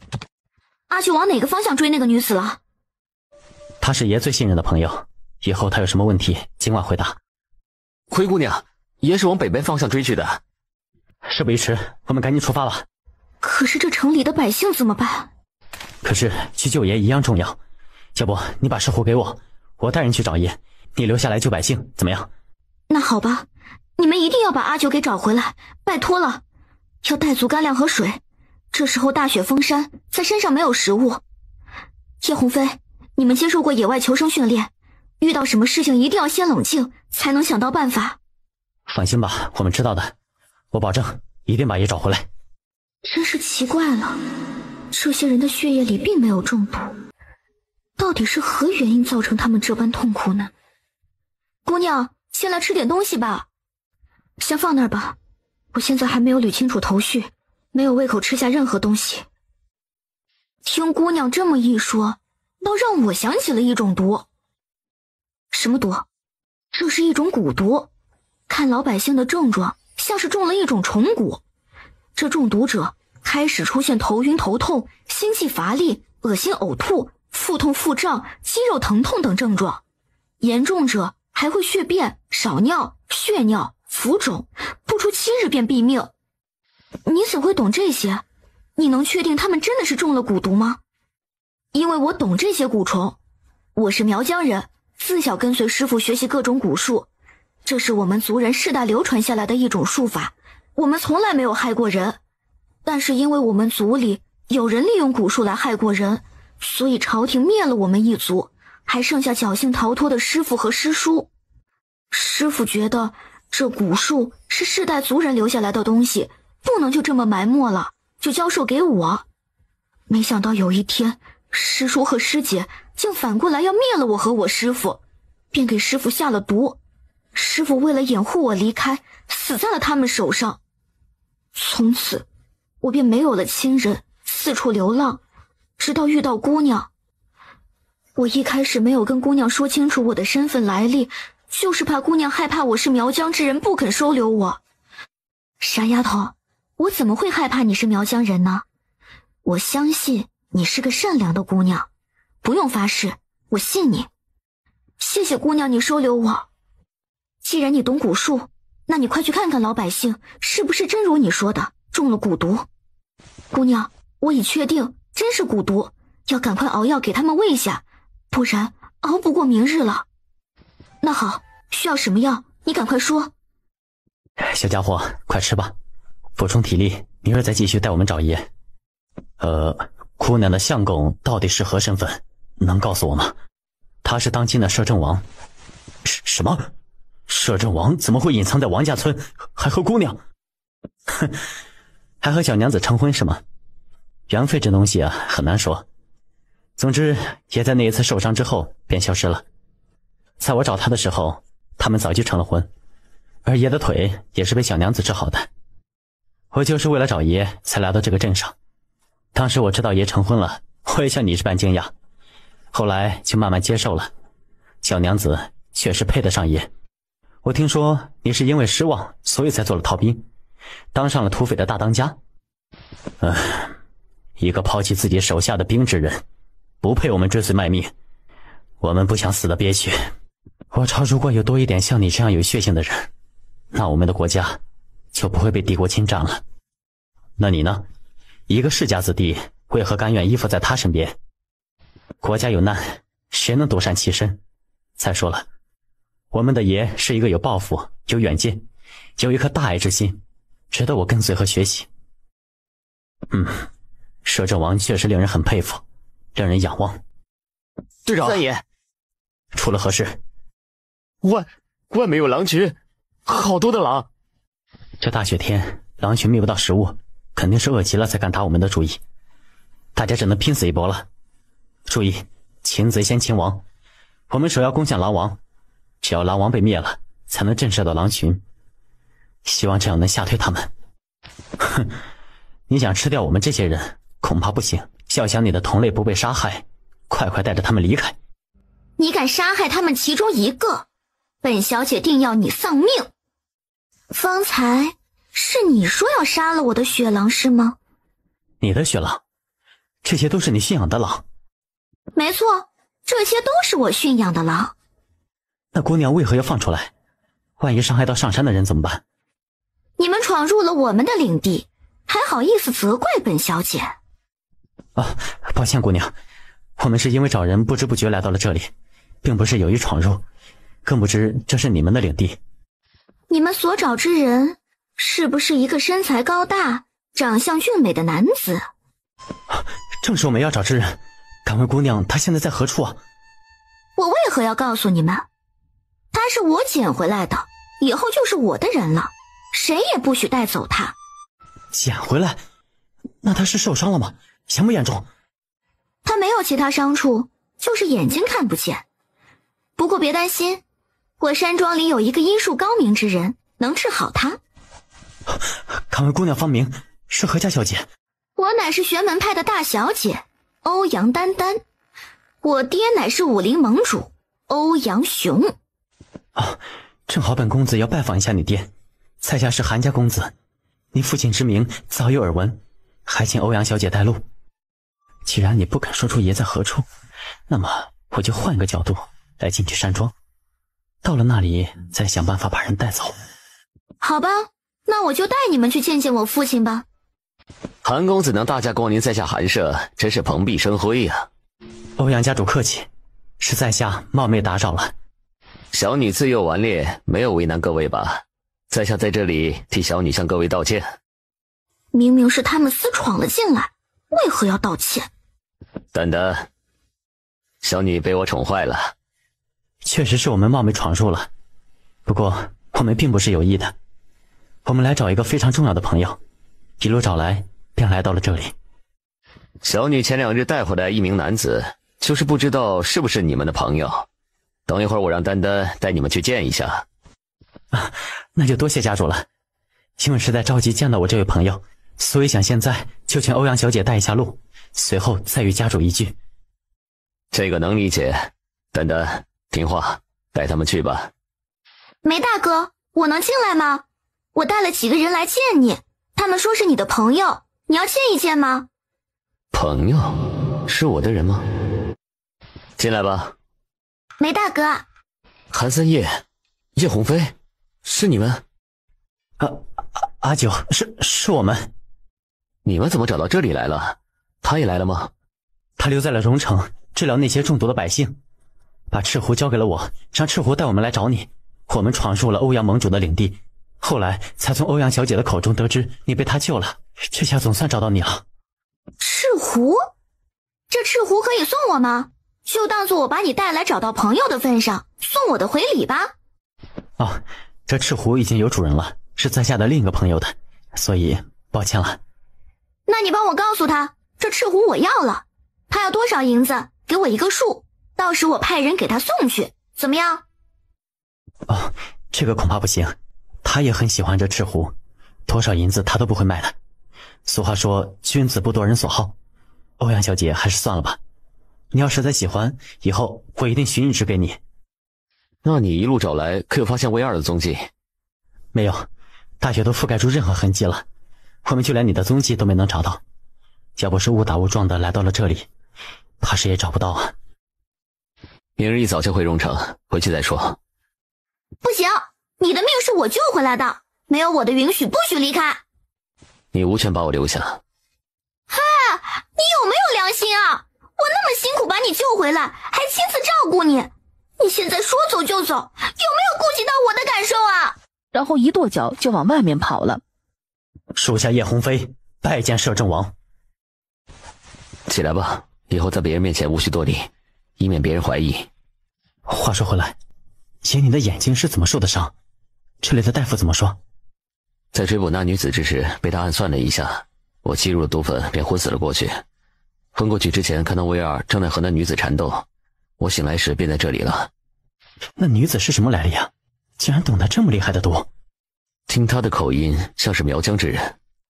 也不该以身犯险，万一真出了什么事，你让我们手下的人怎么办？此人1年前我遇到过，也曾中过他的毒。这次他再出现，我绝不能让他跑了。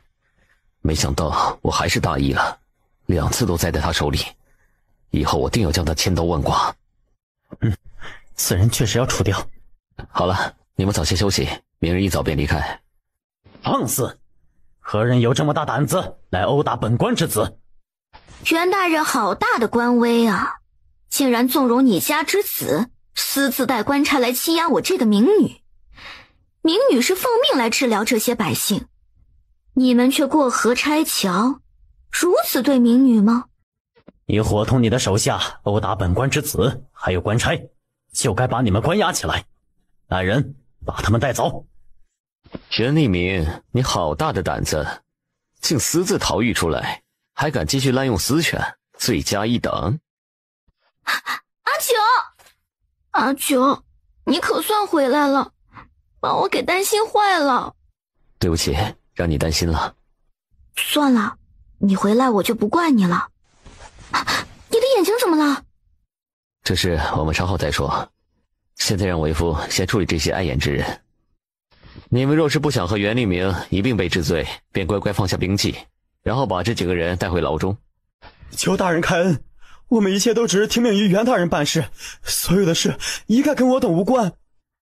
待本公子查明，如果真与你们无关，你们便可继续当差。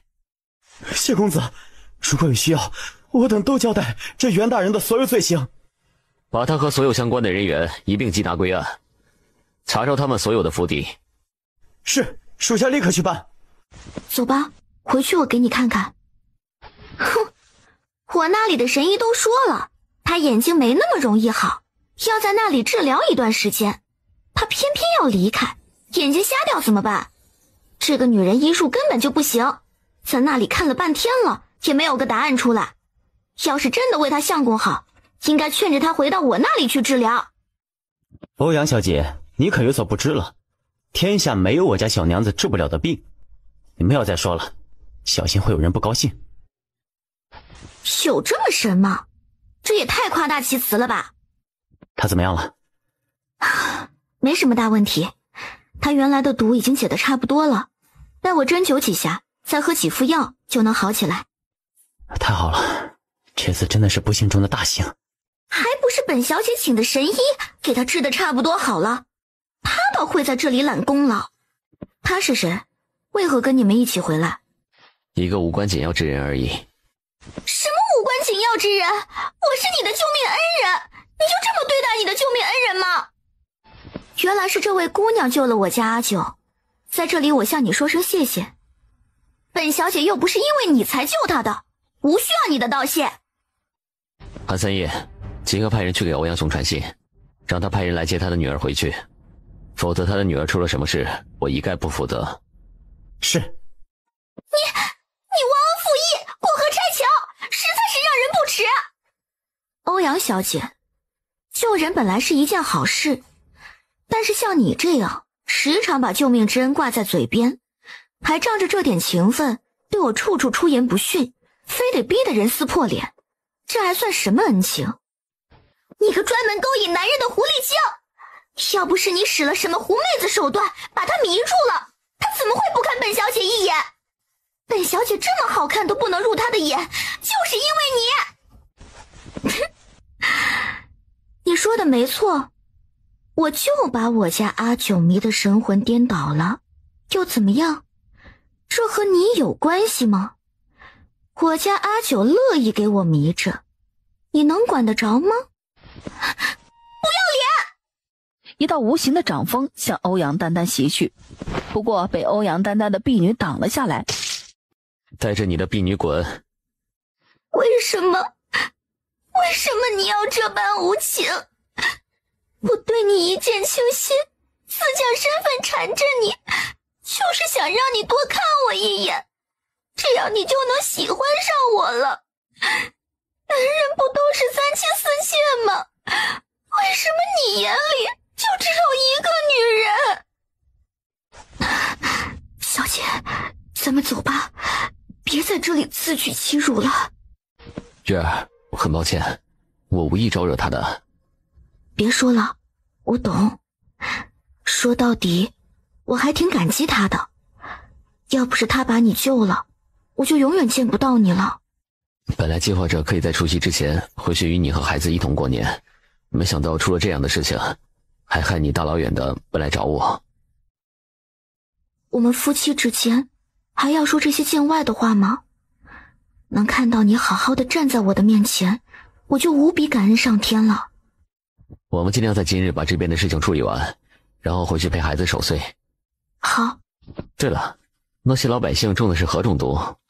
他们中的不是毒，而是一种蛊毒。说起来，这一次得亏有阿宝在，他给他们解的毒。没想到他竟也是苗疆人。我查到那个下毒的女子也是来自于苗疆，那么他们之间是不是有什么关系？或许问他便能找到那个下毒的苗疆女。我倒听阿宝说过，他还有个同门师姐，就是这个师姐害死他师父。那你说的这个人会不会就是阿宝的师姐呢？不如我把她叫来问问。姑娘，你找我有何事？阿宝，我叫你来就是想问问你师姐长得什么样。我师姐的长相有些妖里妖气，她整日以面巾遮脸，很少人能见到她的容貌。不过她的一双眼睛特别好辨认，是一双很犀利的丹凤眼。没错，我遇到的就是这个女人。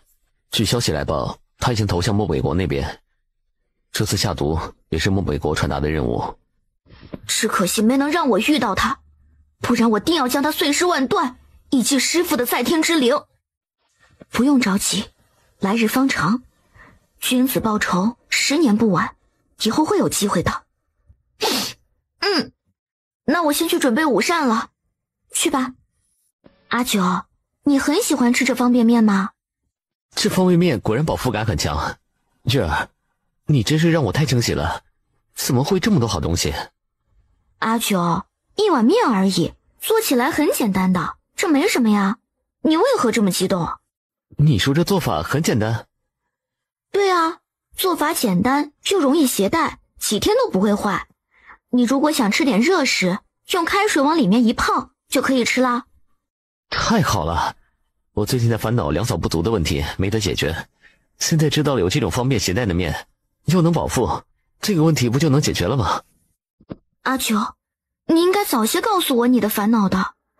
虽然我知道我不一定能帮到你，但是我想和你并肩。我想这烦恼的事情让我一个人承受就好，我只想让你和孩子过着无忧的日子。好了，以后我都会和你说。没想到这次阴差阳错的能帮你解决了烦恼，我好高兴。有了这个办法，那就要开始实施起来，尽快把这些方便面做出来，能让边疆的战士们吃上这热腾腾的东西，才能有力气打倒敌国人。这一时半会儿可能还无法做到，首先是地方问题和人手问题，最好是把地方选在村里，这些村民可以利用起来。这样的话，要重新建一个作坊，最快也都要1个多月才能开始。这个时间可以等，我回京后再想想办法，调些粮草过去先撑一段时日，然后在户部那里调一些银子出来。我可不能让我娘子吃这个亏。那好，我这边先着手开始，倒是银子不到位就不送货出去，让那皇帝急。好，让他急，江山是他的，应该让他急。小妹，现在已经出了年，你打算什么时候跟我回去见娘亲？确实要去见一见的，但是秀莲现在心里还没有准备好，要不再等等。可是娘现在病重，我怕等不了太久。娘，要不你跟舅舅去一趟吧，让爹和姐姐都陪你去，我还吩咐叶鸿飞陪着你们。不就是见亲人吗？有什么好考虑的？那好吧，这一趟必须要去的，且要做好打算，不然就过了元宵节后出发吧。姐姐，你觉得这块布料喜欢吗？正好可以给你做新衣裳。不用破费了，姐姐现在有衣服穿，不用浪费银子。不破费？在京都可都是些达官贵人，你们必须要穿好一点，不然会被别人小瞧了去。这可不是虚荣，而是为了省去麻烦。妹妹眼光不错，这块布料正合我意呢。如此便好，接下来帮爹娘多挑几块布吧，一起做几身，可以轮着换洗。秋兰，是我啊，你不认识我了吗？我是你相公。你是谁？我根本不认识你。你怎么能不认识我呢？我是你相公。住口！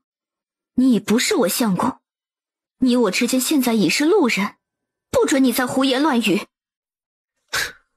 你这个女人真是无情无义至极，攀上了这个有钱妹妹，就不屑于和我过苦日子了。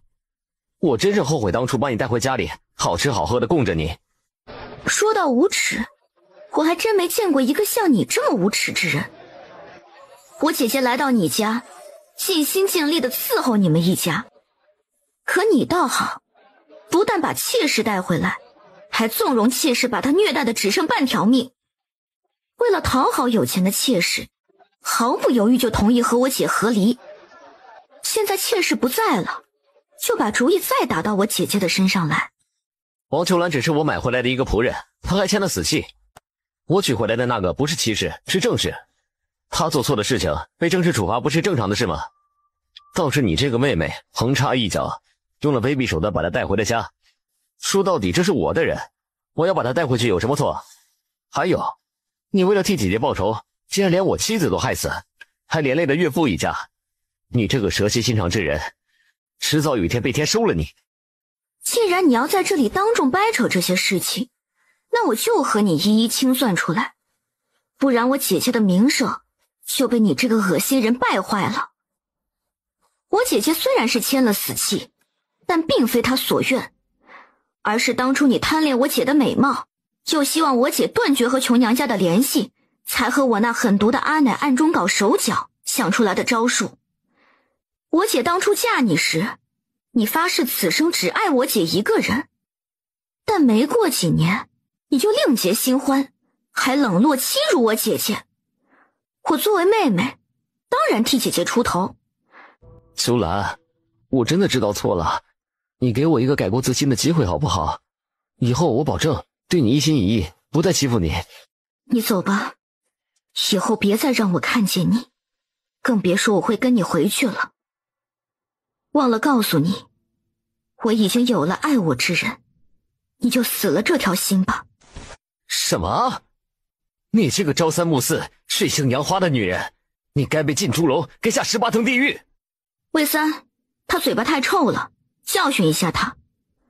还有，为了防止他以后再来找姐姐的麻烦，挑断他的脚筋。月儿，不需要这么多人跟着吧？你这边那么多事情要做，不够人手怎么办？放心吧，爹，我都安排好了。路途遥远，多带些人去安全些。你别忘了，线下可不太平。那你在家要照顾好自己，别一心只顾着扑在生意上，别把自己累坏了。我会的，放心吧。爹娘，你们也要照顾好自己。我已经准备好银票，分别给你们放好了，并且告诉了姐姐收藏之处，到了京都再拿出来。不用想着给我省着，该花的就花，知道吗？好了，我们要赶路了，你在家好好的。一路平安，到了那边一定第一时间给我写信。看你们是武林中人，为何突然出现在这里，挡住我们的去路？当然是为了杀掉本小姐讨厌之人。是你，欧阳小姐，你口气未免太大了些吧？我们与你无冤无仇，你为何要杀我们？哼，王秋月，你们夫妻俩欺辱了本小姐，就想这样安然过日子，太便宜你了。今日本小姐不报复回来，就不是我欧阳丹丹了。姑娘，现在我们该怎么办？这么多武功高强的人，魏三魏四定是打不过的。别担心，看情况吧。我们找到机会第一时间先逃，不给魏三魏四拖后腿。他们轻功好，能摆脱这些人的。怎么，王秋月当起了缩头乌龟吗？连话都不敢回本小姐了？有时遇到像你这样狠毒无耻之人，有危险当起缩头乌龟也没有什么不可以。你带这么多武林人士来围剿我一个平民老百姓，就不怕官府查办吗？官府都是一些酒囊饭袋之人，就连当今皇帝都那么没用，我们有何惧？你们说这话是你们自己的意思，还是武林盟主的意思？敢藐视朝廷，不怕当今圣上问你们的罪吗？不管是谁的意思，不都是一样的意思吗？既然你想做缩头乌龟，那我就打到你出来为止。大家给我上！对于这几个人不要客气，全部杀了！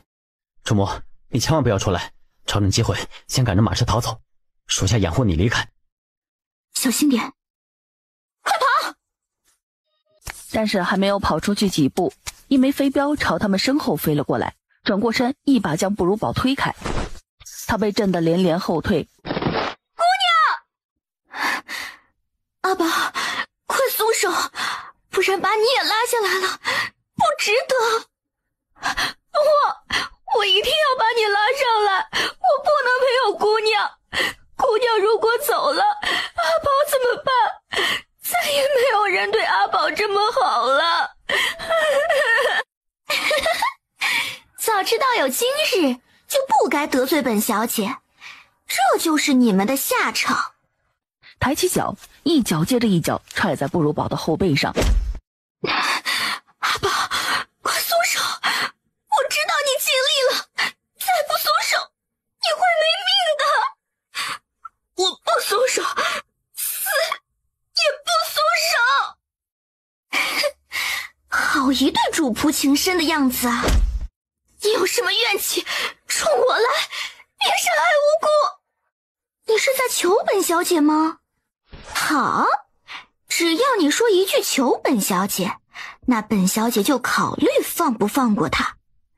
姑娘别求她，我真的没事，就算死也不要你求她。本小姐给你机会你不珍惜，那就别怪本小姐了。哼！他一点一点挣脱了不如宝的手。不，姑娘，再坚持一会儿。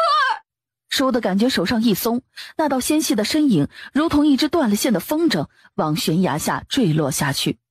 姑娘！之后就眼前一黑，失去了意识。你们怎么才来呀？姑娘中了飞镖，掉下去了。欧阳丹丹，不将你碎尸万段，我誓不为臣。该死的武林中人，太卑鄙了！那么多人，这下我们要向你以死谢罪了。魏三魏四伤势过重，去找主母的徒弟连达疗伤，顺便把人带过来，给2个人连带不如宝一起送疗伤。剩下的人跟我到下面去找，我要见神，死要见尸。你们继续找着，我去就来。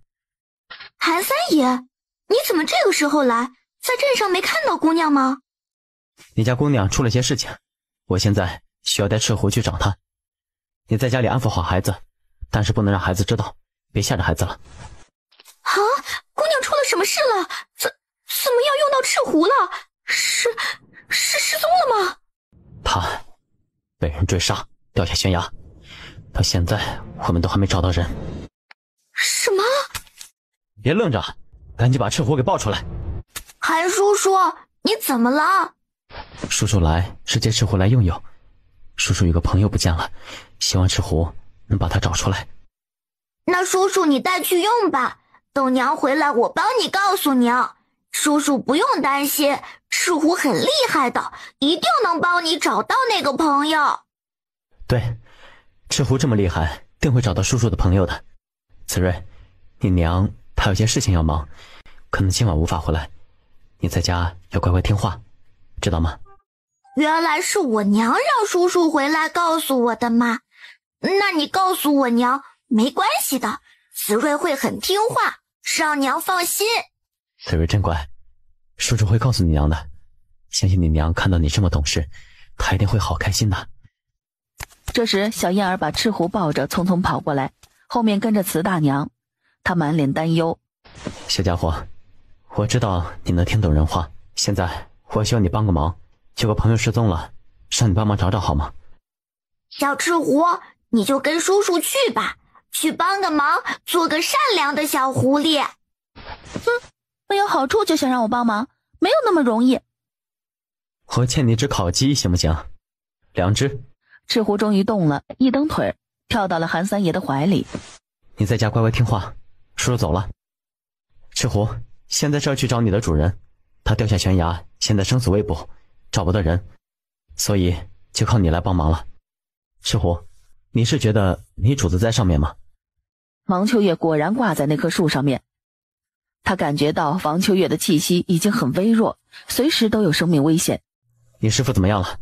还有没有生命危险？什么时候能醒来？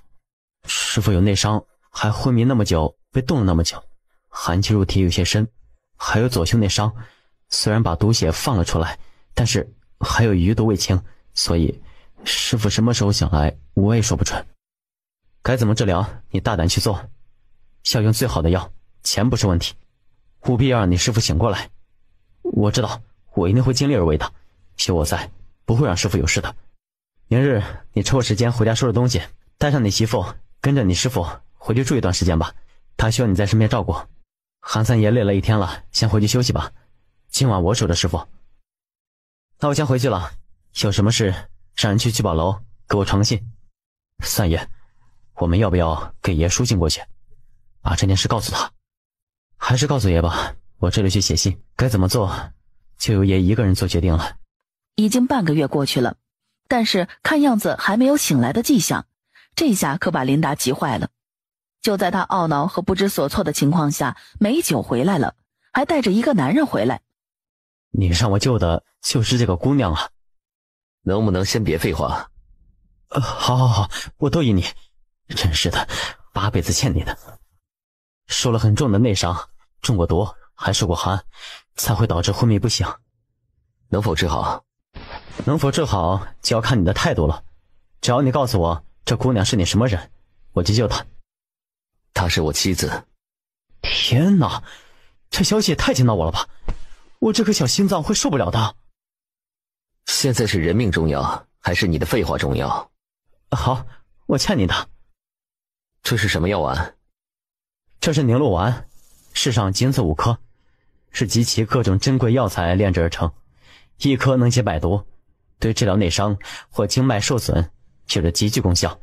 所谓是万金难买，眼下只剩下这1颗，本来是打算你生辰作为礼物送给你的，现在你舍得让他用？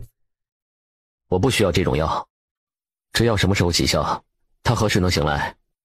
最快要到明日，耐心点等着吧。虽说药效极好，但是人伤的有些重，要恢复是需要一点时间的。我把最珍贵的1颗救命药丸都贡献出来了，你要感谢我啊。谢谢你。我不要你口头上的谢谢，你答应过我要带我去见那个把你腿治好的那位奇人，你千万不能食言。你已经见到他了。什么？你说就是他给你治好的腿，他就是那位高人。所以你那1颗药丸用的不冤枉。确实不冤枉，能救我崇拜的高人，再珍贵的药都不冤枉。属下等保护不力，害主母受了重伤，差点丧命，属下万死都不能辞旧，请爷责罚。说说当时的情况吧，说出来本王才能决定你们该不该罚。是，当时我和主母正在往王家村赶，谁知半途被那些武林人士拦住了去路，而这一切都是那个欧阳丹丹派来追杀主母的。我和卫斯奋力抵抗，但是那些武林人武功很高，人数又多，还加上欧阳丹丹带来的2头狼，属下和卫斯渐渐处于弱势，多处受了伤。后来主母拿出了一个很厉害的暗器解决了一头狼，还杀死了几个人。欧阳丹丹一怒之下射出暗器，上马发狂奔跑。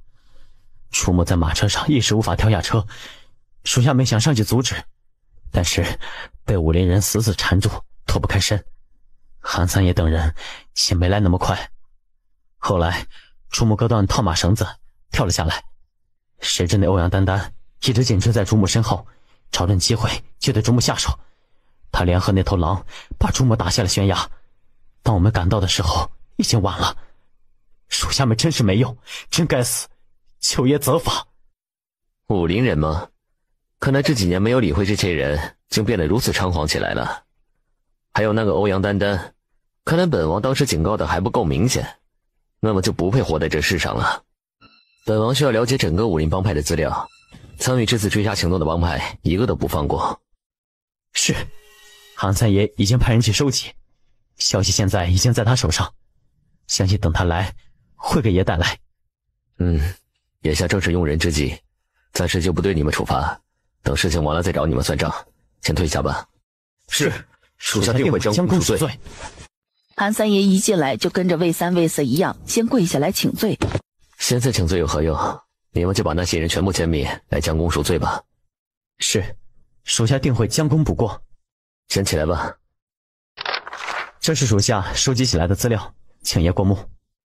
什么武当派、衡山派、唐门派、大刀门，这些门派都有人参与，很好。本王正好没有找到机会清理他们，这次他们主动惹上门来了。这些门派的弟子都是对欧阳丹丹一见倾心，还有想着攀上武林盟主这层关系，使出浑身解数来讨好盟主之女。欧阳丹丹正是利用这一点来让他们为他卖命。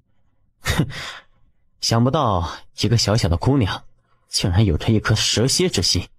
现在的武林人活动频繁，武林盟主渐渐显露他的野心，想利用武林各门派壮大队伍，等到战乱之时攻入皇宫，取代皇帝。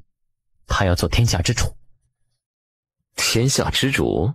那也要看他能不能有命做。是的，他们都以为当今皇帝一无是处，且你一人不足为惧，所以便生出了那样的心思，真是不自量力。那1000铁甲军安顿好了没有？吩咐下去，原地待命，随时准备出击。他们已经在城外安营扎寨，随时等候命令。听说爷已经把孟神医带来，那么主母肯定能很快便醒过来了。孟丽仙说最快明日便能醒。啊，那就好。孟神医不愧是被称作神医，医术果然了得。夜日一早，阿九，月儿，你终于醒了，可把为夫急坏了。我睡了很久吗？你昏迷了半个多月了，一定吓坏你和孩子们了吧？我还好，子睿是个懂事的孩子，况且是个男子汉，这点承受能力都不行，就枉费我对他的教导了。至于团子那小家伙，吃好喝好，还重了几斤呢。你刚醒来就别操心他们了。再见到你和孩子们真好。当时我以为我从此就离你们而去了，心中抱着深深的遗憾。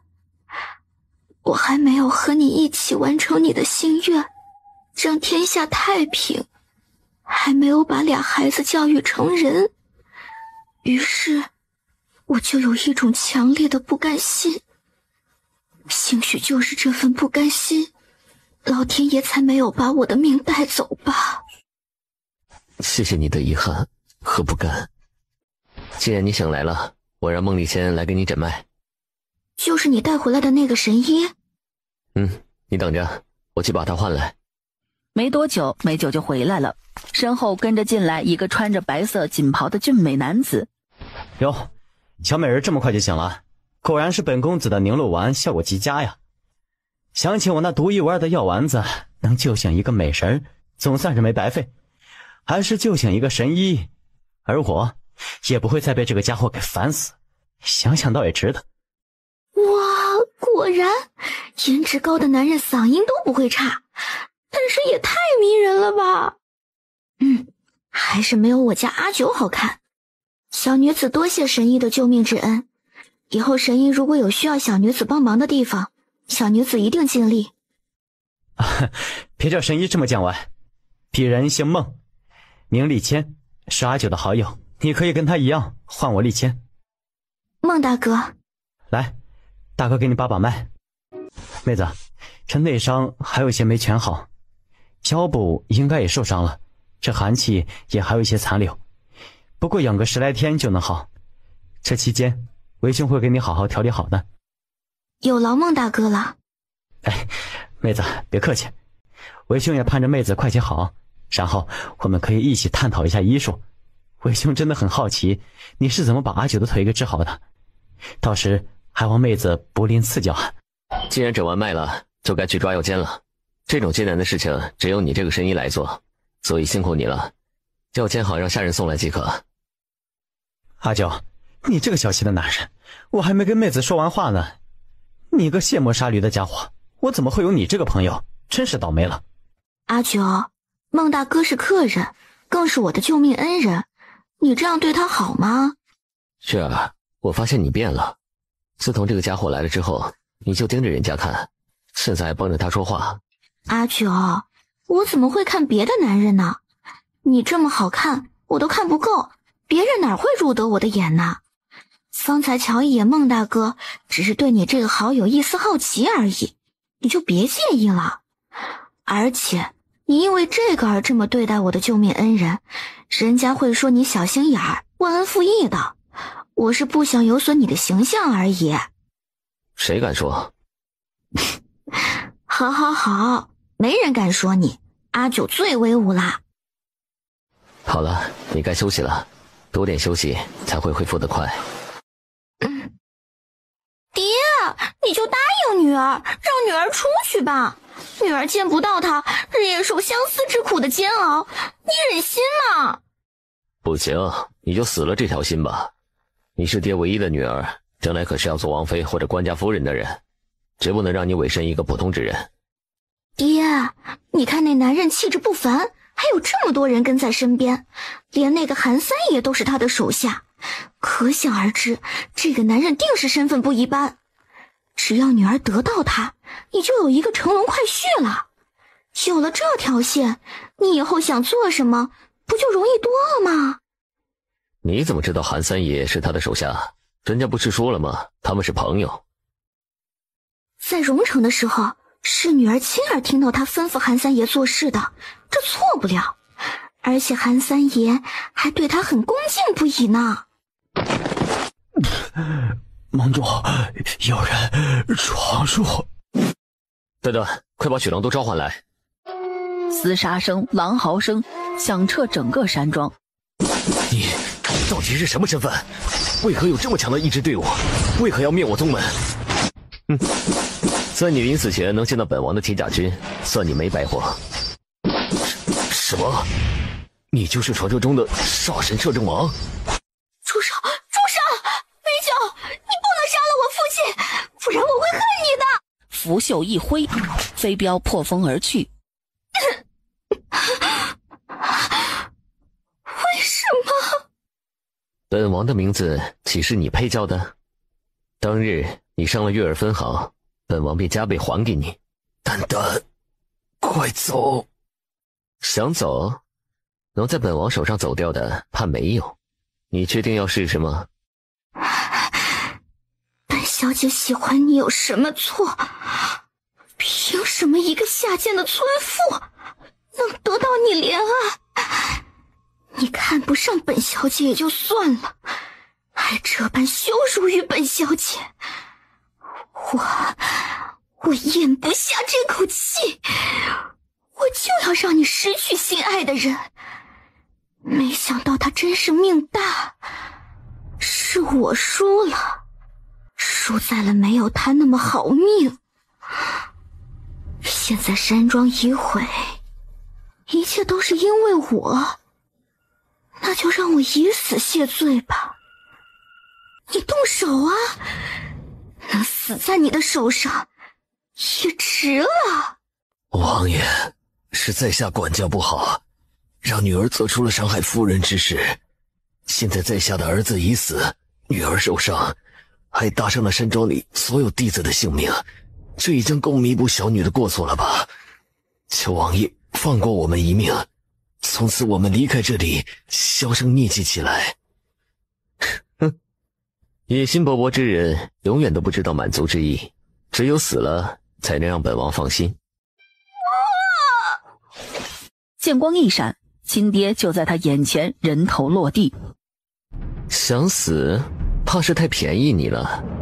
本王要你生不如死，挑断他的手脚筋，割掉他舌头。报告王爷，一切都已解决，山庄内没有漏网之鱼，不过还剩下一些妇孺，请王爷决断。让他们自行离开吧，别为难他们。是，属下知道了。还有，搜遍整个山庄，该搬走的搬走。是，属下这就吩咐下去。哎呀，也是随便一出手就能赚大发，而小的和主母辛苦劳累，口袋里还是空空如也，苦哉哀哉。看来你的怨言很大，要不本王给你换个轻松点的职位？别，小的任劳任怨，为王爷马首是瞻。你也该培养一些身边的人出来了，难道你想一辈子待在这里吗？小的有分寸的，也不需要操心这边的事，只要爷需要一句话的事，立刻就能到你身边伺候了。听爷这意思，是打算带主母他们回京都了？原本以为让他留在村里会安全些，没想到接二连三的出了事情，而本王在京都又鞭长莫及，倒不如带在身边，在眼皮子底下总会稳妥些。况且他们母子三个总不能长期在村子待着，子睿到了启蒙的年纪，必须要接受好的教育，以后才能成才。可京都是个鱼龙混杂的地方，主母准备好应对那些复杂的人际关系了吗？她没有你想象的那么弱，作为本王的女人，将有面对一切困难的勇气。阿九回来了，这一天你上哪儿去了？这么晚才回来？能跟我说说是什么事情吗？没什么不可以的，以后你有什么想知道的，随时可以问我。今日我去替你报仇了。你是怎么报的仇啊？灭了几个武林门派，还有山庄里所有的弟子。欧阳雄和他儿子死在我的线下，欧阳丹丹被我让人挑断他的手脚筋，割了舌头，让他知道生不如死的滋味。这是不是太狠了些啊？这不算狠，这几个大门派都有人参与你这次追杀行动中。当然我不只是因为这些就灭了他们，是因为他们和那个欧阳盟主野心太大，一直在不断壮大势力，想要江山易主，这些人留不得。倒是帝国攻来，内忧外患，没有那么多兵力来抵抗，唯有趁现在还没到不可收拾的地步，先一步解决。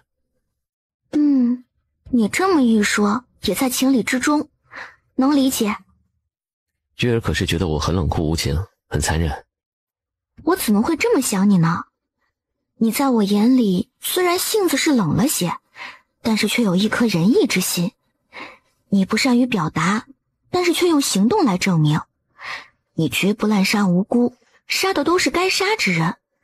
如果我猜的不错的话，那些老弱妇孺还有孩子，你都没有为难于他们吧？你看，你就是这么善良，怎么会残暴呢？雪儿，你真是个傻丫头，别人对我都避之不及，你却觉得我善良。你还好意思说人家对你避之不及？你这一朵朵的烂桃花，可是对你痴迷的很呢。好了，都是为夫的错。你什么时候又走呢？怎么，月儿这么舍得赶我走啊？你知道我不是这个意思。如果可以，我恨不得能日日黏着你呢。但是我怕你京都事务繁多，你不再会出什么乱子。敌国那边也蠢蠢欲动，万一马上开战了怎么办？不能因为我总是耽误你的大事。你放心，我心里有数，你无需操心这些，安心养伤。既然你问起的话，就告诉你吧。如果没有什么事的话，2日后出发吧。阿九，我想跟你商量个事儿。我想过段时日，等这里安排好了，上京去找你，可好？旭儿可是准备好做我的王妃了吗？去到京都，你的身份一旦曝光，将要面对很多意想不到的麻烦与危险。你确定好要去吗？不，我到了京都，暂时不曝光身份，先以一个商人的身份自居，等到了合适的机会，再宣布我的身份。虽然我心里早已准备好了和你并肩作战，不畏惧危险，但是为了省些麻烦，我认为这么做比较稳妥。那我岂不是还是不能光明正大的和你在一起了？我一个人住在偌大的王府有什么意思啊？我想你了怎么办？你若想我了，可以来找我呀，偷偷的来。唉，谁成想堂堂一个摄政王，想要见一个人就要偷偷摸摸的去，像个小贼一样，成何体统？让人知道我的威名还要不要了？那你可以不来，人家采花贼巴不得想干这事呢。你有我这么漂亮的一朵花都不愿意采，那就不委屈我们英明神武的摄政王了。来，怎么不来？为了见你，做一回小贼又何妨？到时我天天来采你这朵娇嫩的小花。说起来，偶尔换一下角色，体验一下生活也挺有趣的嘛。那你是没有意见啦？没有了，一切听夫人安排。不委屈啦？只要夫人开心，为夫委屈点不算什么。照顾好自己，可别再让自己再有一点的伤，让我担心了。好，我知道了，你路上要注意安全。我走了。姑娘，你有想过找那个该死的欧阳丹丹算账吗？但是又很难，那个什么欧阳小姐是盟主之女，有那么多手下，还有狼，我们很难找到机会去报仇。想想就憋气了。我们确实是没有机会报仇出气了。是啊，想起来就不甘心，这种恶人怎么还能过得这么好？因为欧阳丹丹已经得到惨烈的教训啦。什么？是谁干的？那真是太好了，虽然不是我们出的手，但也算是报了仇了。以后你有很多机会感谢这个人，因为这个人是阿九，他灭了山庄的人，盟主死了，欧阳丹丹被挑断了手脚筋，割了舌头，现在生死不明。怎样，这样解气了吗？解气，太解气了，姑爷真是神武啊。我已经决定了拜妹子为师，妹子，以后你就是我师傅了，我定会跟在师傅身边好好伺候你的。孟大哥，我没有说过收你做徒弟啊，你是神医，我何德何能能做你师傅？再说了，你是大哥，我是妹子，这一下子辈分调过来，我不适应。没适应可以慢慢适应的嘛，我都了解清楚了，你的医术在我之上，从此便没有了神医这个名号，什么剖腹产子、截断骨，还有使女这种疑难杂症都能治好，真的是令我求之如渴。我对这些很感兴趣，所以我必须要拜你为师。孟大哥，你想学，我教你便是，不一定非要拜我为师。还有，我也没有比你厉害，只不过我们的主科不同而已。不行，都说独门手法不能外传，我不拜你为师，那岂不是让你吃亏啊？这事我不能做，你必须要收我为徒才行。你想啊，你收我做徒弟好处有很多的，作为拜师礼，我的神医谷以后就是你的了，里面的珍贵药材随便你取，怎么样？孟大哥，你别开玩笑了，我真的没资格做你师傅。别人都行，为什么我就不行啊？姑娘，要不你就收了他吧，他把话都说到这份上了。好，谢谢师傅，师傅在上，请受徒儿一拜。其实他刚才是想说这好吗？做了我的徒弟以后就要听我差遣，绝不能有怨言，你可能做到？一定能，小徒一定为师傅马首是瞻，鞍前马后。我来是有事要跟你们说，相信你们已经知道，我打算上京都了。我来征求一下大家的意思，是否愿意跟我一起去？我可以给1天的时间你们考虑清楚。师父，我定是不用考虑的，你在哪儿我就跟在哪儿，况且我哥还在那边。你们想好了，和家里商量好，就来跟我说。我打算3日后出发，你们要有心理准备。你要照顾好自己，听你师父的话啊，有时间就给我们写信回来。知道了，娘，你和爹也要照顾好自己。爹，以后我和小草都不在你们的身边，爹你不要太操劳了，我和小草的月银都会托人带回来给你们的。还有娘，你一定要注意，千万不能让双腿再受寒了，知道吗？知道。爹娘在家里不用你们操心，你们安心去学东西。你们出息了，爹娘就高兴。小花呀，要照顾好自己和妹妹，这丫头有些野，看着她别给惹祸了。知道了，爹儿，放心吧。不远处一声吆喝，叫大家上车准备出发了。冰姑娘，前面有家客栈，我们是否在这里歇息一晚，明日再赶路？那就让大家在这里歇一晚吧，劳烦去安排一下。去，这客栈已经被我家老爷包下来了，你们另想办法吧。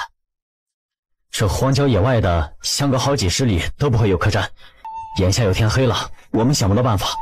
再说了，这么大一间客栈，你们家老爷也住不完这么多房啊，就通融一下，银子我们不会少给的。少废话了，我家老爷不差你这点银子，他因为爱子的病正心情不好，不可能答应下来。小公子现在需要安静，你们这么多更加是不可能的。赶紧的，趁天还没黑去找下一家吧。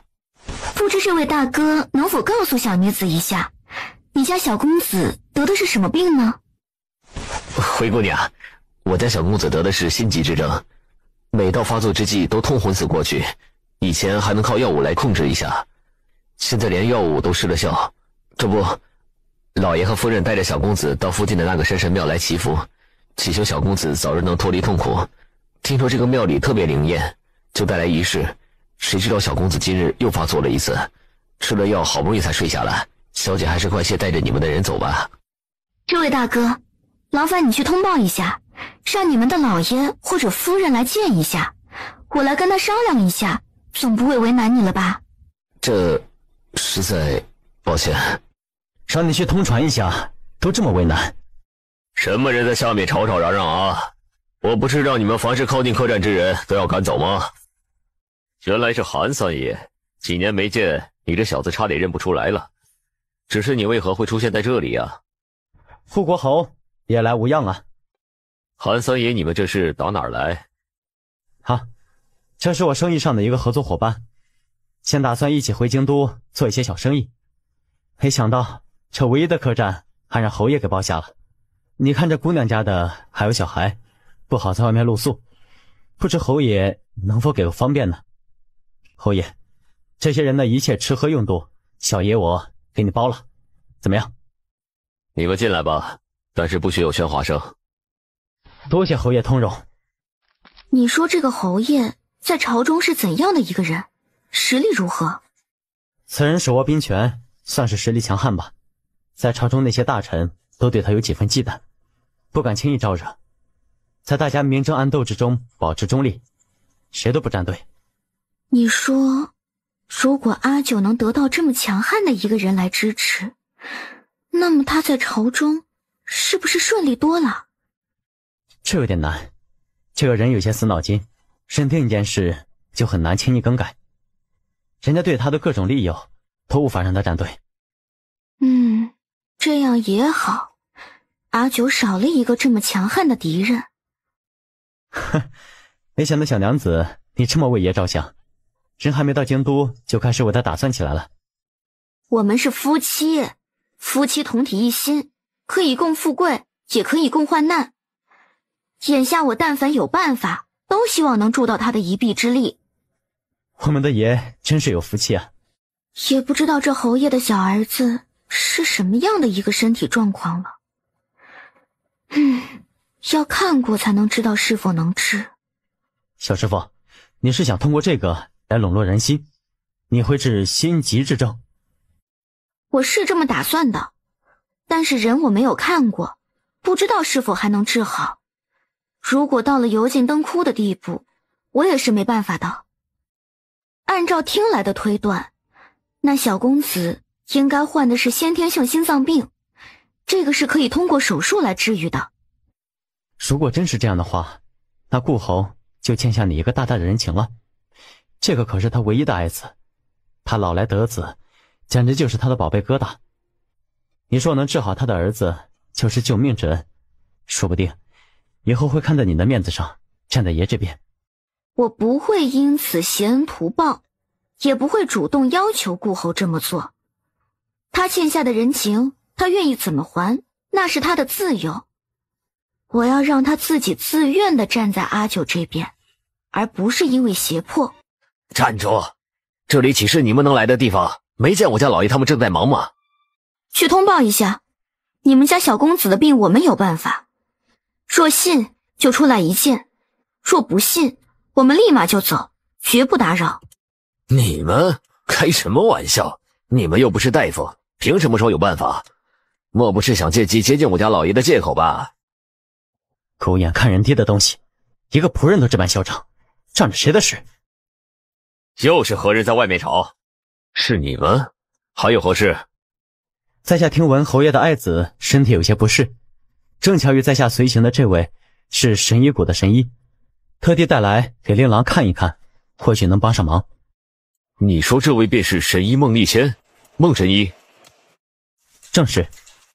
那神医快快请进，刚才多有怠慢，还请见谅。他收针之后，床上的孩子因痛苦而狰狞起来的脸渐渐松懈下来。宗儿，你感觉怎么样了？母亲，不要担心，宗儿很好。宗儿，宗儿！夫人不用担心，小公子只是累了，睡过去而已。难得有好觉睡，就让他多睡会儿吧。多亏了神医出手，不然我儿不知道还能不能挺过这一关。非常感谢。夫人不用客气，不过小公子只是暂时缓解疼痛而已，下一次不知何时又会发作，恕在下不才，以后无法将他治愈。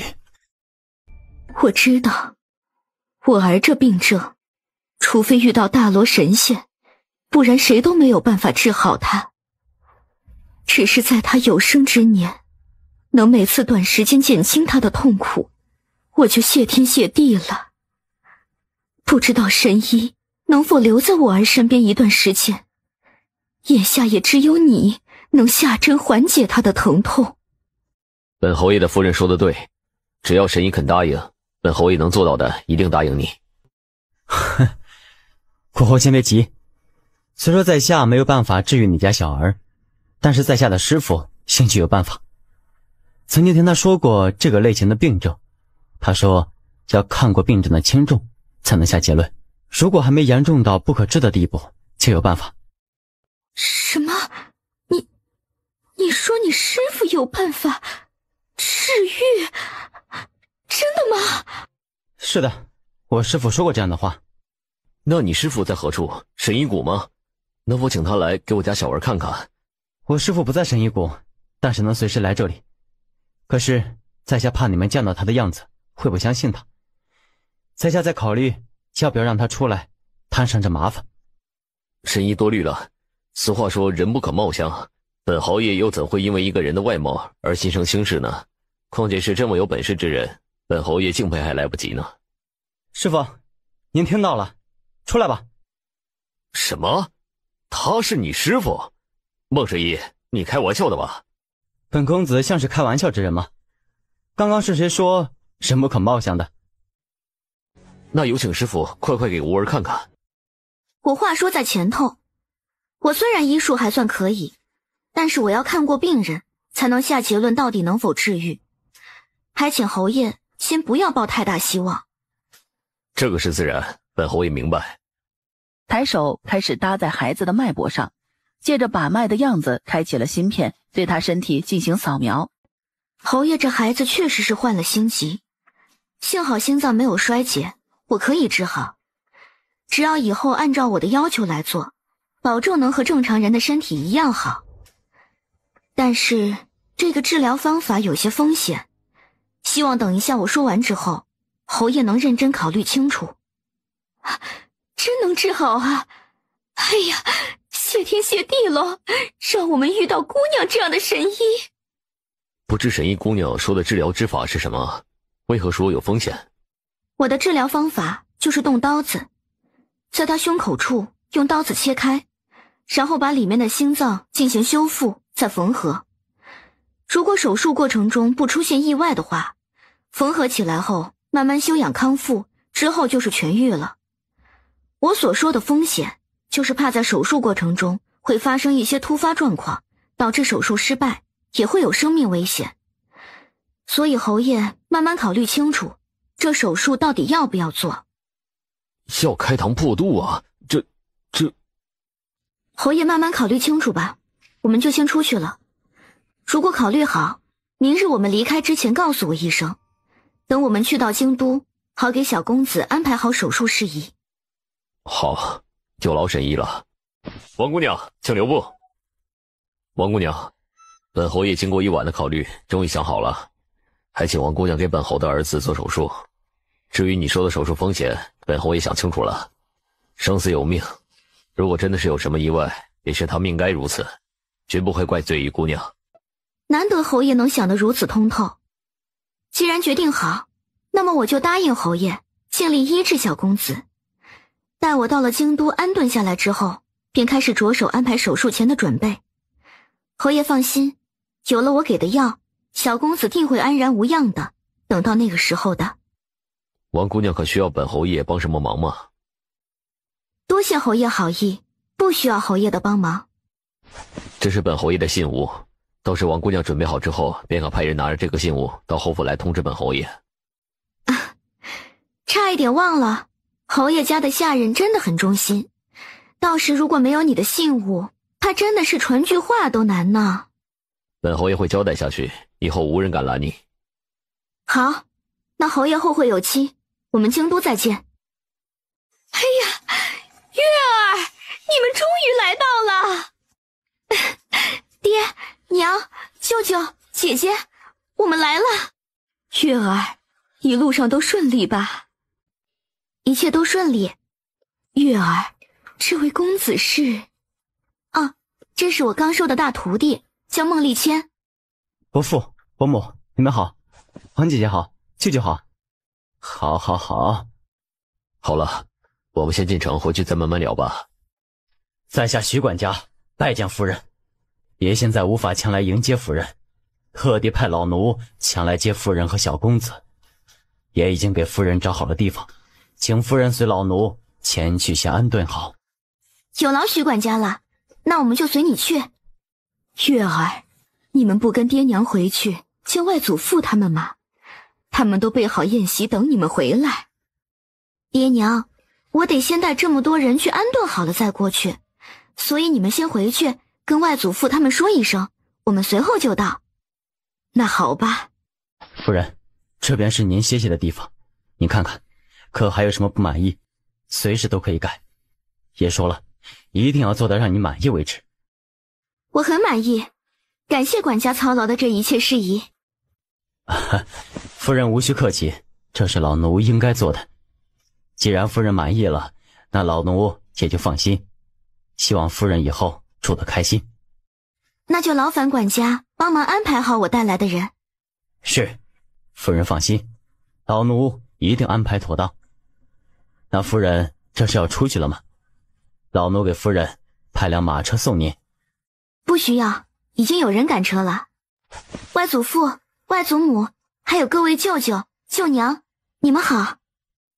好，月儿真是乖巧懂礼貌，真好啊。一路辛苦了吧？走，进去边吃饭边说。月儿，什么时候把你的夫婿也带来给外祖母看看呢？祖母，阿九他一直都很忙，等回去我与他说说，让他抽些时间出来，我再带他来拜见您。让他尽快抽时间来吧。祖母啊，可不想等那么久。女子整日在外抛头露面，总归是不好的。以后来到京都，就不要再出去了。赚钱养家是男人的事情，全都让你夫婿去做吧。外祖父说的有理，但是孙女我明显的不是这样的女子。我向往外面的自由，不会因为这些规矩来束缚自己，让自己过得不痛快。如果日子过得不痛快了，要这些规矩有何用？女子怎么就不能抛头露面了？又不会少块肉，女子哪一点比男子差了？要不是这些世俗眼光来束缚女子，女子一样可以比男人强大。你真是不知所谓，才一点点小本事就在这里大放厥词。你说女子比男子强，简直就是笑话。老爷，你怎么这个时候教训起孩子来了？真是的，大家说的好好的，你这一顿严肃教训，孙女等一下不愿意多待了，我跟你急。祖母，不要怪祖父，是孙女一时失礼了。不过孙女还真该回去了，舟车劳顿，想回去早些休息，有空再来看祖母可好？那你什么时候有空呢？我明日会来给娘诊个平安脉，还给祖母检查检查身体。之前听舅舅说祖母身体不大好，那我给祖母调理调理。好好好，祖母都忘了你是个小神医了，就让你来给祖母看诊吧。阿秋，你回来啦！我等了你好久都不见你回来，我都等睡着了，不好意思啊。没关系，你带着孩子长途跋涉，舟车劳顿的，累坏了不必等我。可是我多希望我来这里第一眼就能看到你，我真的好想你。以前一直克制着对你的感情，就是怕以后我们如果分开了会伤心。可是不动情不知道，一旦动情，自己的心就完全不受控制，就变得不像自己，变得好没用，一颗心都在你的身上。对不起，没能出来接你。不用道歉啦，我只是说着逗你的。我知道你忙，还有不方便露面，我都懂的。月儿，我也好想你。烛光中倒映着两道交缠交叠的身影。请问夫人，是否要传早膳？先等一会儿吧，孩子们吃过了吗？回夫人，小公子们都已经用过早膳，慈嬷嬷和小燕儿正在陪着公子们玩呢。慈嬷嬷？回夫人，慈嬷嬷就是慈大娘子。那你是？回夫人，奴婢是桂嬷嬷，是府里的长侍嬷嬷，专门负责打理府内一切事宜，以后任凭夫人差遣。桂嬷嬷，我知道了，你们先下去吧。是啊，奴婢们告退。现在可以跟我说说你为什么不高兴了吗？姑娘，我感觉我在这里是多余的了，伺候你的活都让他们给抢去了，我根本插不上手，就这么闲着，我心里不安心。那你喜欢学医术吗？喜欢啊，我特别想有朝一日也能像姑娘这么厉害，然后就能在姑娘需要的时候帮上姑娘的忙。那既然我这里不需要你照顾了，你以后就去跟那些师兄师姐学医术吧，将来就能帮上我的忙了。师父在上，请受徒儿一拜。走吧，我们去用早膳。外祖母，抱歉了，让您等了这么久，我一时睡过头了。没关系，想必呀，你昨日也是累坏了，多睡会儿是正常的，祖母理解，无需要道歉。哎，月儿，他们是？祖母，这个是孟丽谦，神医谷的人，另一个是我徒弟叶红英。原来是孟神医呀，神医的大名在京城里可是家喻户晓，身患重病之人愿意一掷千金也难请到神医出手。没想到今儿个在府上竟然能见到神医，罗府真是蓬荜生辉了。老夫人有礼了，在下突然到访唐突了些，还请见谅。不唐突，不唐突，罗府随时欢迎你来。祖母，你还没请人家坐下呢。对，孟神医，请坐。是老身有些老糊涂了，没想起来，请孟神医落座。来人，上茶。老夫人不用这么客气，就把我当平常的小辈对待方可。祖母，你快坐好，让我来给你把个平安脉。月儿，你祖母没什么毛病吧？毛病是有一点，不过无碍，吃一点我给她开的药就会好。那就好。快，给你娘亲看看，胎儿好不好？娘亲的身体有些虚弱，胎儿的营养跟不上，所以要好好养着才行。她一直没什么胃口，还孕吐的厉害，不虚弱才怪。那月儿，你可要仔细帮你娘养好了。娘亲饮食上要做调整，我会给她定做一些营养的食谱，还有药膳，会把胎儿养好的。所以有件事情我要跟祖母商量一下，为了方便我随时能照顾好娘亲，我打算接她过去我那边住，还望祖母准许。也罢，秀莲有月儿照顾，我就放心了。阿九，孟丽谦拜我为师这件事，你应该知道了吧？你有什么想法吗？韩三也提了一句，我没有什么想法，你的事情你自己做主，也不用担心我会多想。我首先想到的是你能有一个得力的徒弟帮忙，就不会那么辛苦。那家伙皮厚得很，以后你尽管使唤他，不会脱层皮的。阿九，你怎么这么好呢？傻丫头，我对你的好还远远不够，我恨不得把全世界所有最美好的东西都留给你。不过没关系，一辈子还很长，我一点点的补偿给你。阿九，你对我这么好，可我却没有为你做过什么。不过很快就会有一个机会了，我想通过救治他儿子，让他欠下一个人情，然后不用我主动提出，他自然会站在了你这边。我知道护国侯手握兵权，如果有他站在你这一边，那么你就等于如虎添翼。你怎会了解护国侯这么清楚？我们在来京都的路上遇见护国侯一家，正巧碰上他小儿病情发作，他儿子的病情只有我能救，所以我便答应救他儿子。他儿子的病情我略有耳闻，他儿子患的可是心疾之症，这次他告假就是想带他儿子去神医谷，但是谁都知道心疾之症是无药可救，你确定你真有办法？我有办法，此病症单单用药是无法治好，还要通过手术来解决。在想什么呢？阿九，你是不是觉得我的一些做法和一些东西都是异于常人？你有没有好奇的想知道？我虽然好奇，但是不会去追究，我只知道你和孩子最重要，其他一切都不重要。不管你有多异于常人，只要是你就够了。阿九，其实我不是真正的王秋月，我是另外一个世界的人。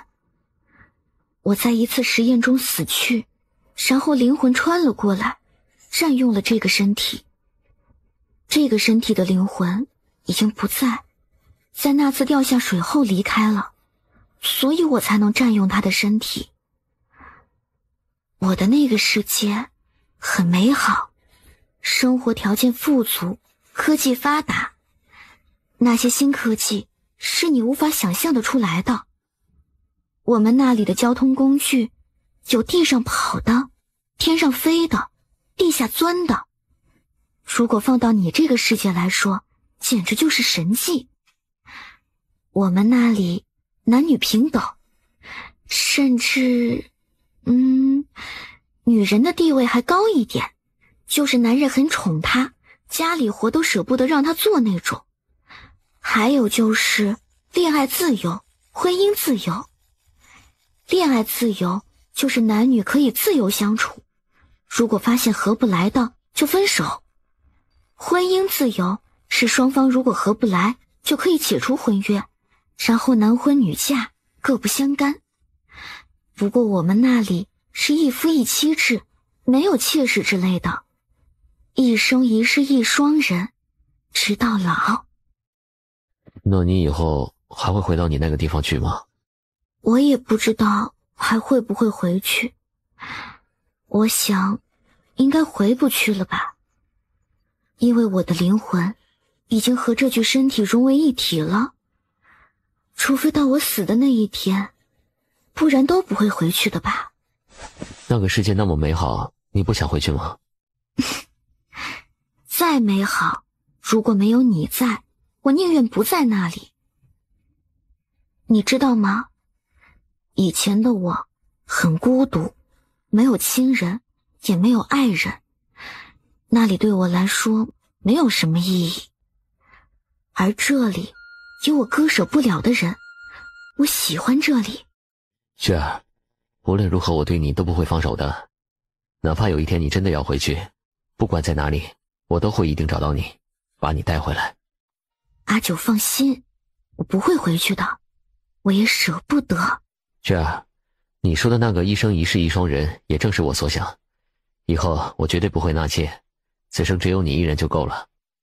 阿九，我祖父祖母他们一直问我的相公，要我带相公回去给他们看看，到时你一出现，祖父不就知道你了吗？知道就知道吧，迟早的事情，时间你来安排。好。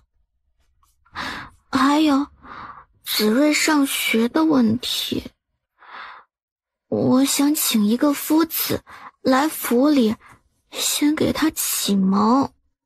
快睡吧，这些事我来处理，不用你操心了。月儿来了。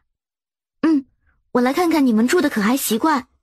我们住得很习惯，你爹很喜欢这里，清静又舒适。这不，他一早就扎进书堆里面去了。你们喜欢就好。姐姐，这些都是你绣的吗？确实是我绣的，也不知道好不好看，我乱绣的。娘说不打紧，小孩子穿的没那么多讲究。姐姐，你这绣的何止是好看，简直是太好看了。真的吗？玉儿不要哄姐姐开心，我怎么会拿姐姐寻开心呢？是真的好看。姐姐在这方面真的很有天赋，你如果继续大胆的去做，相信以后会做得更好。对了，姐姐，之前在村里的时候，我不是跟你说过，到了京都，我们一起开一家成衣铺子吗？眼下你又没什么事情可做，手工还这么好，我们就开一家成衣铺子，让你来打理。另外再招几个绣娘来，按照我画的图纸来做衣服，保证不够卖。怎么样啊，姐姐？那好吧，我试试。今日怎的这么早回来啦？今日事情没那么多，早些处理完便早些回来。过来，先吃点东西。你也还没有吃吧？不用只顾着我，你也快吃。听说你今日买了一间铺子？是呀，我打算和姐姐开一家成衣铺子，正好有合适的铺子就买下了。没想到京都城的房子都这么贵，买了铺子后，银子又所剩无几了呢。你买铺子之前应该跟我说说，我手头上有适合你的铺子。我是见你事情太多了，我这点小事自己可以解决，也没关系啦。买了就买了，我很快就会赚回来的。至于你的铺子，就先留着吧，过不久就会用得上的。明日我让管家把我名下的所有产业都拿来交给你打理吧。还是先不要吧，我现在的身份还没有公开，不好管理。你手下有人管得好好的，就先让他管着吧。眼下的所有事情都是我表妹在管。表妹？以前没有听你提起过表妹。无关紧要的人，你没问起，我也不记得一一说。这表妹是我姨母之女，从小熟读诗书，学会了管账。姨母便吩咐她来帮我打理，这些年打理的还算井井有条。那就先由她打理吧。你除了开成衣铺还想什么？都跟我说说吧。我还打算开一家很大的医馆，在我们那里叫做医院，里面不仅可以治病救人，还可以让重病患者住在里面，方便观察，也方便一些远道而来的病人可以有地方住。你觉得怎么样？这确实很好。地方选好了吗？还没有选好，要找到一处很大的地方盖起房子有些困难，而且我对京都城还不熟悉，暂时没有去找，再过2日看看吧。找地方这事儿交给我吧，至于银子方面，就先从钱庄那里调取。既然你想做，我就支持你。可是钱庄的银子你不是要留着给边疆军营里作为军饷用吗？放心吧，我心里有数，你不要有心理负担。再说以你的能力，不是很快就能赚到银子吗？好，那我就放心的去做了。等你这边有消息了，我就马上开始。这位姑娘，你不买东西的话，麻烦你出去好吗？别影响我铺子的生意。你什么态度啊？开门做生意，连看都不让人看了吗？我们店里人这么多，你们又不买，不是占了人家的地方吗？叫你们走还算客气的，还没说你们没钱买就滚蛋呢，还好意思在这里说，真是狗眼看人低的东西。生意好又怎么了？品德这么差？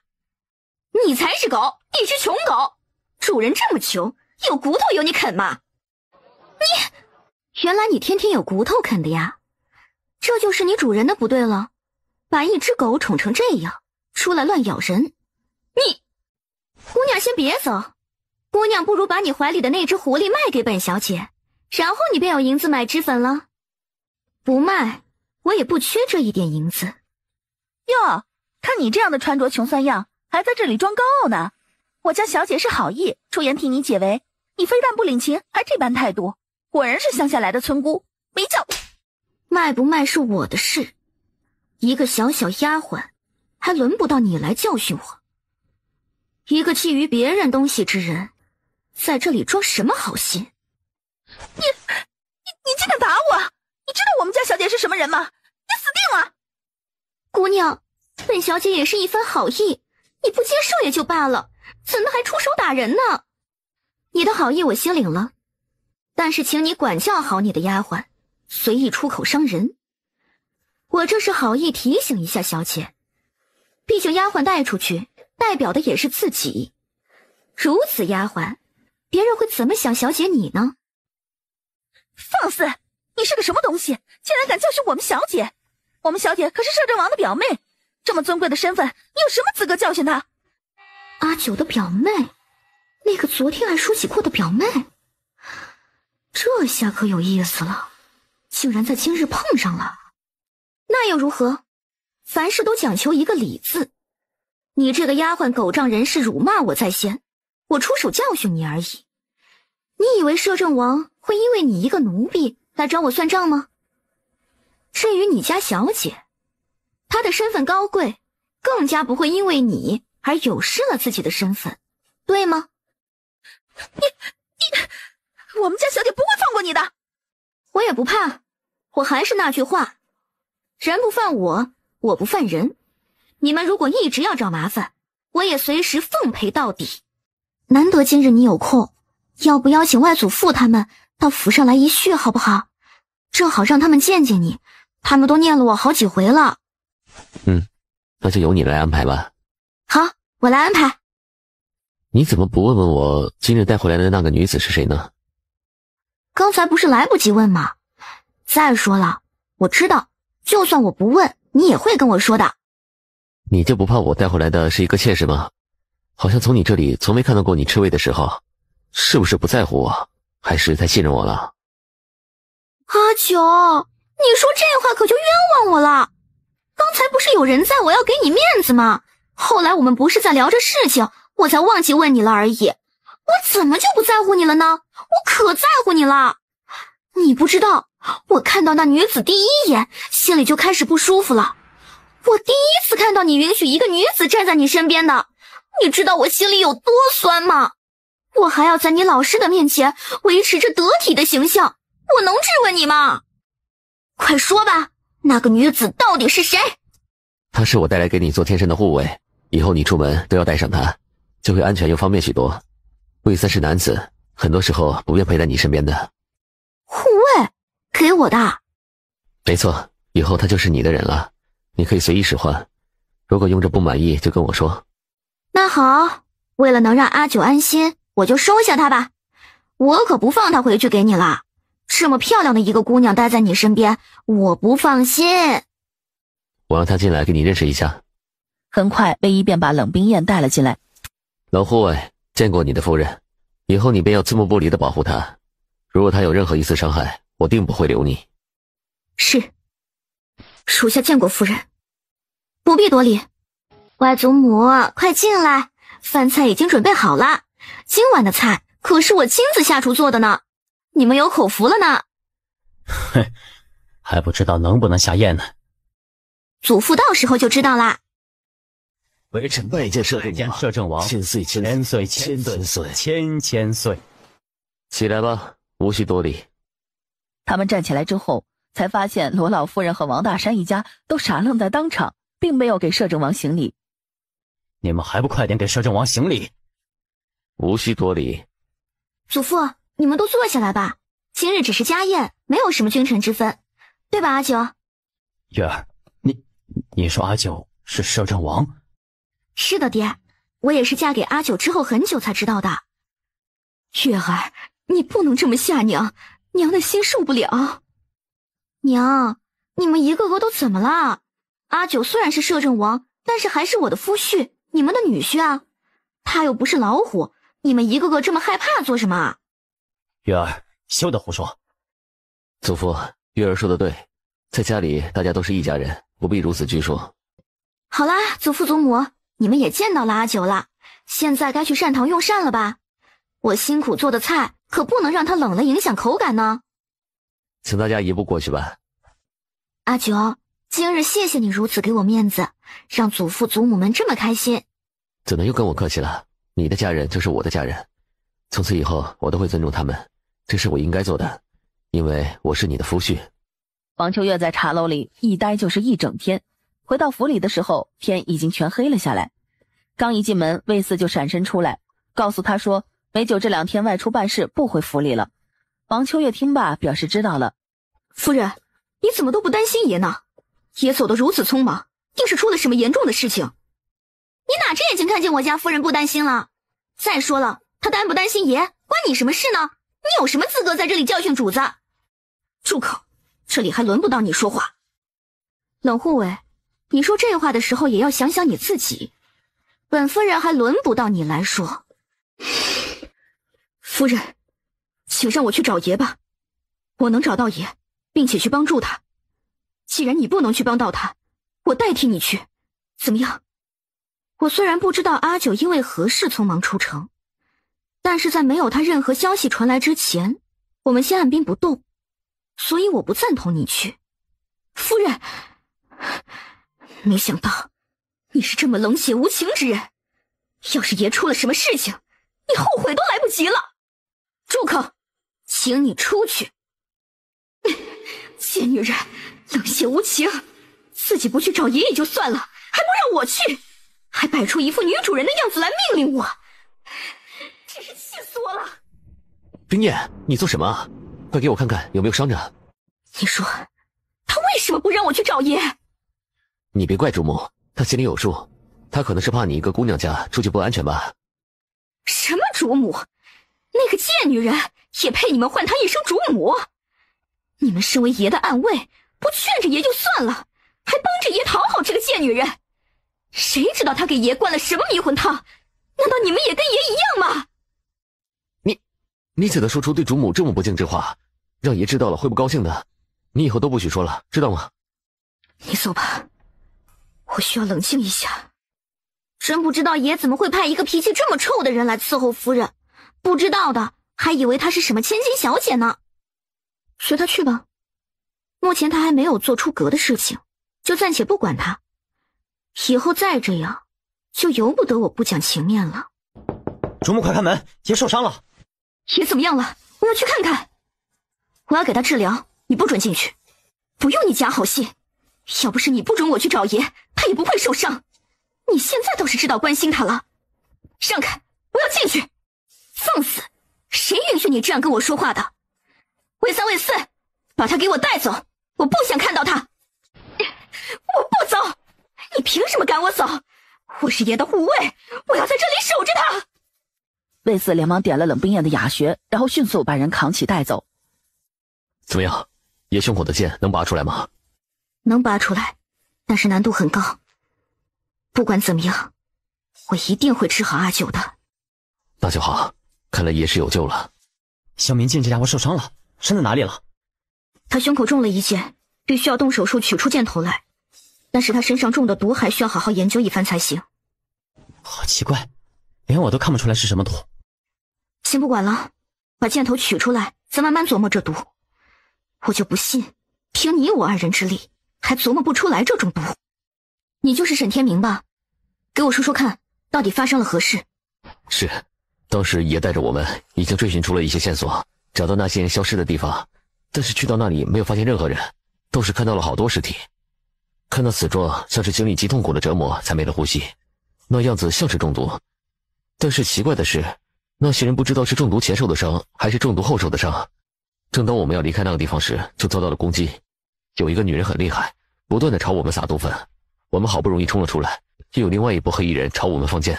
在爷对抗着那个女子时，有人朝爷放了暗箭，结果也就这样受伤被我们拼死带回来了，死了几个兄弟。从你的描述来看，定是有人故意引你们前去。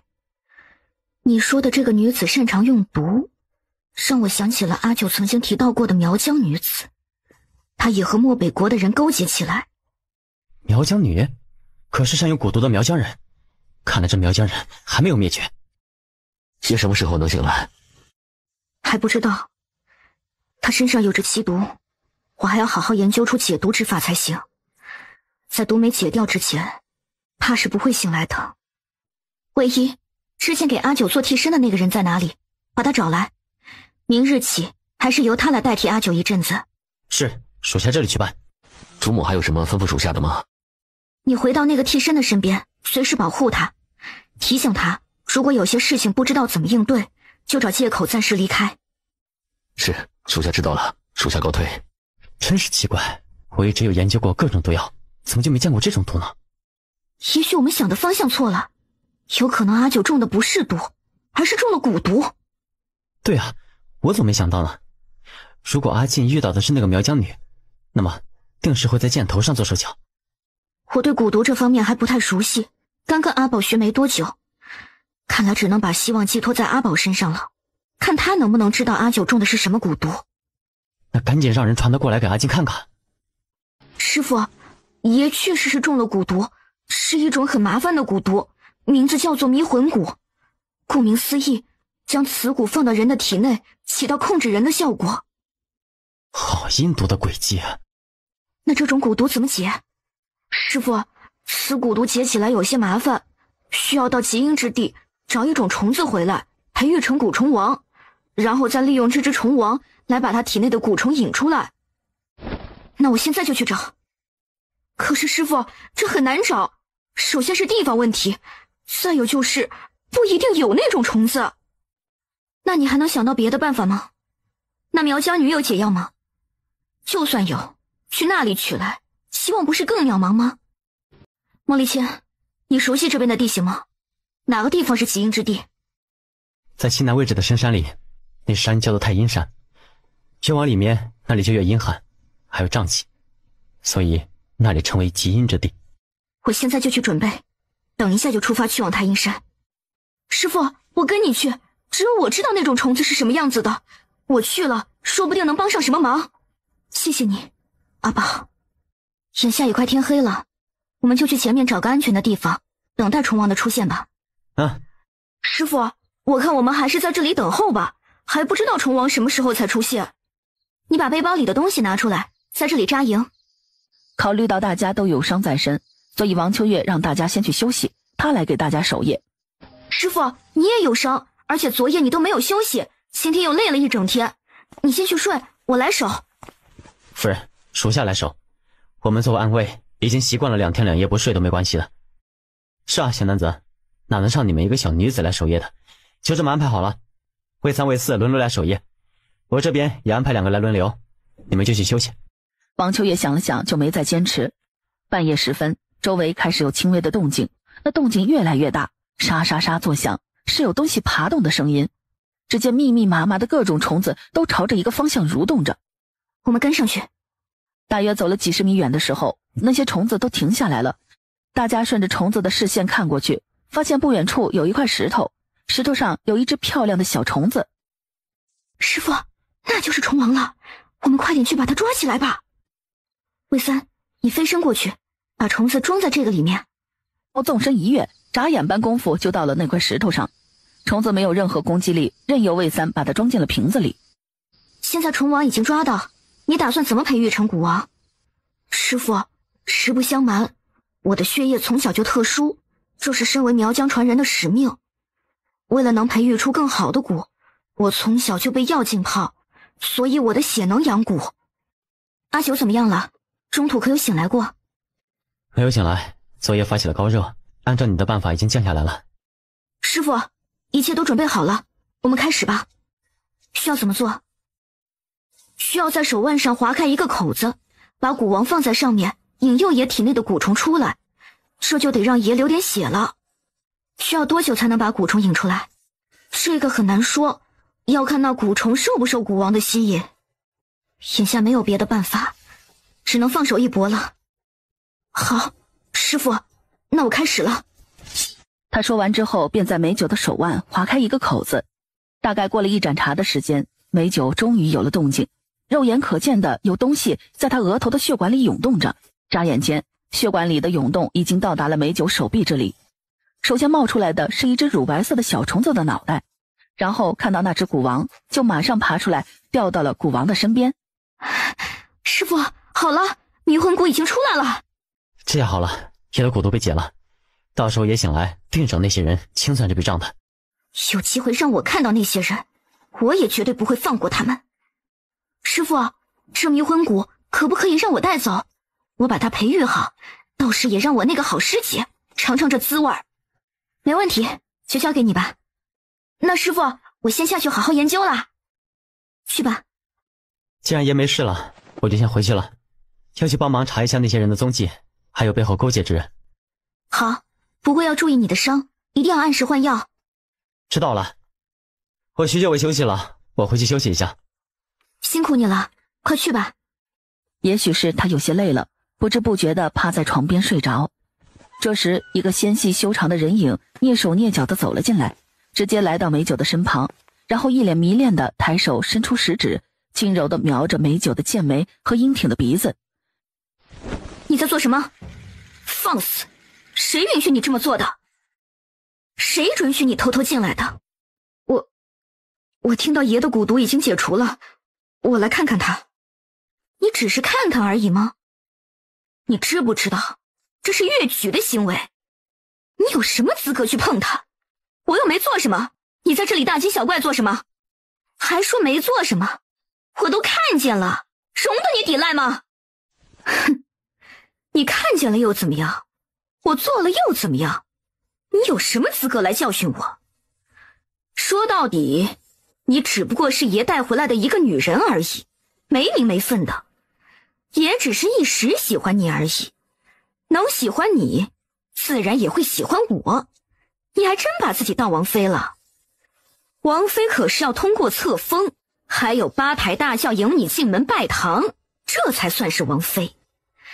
不过你这样的身份，怎么有资格当王妃呢？一个带着野种的贱女人，皇室是不会承认你的，死了这条心吧。不过，如果你也像我一样，不求什么，默默跟在爷的身边也不是不可以。既然我们的身份都平等，为什么你能做的事情我不能做？我有没有资格，不是你说了算。阿九就是喜欢我这样的人，你尽管去嫉妒吧。我身边不需要你这种人伺候。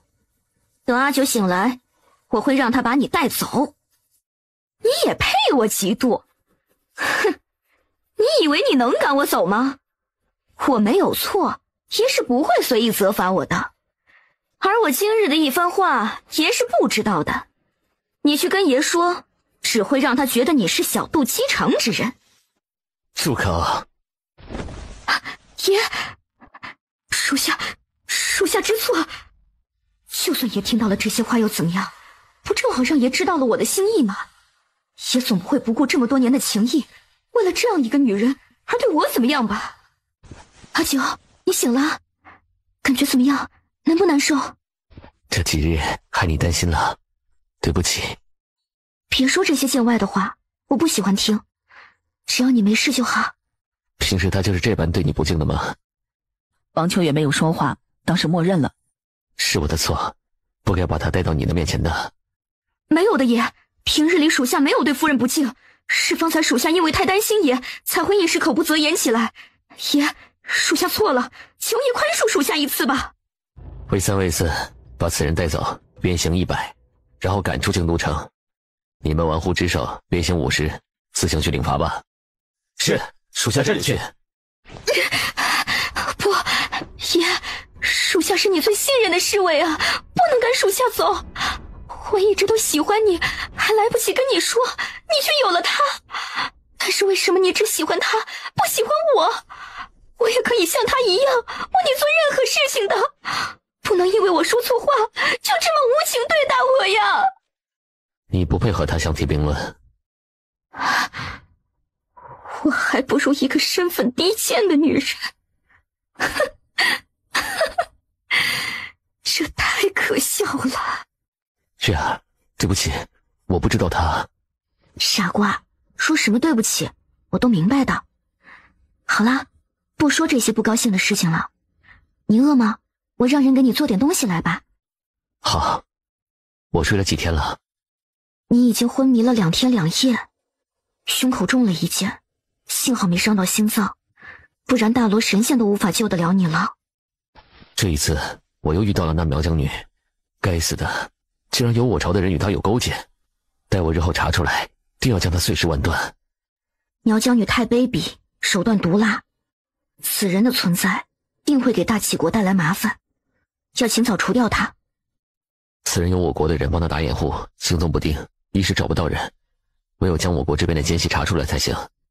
没了人给他做掩护，就藏不住了。没错，不过这些有人去查了，你暂时不要操心那么多，等伤好了再说，好吗？我听娘子的。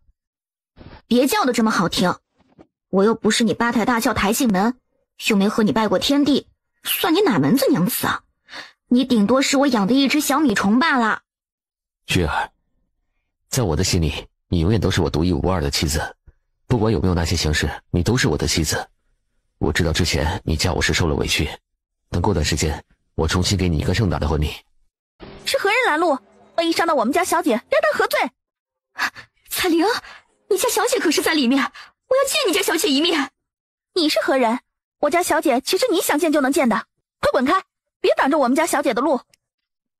彩玲，是我是冷护卫啊，爷身边的冷护卫。冷护卫？你怎么弄成这个样子了？让他上来吧。我家小姐让你上来。谢谢。你为何不在我表哥身边，而是在这大街上游荡？看你这一身伤的，我表哥可是出了事。爷受的伤不要紧，而我这一身的伤，却是被爷责罚的。这一切都拜爷身边那贱女人所赐。什么？你说我表哥有了女人，还为了一个女人责罚你？不可能，我表哥向来高冷，心中没有哪个女子能入得了他的眼。他有女人，我怎么会不知道呢？我也是刚知道不久。那女人一来京都城，也就另辟一座府邸给她住，还安排了众多下人来伺候，而我便被爷指派到她身边贴身保护。没想到那女人是个小肚鸡肠之人，还惯会耍心机。她那狐妹子手段是一套套的，把爷迷得神魂颠倒。连他带来的2个野种，也都将他们视如己出。属下就说了几句实话而已，就被爷狠狠责罚了一番，还把我赶出了城。什么？那女人还有2个孩子，是摄政王的吗？据了解，那2个孩子都不是爷的。没想到爷竟喜欢这样的女人，这样的女人怎么配得上爷这样高贵的身份？我要去找我表哥问清楚。小姐千万别这么做，爷一直将这件事隐瞒了下来，你这样去质问爷，只会让他厌烦你，不再信任你了。我们要暂时假装不知道这件事。难道我什么都不问，就由着那女人留在表哥的身边吗？在表哥身边的只能是我。小姐别急，我会帮你的。眼下我们留在暗处，反而对我们有利。我们悄悄地对付那女人，直到把她赶走为止。那好吧，就暂且听你的。你说表哥的女人就是她？没错，是她。就靠长着一张狐妹子脸，已经把爷魅惑住了。好啊，这该死的女人，我们新仇旧恨都算在一起了，本小姐定不会放过她的。怎么，这女人和小姐见过？她得罪小姐了吗？何止是得罪，她羞辱了我们家小姐，还打了我1个耳光，当着那么多人的面，这不等于是打了小姐的脸吗？太可恨了。看来这女人嚣张得很呢，仗着爷的宠爱，竟这般目中无人。可惜爷并不知道她这丑陋的一面，本小姐绝不能这样坐以待毙了。你说我们现在该怎么办？我听说到了晚上有一处黑市，里面什么东西都有卖。我们去问一下是否有迷魂汤这一种药，然后我们带来给爷，揭穿他暗害爷的真相。到时爷绝不会留他，爷最恨背叛之人。那好，今夜里你去一趟那里，不管花多少银子，都要给我找到那种东西。我问了黑市里那个鬼医，按照他说的，并没有迷魂汤这一说。那你没说清楚为何一个人突然间性情大变，会喜欢一个他一直厌恶的那种女人？我说了，那鬼医说，要想迷惑一个人的心，除非在他体内下了一种东西，那就是情蛊。按照表哥的种种表现，极有可能是被下了情蛊。太卑鄙无耻了，本小姐这就告诉表哥去。没用的，刚才我说了，中蛊之人会失去他本来的意识，你去告诉爷，他也听不进去的。难道我们真的无计可施，只有他这么控制着表哥吗？现如今唯一的办法，就是想办法让那个女人解了爷身上的蛊毒。哼，你以为这可能吗？好不容易能操控一个这么尊贵不凡的男人在手里，他舍得放弃吗？他不肯，那我们就逼着他肯。我知道他很在乎他的家人，只要我们利用家人威逼他，未必不肯听命于我们。我们派人到他府上把人掳走吗？小姐忘了，爷派了人暗中保护全府了吗？我们不必去府上掳人。他的好姐姐不是在成衣铺那里吗？他姐姐身边可没有人保护，我们正好下手。雅儿，你怎么来了？夫人，不好了，秋兰姐姐突然不见了。什么叫突然不见了？发生了什么事情？不知道，我们在楼上忽然听到楼下传来一阵声响，秋兰姐姐就下来看看，结果许久未见她上来，她丫鬟下去看，才发现不见了人，只看到一只簪子在地上。魏三，你速速回去通知阿九，让他给我多派些人手过来，还有帮我把赤狐也给带来。阿九，没想到你也来了。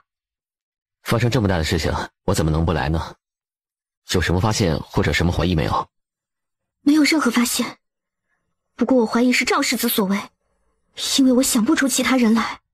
唯一通知下去，让人调查一下赵世子那边，看看他的动静。另让人通知城门口关闭城门，其余人全力搜查京都城，每一个角落都不放过。魏三，你去通知韩三爷，让他那边也派人去找。别担心，有我在，一定会帮你找到姐姐的。阿九，我觉得还是飞哥传书给叶鸿飞吧。发生这样的事情，他应该回来一趟的。到时候姐姐也是想第一时间能见到他。好，依你的。卫斯，你去办。那我们带着赤狐也找找看吧。你的伤没有问题吧？走吧。怎么样，人带来没有？回这位爷，小的们已经把人带来了，在地下室里。做得不错，果然没找错人。大爷，这事儿已经办成，你看这个……急什么？事情还没完呢。等完成了之后，自然少不了你的。你们还需要继续看着人。先生说了什么？什么？他们让你一个人前往，到底是什么阴谋？阿九，你有什么看法？我觉得你不能一个人去冒险，我陪你一起去。不行，上面指明要我一个人前去。如果你陪我去，万一惹怒了对方，对姐姐不利怎么办？那你没有想过，对方有可能是想把你引过去，对你不利呢？阿九，我会随机应变的。还有，你会在暗中保护我的，对不对？别担心，你忘了我有那个厉害的暗器了吗？阿九，就依了我这一次吧，好吗？我真的保证不让自己受伤。那你答应我，遇到突发情况不能逞强，万事由我来，知道吗？好，我一定保证。真没想到你还是敢一个人前来，果然有胆色。废话不多说，你约我来有何目的？快快说出你的条件，然后把你带走的人给放了。现在是你要求我，而不是命令我。我主子说了，只要你肯答应他一个条件，那他就会放了你的人。什么条件？你最好老实点，别耍什么花样。即便你暗中有人保护，也不能杀了我，因为我人没有回去，你在乎的人就会马上没命。哼，你这么怕死，还敢来传话？快说吧，什么条件？我主子说了，让你马上解了摄政王身上的情蛊，等什么时候解了，就什么时候放生。情蛊？阿九什么时候中了情蛊？我怎么不知道？还有，对方是怎么知道的？听这意思是关心阿九的。到底是何人用这种方式逼我解什么情蛊？直接来找我不就行了吗？真是好奇怪。你主子是谁？带我去见他，我需要和他谈。我又不认识摄政王，他凭什么会相信我一个陌生女子？你少在这里装蒜。我既然找到你，就对你的事情掌握得很清楚。一句话，答不答应？要我答应也可以，但是我要见到我的人才行。谁知道你们把他怎么样了？又或者人不在你们手上？这，我还需回去请示我主子才行。有答复了再给你传信。阿九，你何时中了情蛊？我并未中情蛊。不对，我跟阿宝学过蛊术，知道中了情蛊之人会对那人死心塌地，也只有下蛊之人才能解掉情蛊。而刚才那人要我给你解情蛊，那对方是笃定我是下蛊之人，还是只是知道我医术了得，能解你的情蛊？我有种预感，这背后之人定是我们熟悉之人。不管是谁，等一下就会知道了。手下已经追踪那人而去，看看到底是何人。即便是为了我，用此等手段也不能原谅。你是说此男人很可疑，他身上有秋兰的味道？赤狐点点头。那我们快点跟着这个男人，看看他去往哪里。秋兰定是被他藏在那个地方。你们要做什么？没做什么，就是大爷们太无聊，想找美人玩玩。你们不要过来，否则我死给你看！美人儿，别怕，我们会很温柔的，不会伤害你的。正在这时，一道身影袭来，把几个流氓震飞了出去。你们竟敢如此伤害他，统统都该死！走开，别碰我！秋兰，没事了，别怕，是我，快睁眼看看我是谁，是我回来了。叶鸿飞，真的是你？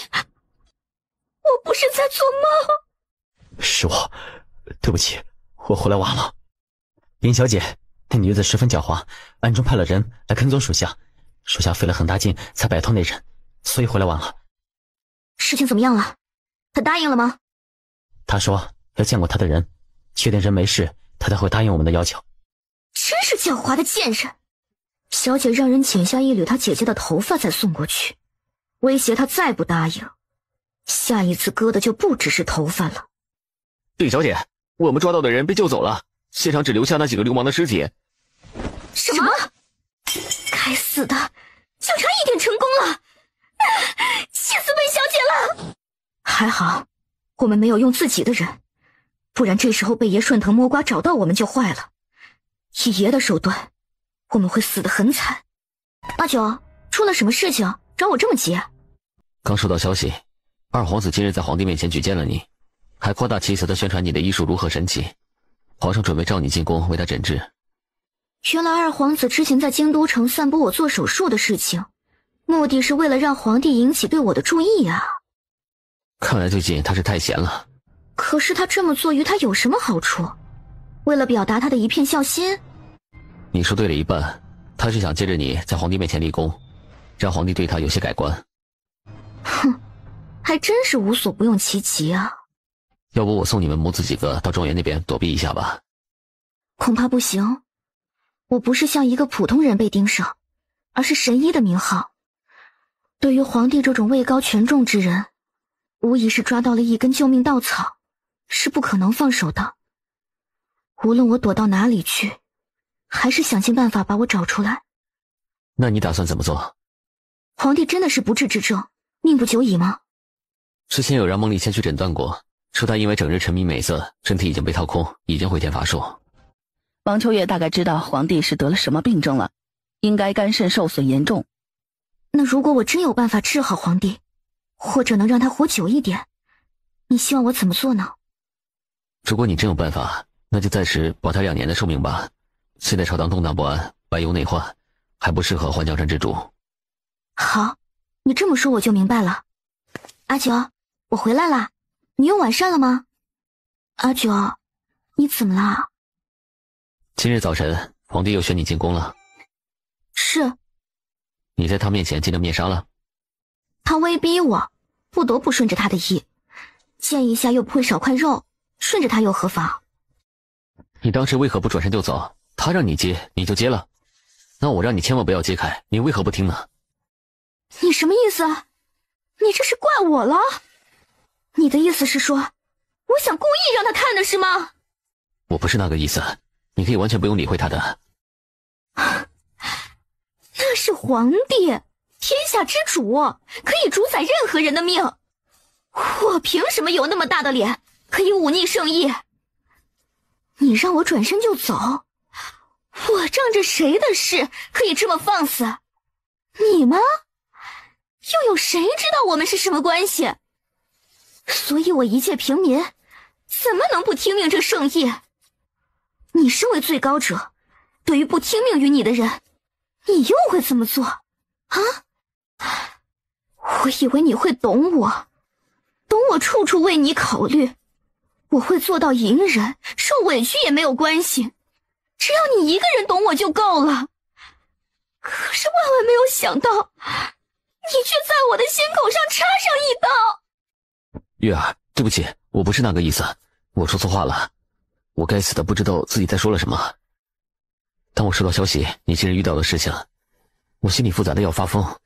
我一方面在深深责怪自己没有保护好你，让你受了这么多委屈，另一方面我又在嫉妒，我不容许任何男人看到你的脸，特别是那个荒淫无度的昏君，你太美了，我怕他会对你起了心思。总之我今日被愤怒冲昏了头脑，我无法思考起来，不知道这么问会伤害到你，真的对不起。月儿，别生气了好吗？我错了。你今晚去书房那边睡吧，我累了，想一个人静一静。那你早些休息。会议出来。爷有何吩咐？你先起来再说。你可知，男人如果惹一个女子生气了，该用什么办法把她哄回来？也是想问怎么把主母哄好，是吧？问你就回答，哪那么多废话？属下认为，姐要亲自做一件令到主母开心又感动的事情，然后再好好道歉。反正不管您有错没错，您都说您错了。比如呢？做什么事情？这个属下也不知道主母喜欢什么，爷您应该了解主母喜欢什么，投其所好就可以了。爷，你不会是连主母喜欢什么都不知道吧？他唯一说过喜欢的是本王烤的野鸡。那爷就亲自去打些野味来做给他吃啊，就足够证明你的诚意了。你去问问你主母身边之人，或许他们知道。为了爷，那属下只能去出卖一下色相了。他喜欢美食，本王知道了。走，现在就出城去。是谁在府里烤肉吃了？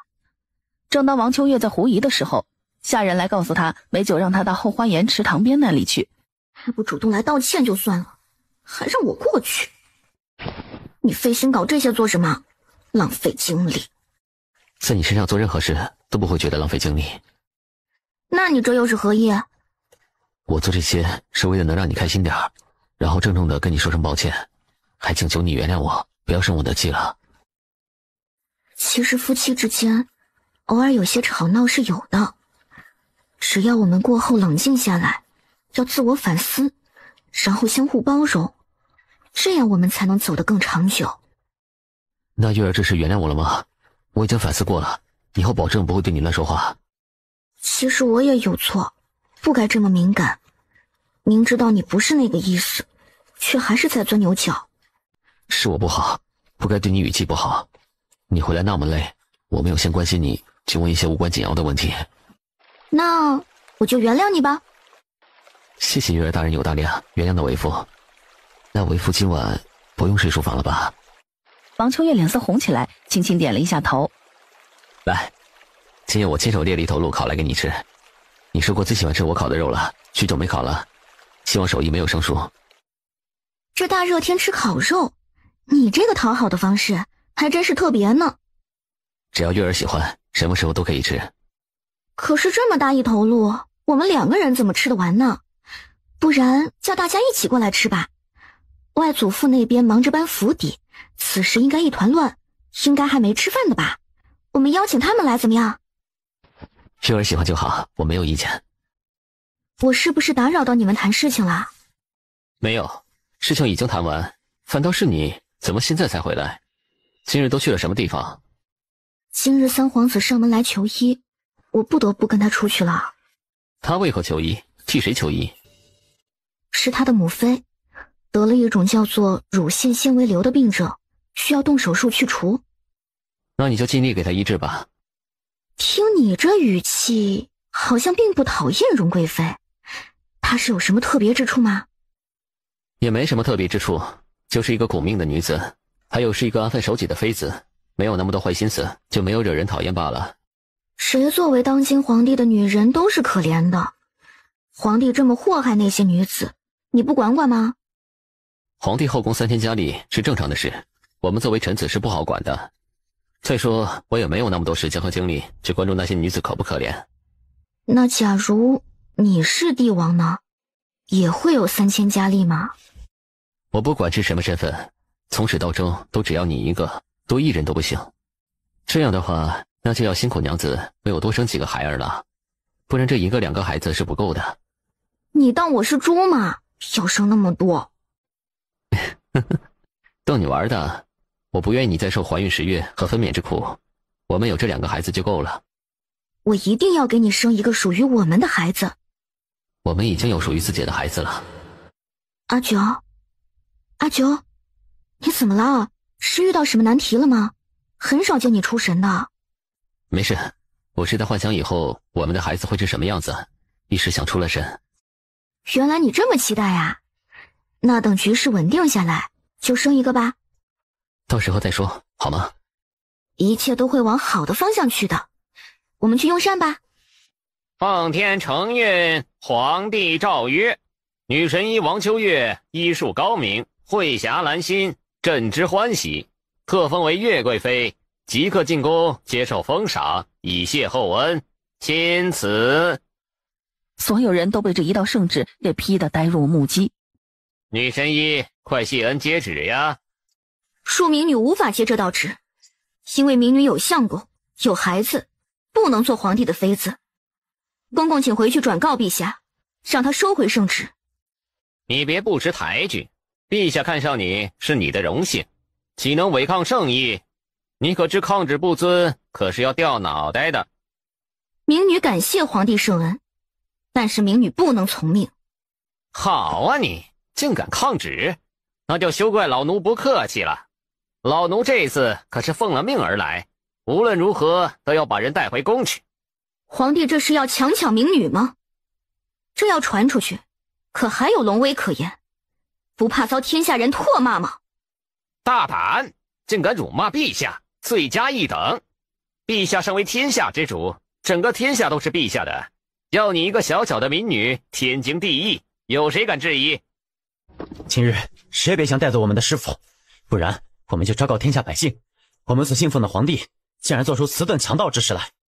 好啊，你们一个个都造反了是不是？那就统统带回去一并治罪。安公公，我不想惹事，但也不怕事。你是不想踏出这大门口了是吗？你只管回去传达我的话就行。如若你一意孤行到底，那我们也奉陪。好好好，实话告诉你，今日老奴可是奉命而来，自然是带着御林军来的。如果吓坏你府里的人还有你的孩子，那就只能说声对不起了，是你不识抬举抗旨的结果。哼，那就来试试看，今日你们能不能把我们师父带走。来人，给我把这群逆贼拿下，如若反抗，就地正法，势必要把这个女子带走。慢着，我跟你们进宫就是，别为难我府里的人。那就走吧。哎呦，疼死老奴了！到底是何人这么大胆子，敢袭击本公公？参见摄政王，摄政王千岁。老奴该死，老奴不知道摄政王大驾光临。抱歉，我来晚了。他正在主持着朝会时，安卫突然出现，告诉了他，皇帝暗自下了一道圣旨，封月儿为月贵妃，还强行把人带走了。他便丢下群臣，找了一匹马就飞奔前来。没想到看到他如此受辱，没有来晚，刚刚好。你先在这里等我一下，很快就来。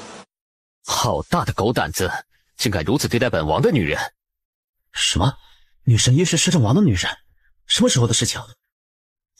回摄政王，老奴并不知道女神医是您的女人，老奴是奉。住口！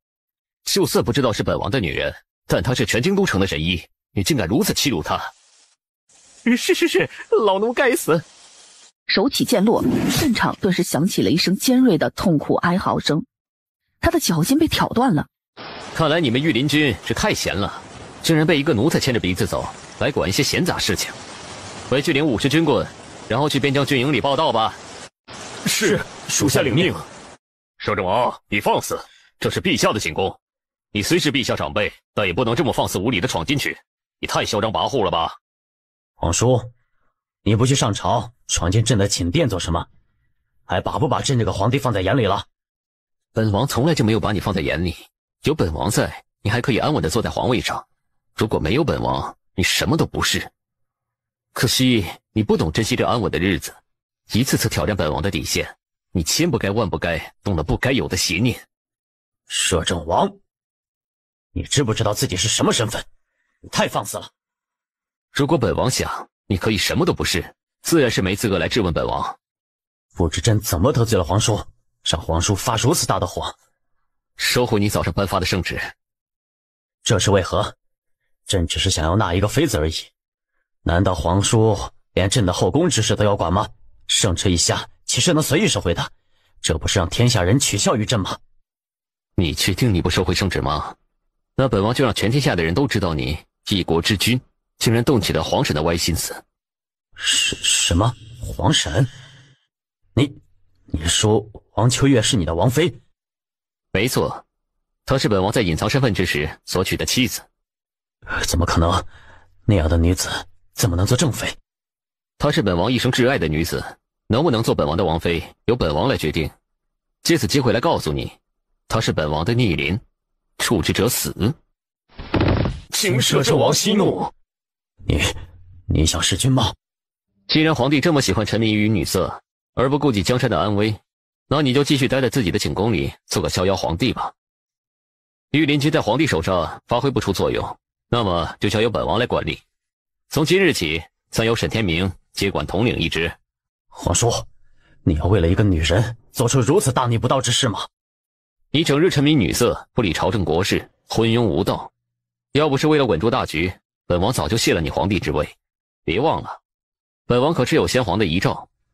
还有，自己昏庸无道也就算了，还不好好管教你的皇子，导致四皇子做出了卖国之事，现已不知逃向了何处。从今日起，四皇子被罢黜皇子之位，贬为庶人，永不得入京。皇叔，你这是污蔑！你是看不惯我们父子吗？你是想把朕身边的人一个个消灭掉所找出来的借口吗？证据就掌握在本王手上，谁想要可以拿来看看是否属实。事情已定，容不得你狡辩。好好在你的寝宫里安详度日吧。小姐，属下听到外面在传，也已经当着全城的面宣布王秋月是他女人了。表哥为何突然这么做了？他就不怕那贱女人低贱的身份曝光，会被全城的人耻笑吗？听说起因是皇帝身边的安公公带着御林军把她带进宫去，外面正下着大雨，那女人被当街侮辱，爷一怒之下便宣告了她的身份。至于是何原因被安公公带走，属下觉得事情没那么简单，于是找了个熟人打听了一番。原来是皇帝看上了她的媚相，直接下旨封她为岳贵妃，这才逼得爷不得不公布出来。贱人，狐妹子手段真是厉害，连皇帝都勾搭上了。看来表哥中了她的情蛊越来越厉害了，不想办法逼那女人解了爷的情蛊，我们真的是很被动，什么都不敢做。既然表哥自己公布了他的身份，那就别怪我把一切都说出来了。我现在就去告诉母亲这件事情，让母亲来出面，看那女人怎么办。什么？竟然有喜欢的姑娘了？可是这女人一点都不值得表哥喜欢。此话怎讲？快进来与母亲说说。母亲，你不知道，这女人不仅身份低贱，还带着一个野种，就是靠她的狐妹子手段才把表哥绑在她身边的。你说那女子之前有过相公了，还与那男人有过一个孩子。不是有相公，而是这孩子根本不知道是谁的，因为他是在山上被土匪霸占了身体才怀的孩子。母亲，你说这种女人怎么配合表哥在一起呢？这还了得，这样的女人连给你表哥做妾室都不够资格，怎么也不能和你表哥在一起。可是表哥都被她迷得七荤八倒的，现在就连皇上都对她恋恋不忘，就是因为她长着一副狐妹样子，搞得表哥不惜和皇上对抗了呢。你说今日大街上的事，就是因为这个女人？是的，不知道她什么时候勾搭上皇上，然后皇上便看上了她，今日下旨宣她进宫做妃子，表哥一怒之下就宣告了她的身份。不行，我现在就去找你表哥问清楚，如果真是如你所说的那般，我绝不同意他这么做。母亲，先别急，我们坐下来慢慢想办法，一定要逼迫那个女人主动把表哥的情蛊解了才行。月儿，这辈子只能是我一个人的，谁也不能把你从我身边带走。是的，只属于你一个人的，我谁都不要，只要你，没人把我带走。停，阿九。怎么了？我等一会儿还要出去，你忘了我还有个手术要做。就不能晚一些，或者改日再去吗？阿九，我们昨晚才那个什么过，现在是大白天，你怎么又要来了？对不起，是我有些失控了。没关系，如果你想，今晚是可以的。你还笑？有人知道你这个高冷的摄政王是个坏蛋吗？月儿，是你让我变坏的，那你就负责。我哪有？好了，是我错，不该白日里拉着你缠绵，不该笑话你主动。不跟你说这个了，我要起来准备出门了。我亲自送你去吧。你这边的事情解决了吗？那皇帝答应收回旨意了吗？已经解决，放心吧。以后他再也不敢打你的主意。你用了什么办法让他这么轻易就答应了？宫里没出什么事吧？没出什么事，只是削了皇帝的权力，让他一直待在他的寝宫里罢了。这还叫没出什么事吗？这都等于罢了帝位，还叫没事？朝臣都没有反对吗？让他们也不敢。再说了，他们心里都有个明镜，皇帝这样子，没人敢站在他那一边。那你岂不是更忙了？还有时间陪我出去？走吧，要忙也是明日再忙了。不好了，夫人，外面聚集了好多百姓，不知道什么原因，情绪很是激愤，还砸起门来，口口声声嚷着什么？快说！他们嚷着让您和您的野种滚出京都城。他们是从哪里得来的消息？不知道，他们是相约好的样子，一起来到门外就开始砸起门来。小的想问清楚点，他们只一味的叫你出去，不出去就撞门进来。夫人，您千万不能出去啊！哼，这件事情明显是有预谋的。我还真想出去看看，到底是何人带头在捣乱。既然知道是摄政王的府邸，还敢砸门，肯定是有人挑事。夫人万万不可出去，他们伤到您怎么办？该怎么做？您吩咐小的们，小的们去替您解决。我不是那种遇事就躲起来的人，什么事都要亲自去面对才行。你就是王秋月？真是好笑，来到我府里挑事，还不知道我是谁。快说，你们为何在我府外吵闹，还砸门？你一个残花败柳的女人，根本就配不上摄政王。你快带着你的野种滚出京都城！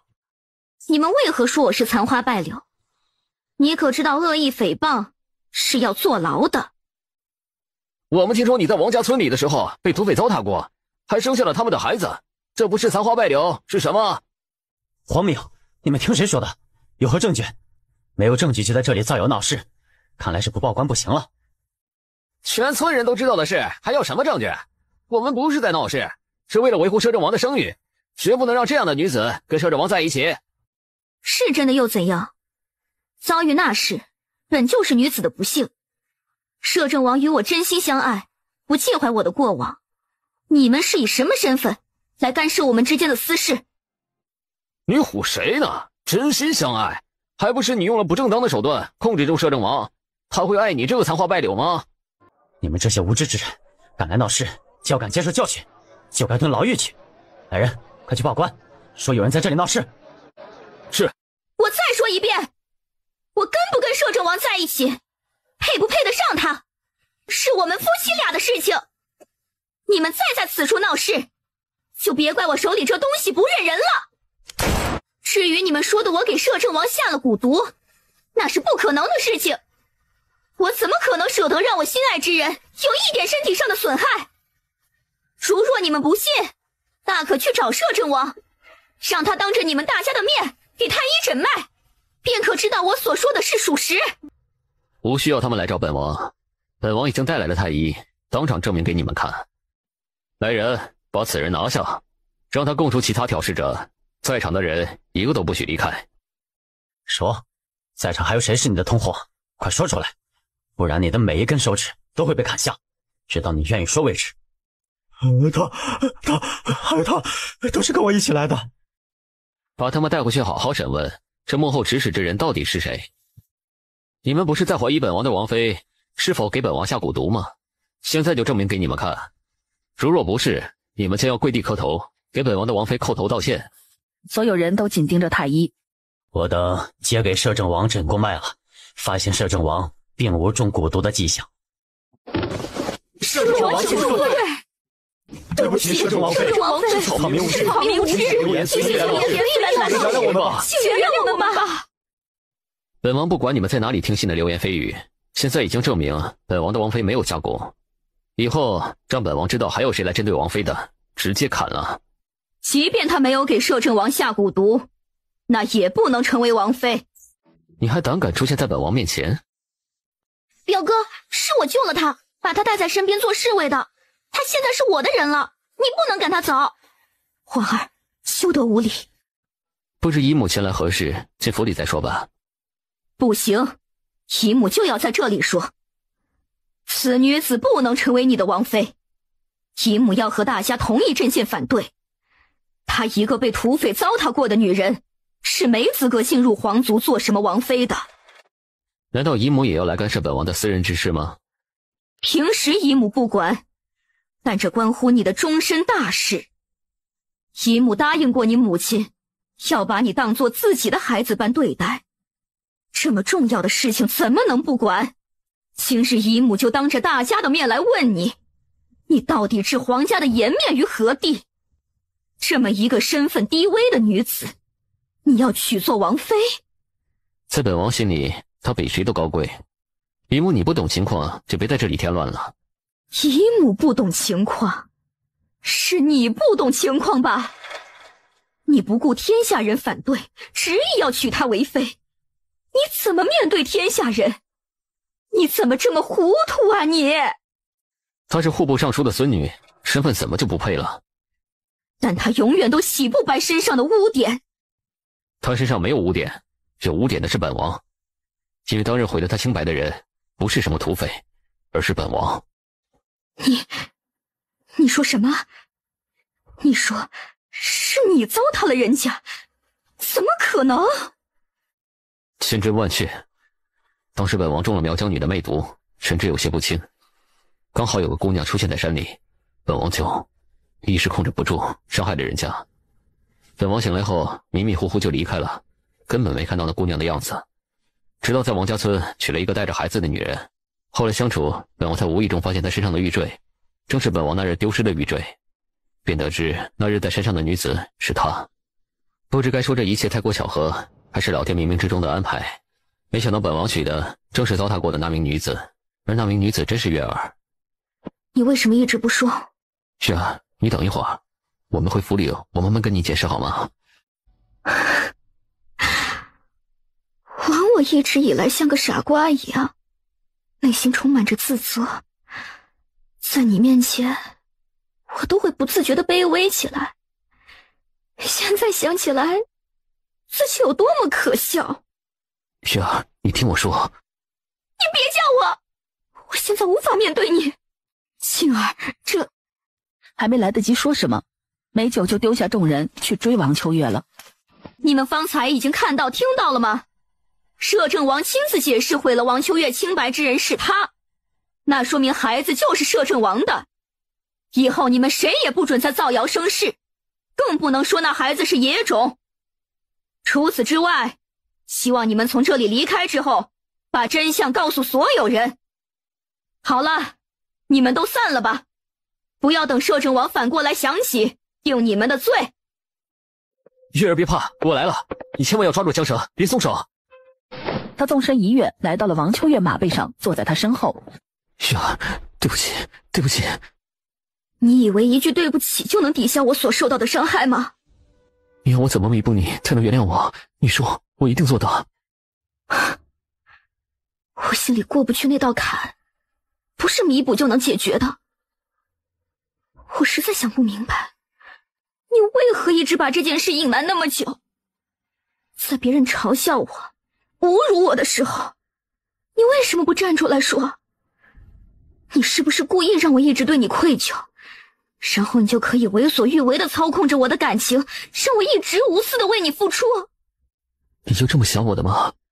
我承认，在这件事情上我处理的不好，让你受到了伤害，但是我从来没有想过操控你什么。我是真心的爱你，就是因为爱你才会顾忌太多，才会一次次错失向你坦白的机会，伤害了你，我也很心痛，真的很抱歉。那好，我现在就给你个机会，让你好好解释，到底是因为什么才不跟我坦白？一开始我刚知道的时候，对你并没有感情，所以不打算说。后来有了感情，便听到你说了你的秘密，你说你是另一个人，来自于另一个世界，我就开始害怕告诉你真相，怕你知道了会难受。我对原神做了那样的事情生下的孩子，怕你介意，怕你会离开我和孩子。我们爱得越深，我就越害怕，所以就在犹豫，想等着时机成熟后，我找个机会慢慢再跟你解释这一切。没想到这么一等，居然是在这样的情况下说出来。那件事情发生并非是我所愿，你要怪我也没办法。不过只要你说出让我补救之法，我一定会做到的。但是你不该瞒着我，当初说好的要坦诚相待，有什么事情我们夫妻一起来承担，你又食言了，我还能再相信你吗？你可以信我，这是最后一次，我保证以后再不会瞒着你了。对不起，是我让你受委屈了，要不你打我吧，打我就能让你出了这口恶气了。月儿，娘真是太高兴了，原来阴差阳错，你还是嫁给了摄政王，你没有被土匪糟蹋，你是清白的，娘真为你高兴。让娘操心了，月儿，虽然阿九瞒了你那么久是他的不对，你可以使使性子，出气，出完气就好了，知道吗？这夫妻之间的路，说长也不长，一晃眼就走到了尽头，说短也不短，都是在日子里慢慢磨合才能白头偕老，这些都是要大家相互包容才能带来的幸福。这一次你就大度一点，就像原谅一个犯了错的孩子，行吗？谁能没犯错呢？只要对方肯改肯补救，那么就能原谅，是不是？爹娘，你们放心，我已经想通了，不会再怪阿九，我们会一直好好走下去的。那就好，真是娘懂事的好姑娘。别生我的气了好吗？你折磨得我好痛苦，我宁愿你用刀子捅我几下，都不愿你不理我。捅你几下还不是要我给你治伤照顾你？你这什么解决方法？原来月儿还愿意照顾我，说明月儿没有不理我呢。月儿，未来我们还会有很多事情要一起去面对，我们就互相包容一下好吗？把这事接过去，以后我们都要好好的。既然你都这么说了，那我就包容你一次吧。如若下次再犯，我可不能这么轻易的原谅你了。现在再给你一次机会，还有什么事情瞒着我的吗？别到时候翻出来又打得我一个措手不及。真的没有了，谢谢月儿这么大度原谅了我。快吃东西吧，这都是给你进补的食物。月儿吃过了吗？我已经吃过，你别再啰嗦了，快吃吧，凉了就不好吃了。说吧，到底是谁指使你们这么做的？回摄政王，小人是受上官小姐的指派，煽动城里的百姓来府外闹事，就是要逼得王妃走投无路，然后才可以逼她帮您解掉蛊毒。他如何得知本王中了蛊毒？这小的就不得知了，小的只是奉命行事而已，小的会把知道的所有事情都交代出来，还望王爷饶了小的一命。你还有什么没交代的，一并说出来。还有小的死去的那几个兄弟，也是这小姐指使他们去干的，就是那一次绑架了一个姑娘，听说是王妃的姐姐，把人绑来也是为了威逼王妃帮您解掉蛊毒。竟然是他干的，该死的！他还干了多少事情，一并说出来。没有了，就这2件事情。王爷，小的都交代了，能不能网开一面，饶了小的们的一条命啊？小的们以后再也不敢干坏事了。表哥，你怎么来了？是来看我的吗？看看你都做了些什么事情。不，这不是我做的，这是污蔑。你是把本王当傻子，还是把你自己当傻子？几个陌生男人会无端端的污蔑一个从没见过的千金小姐，供词都在这里，容不得你狡辩。你不承认，我不介意把你带到黑牢里审问。不，我不要去黑牢。表哥，你怎么能这么对我？我所做的一切，不都是为了你吗？我听说那个女人给你下了情蛊，我也是为了逼她帮你把情蛊解了，才不得不这么做的。是谁告诉你本王中了情蛊？是冷护卫告诉我，你被那女人迷得神魂颠倒，像变了个人似的，所以我们便去黑市里问，像你这种症状之人，就是中了情蛊，不然一向高傲的表哥怎会喜欢一个如此低贱的女人？住口！无知愚蠢，原来是你在背后搞鬼，真是后悔当初一时心软饶过了你，这一次绝不能留你了。爷，属下错了，属下不该一时嫉妒做出了这么过分的事情，求爷饶命。来人，把他带出去，乱棍打死。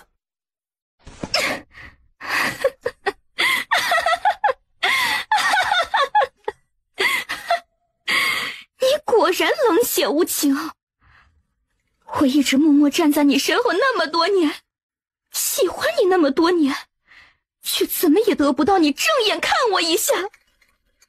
我到底哪里比王秋月那个村姑差？为什么你就看不到我的存在？原来你在肖想表哥，你一个护卫有什么资格？你没资格与他相比，这便是区别。等一下，我有话要说。抬手把脖子上戴着的一个玉佩扯了下来。我父亲说过，你曾许诺过他，将来有一天可以拿着这个玉佩向你提一个要求，无论是什么要求你都会答应的，是不是？当日为了报答他父亲的救命之恩，便给了他父亲这个坠子，许诺过一个承诺。什么要求？我要你娶我，做你的侧妃。你怎么能提这样的要求呢？真不要脸！你比我还不要脸，一直打着自己表哥的主意，得不到就嫉妒，3番4次找王秋月麻烦，我们都是半斤八两。可以，不过得先把你杀了，本王不介意在你的牌位上写侧妃2字。你，世上怎么会有你这种狠绝之人？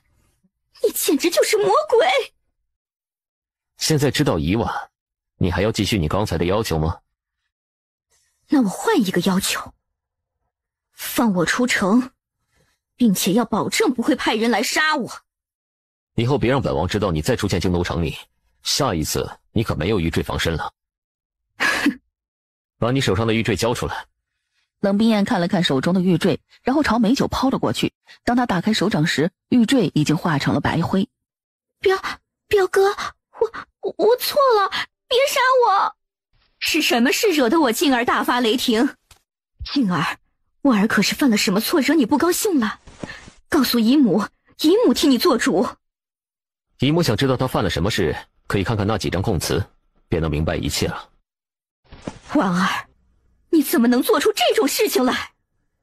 母亲，我错了，我就是想着为表哥好，没想到表哥没有种情蛊，我都是被冷冰夜给蛊惑怂恿才去做的。母亲，你帮我求求表哥，让他原谅我，我以后再也不敢了。你糊涂啊你！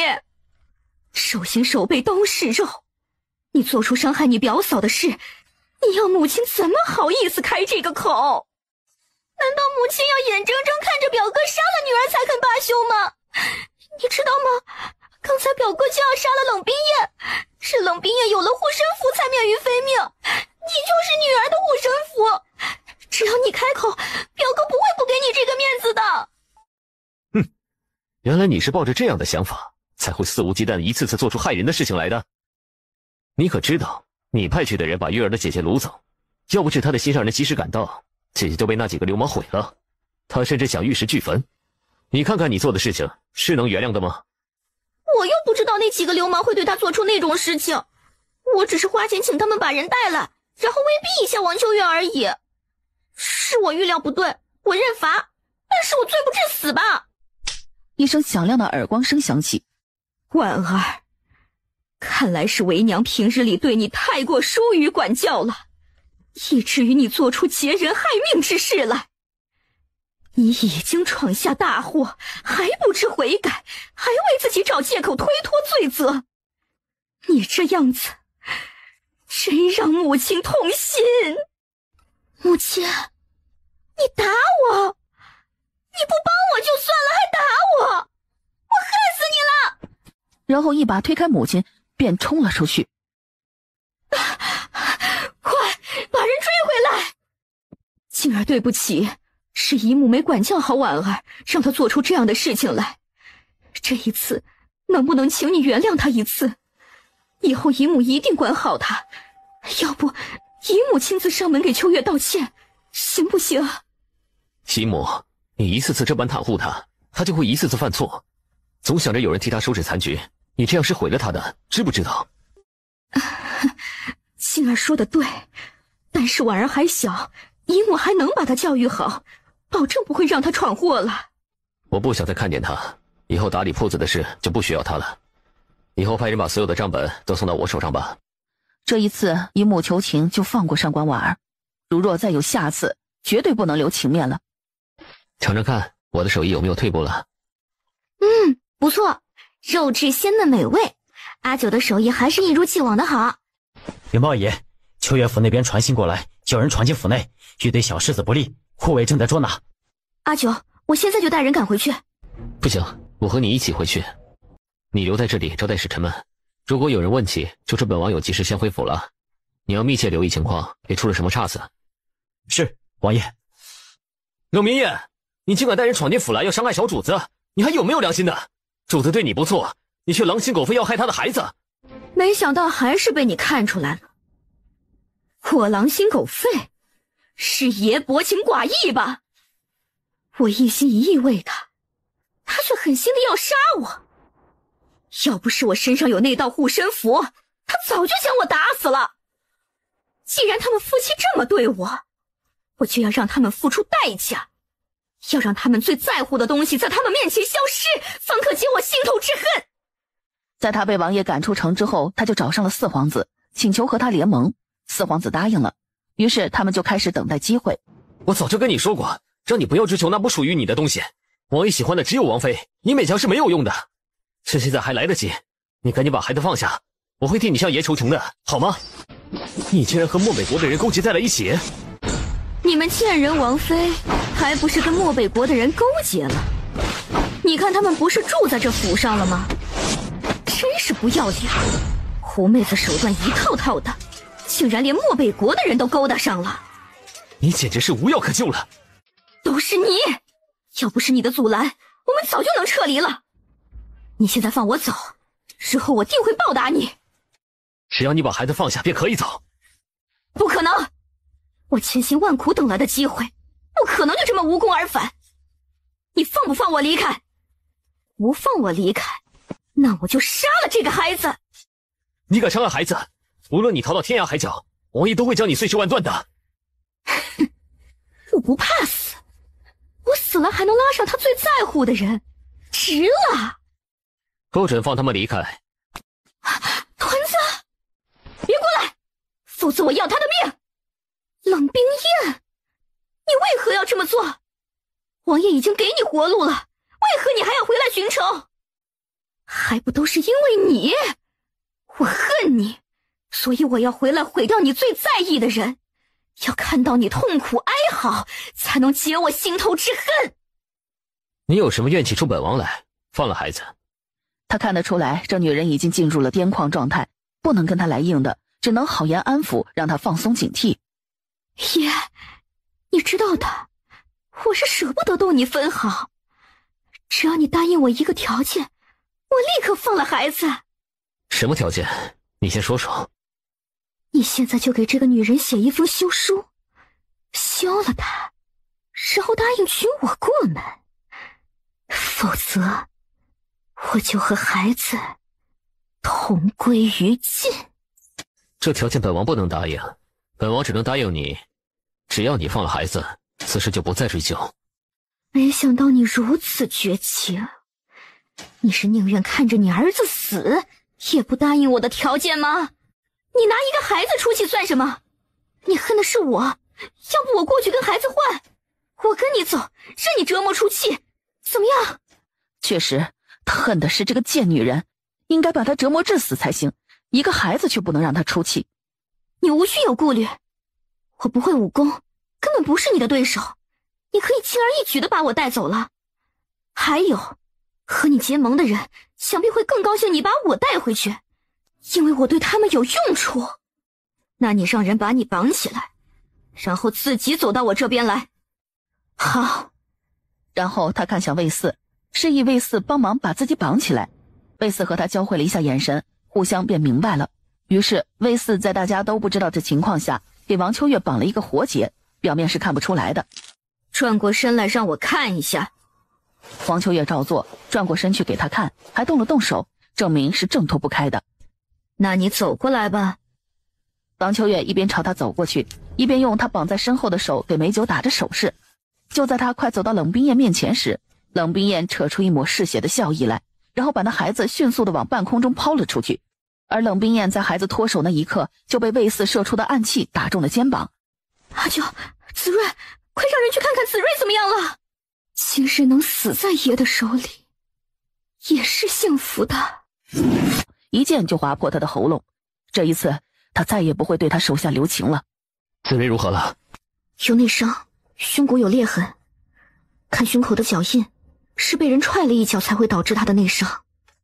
该死的女人！方才我还是对她不够狠，应该把她切成碎末。你还好吗？这一次你很勇敢，父王很为你感到骄傲。父王别担心，我很好。那就好，乖乖躺着养伤，父王会替你向佛子请假的。知道了，父王，子睿会尽快好起来，继续学习的。你带着孩子先睡一会儿吧，外面的事情有我呢。好，叶鸿飞，你是有什么事情要与我们说吗？叶鸿飞双手紧握了握拳头，然后扑通一声跪倒在地。王秋兰也跟着跪了下来。你们这是做什么？伯父伯母，今日我冒昧来，是有一事想请求你们。我想求你们答应把秋兰嫁给我，我保证以后一定会对她好，不让她受半点委屈的。啊，原来是这件事啊！你们先起来再说好吗？其实我一直在等你开这个口。你是一个好孩子，我们家秋兰是个苦命的孩子，你能接受她是她的福分。我们做爹娘的当然是希望她能够得到幸福，所以没有理由不同意。但是我想听你一句实话，你真的不会在意她的过去，一心一意对她吗？伯母放心，我在你们面前发誓，我对秋兰绝对是真心的。我喜欢的是她的人，并不在意她的过去。正因为知道她的过去，我才会更加对她好，让她过上开心的生活。娘，请相信我们以后会好好的。既然你们两人都商量好了，那我和你爹也就同意了吧。谢谢伯母，请放心，我一定会好好对秋兰，让她做最幸福的女人。既然两人已经确定了感情，就尽早完婚，给姐姐一个交代吧。这样，就在这2日完婚怎么样？就在中秋节这一天怎么样？我会让人另外辟出一个院子给你们来成婚，等到以后你们买了宅子再搬出去也可以的。也好，那就这么说定了，中秋节这天举办婚礼。秋兰，你真美，你也俊美的让人不敢直视。喝了9杯酒之后，我们就是真正的夫妻了。以后的路，我们都要携手到白头。以后我会尽量做一个好妻子，让相公过得幸福舒心。我不需要你为我做出什么改变，就做回真正的你，就像现在的便好。好，都依你。阿九，你回来啦，刚好可以用晚膳。怎么还没有用膳？饿了可以先吃，不用等我。我也是刚回来不久，酒楼里今日开业比较忙，所以回来晚一些。你呢？你这边的事情怎么样啦？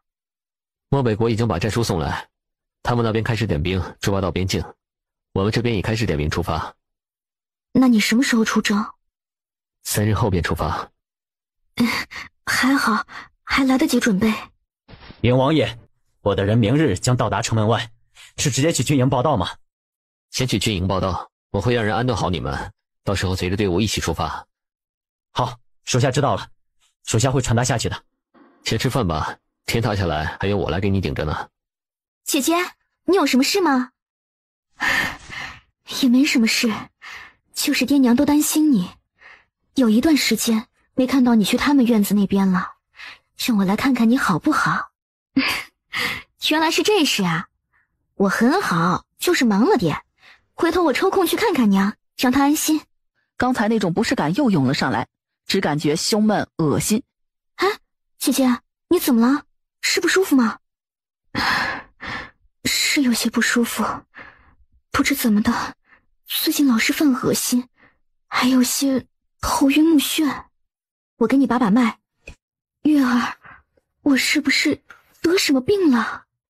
姐姐，你这不是生病，而是你很快就要当娘了。月儿，我要当娘了。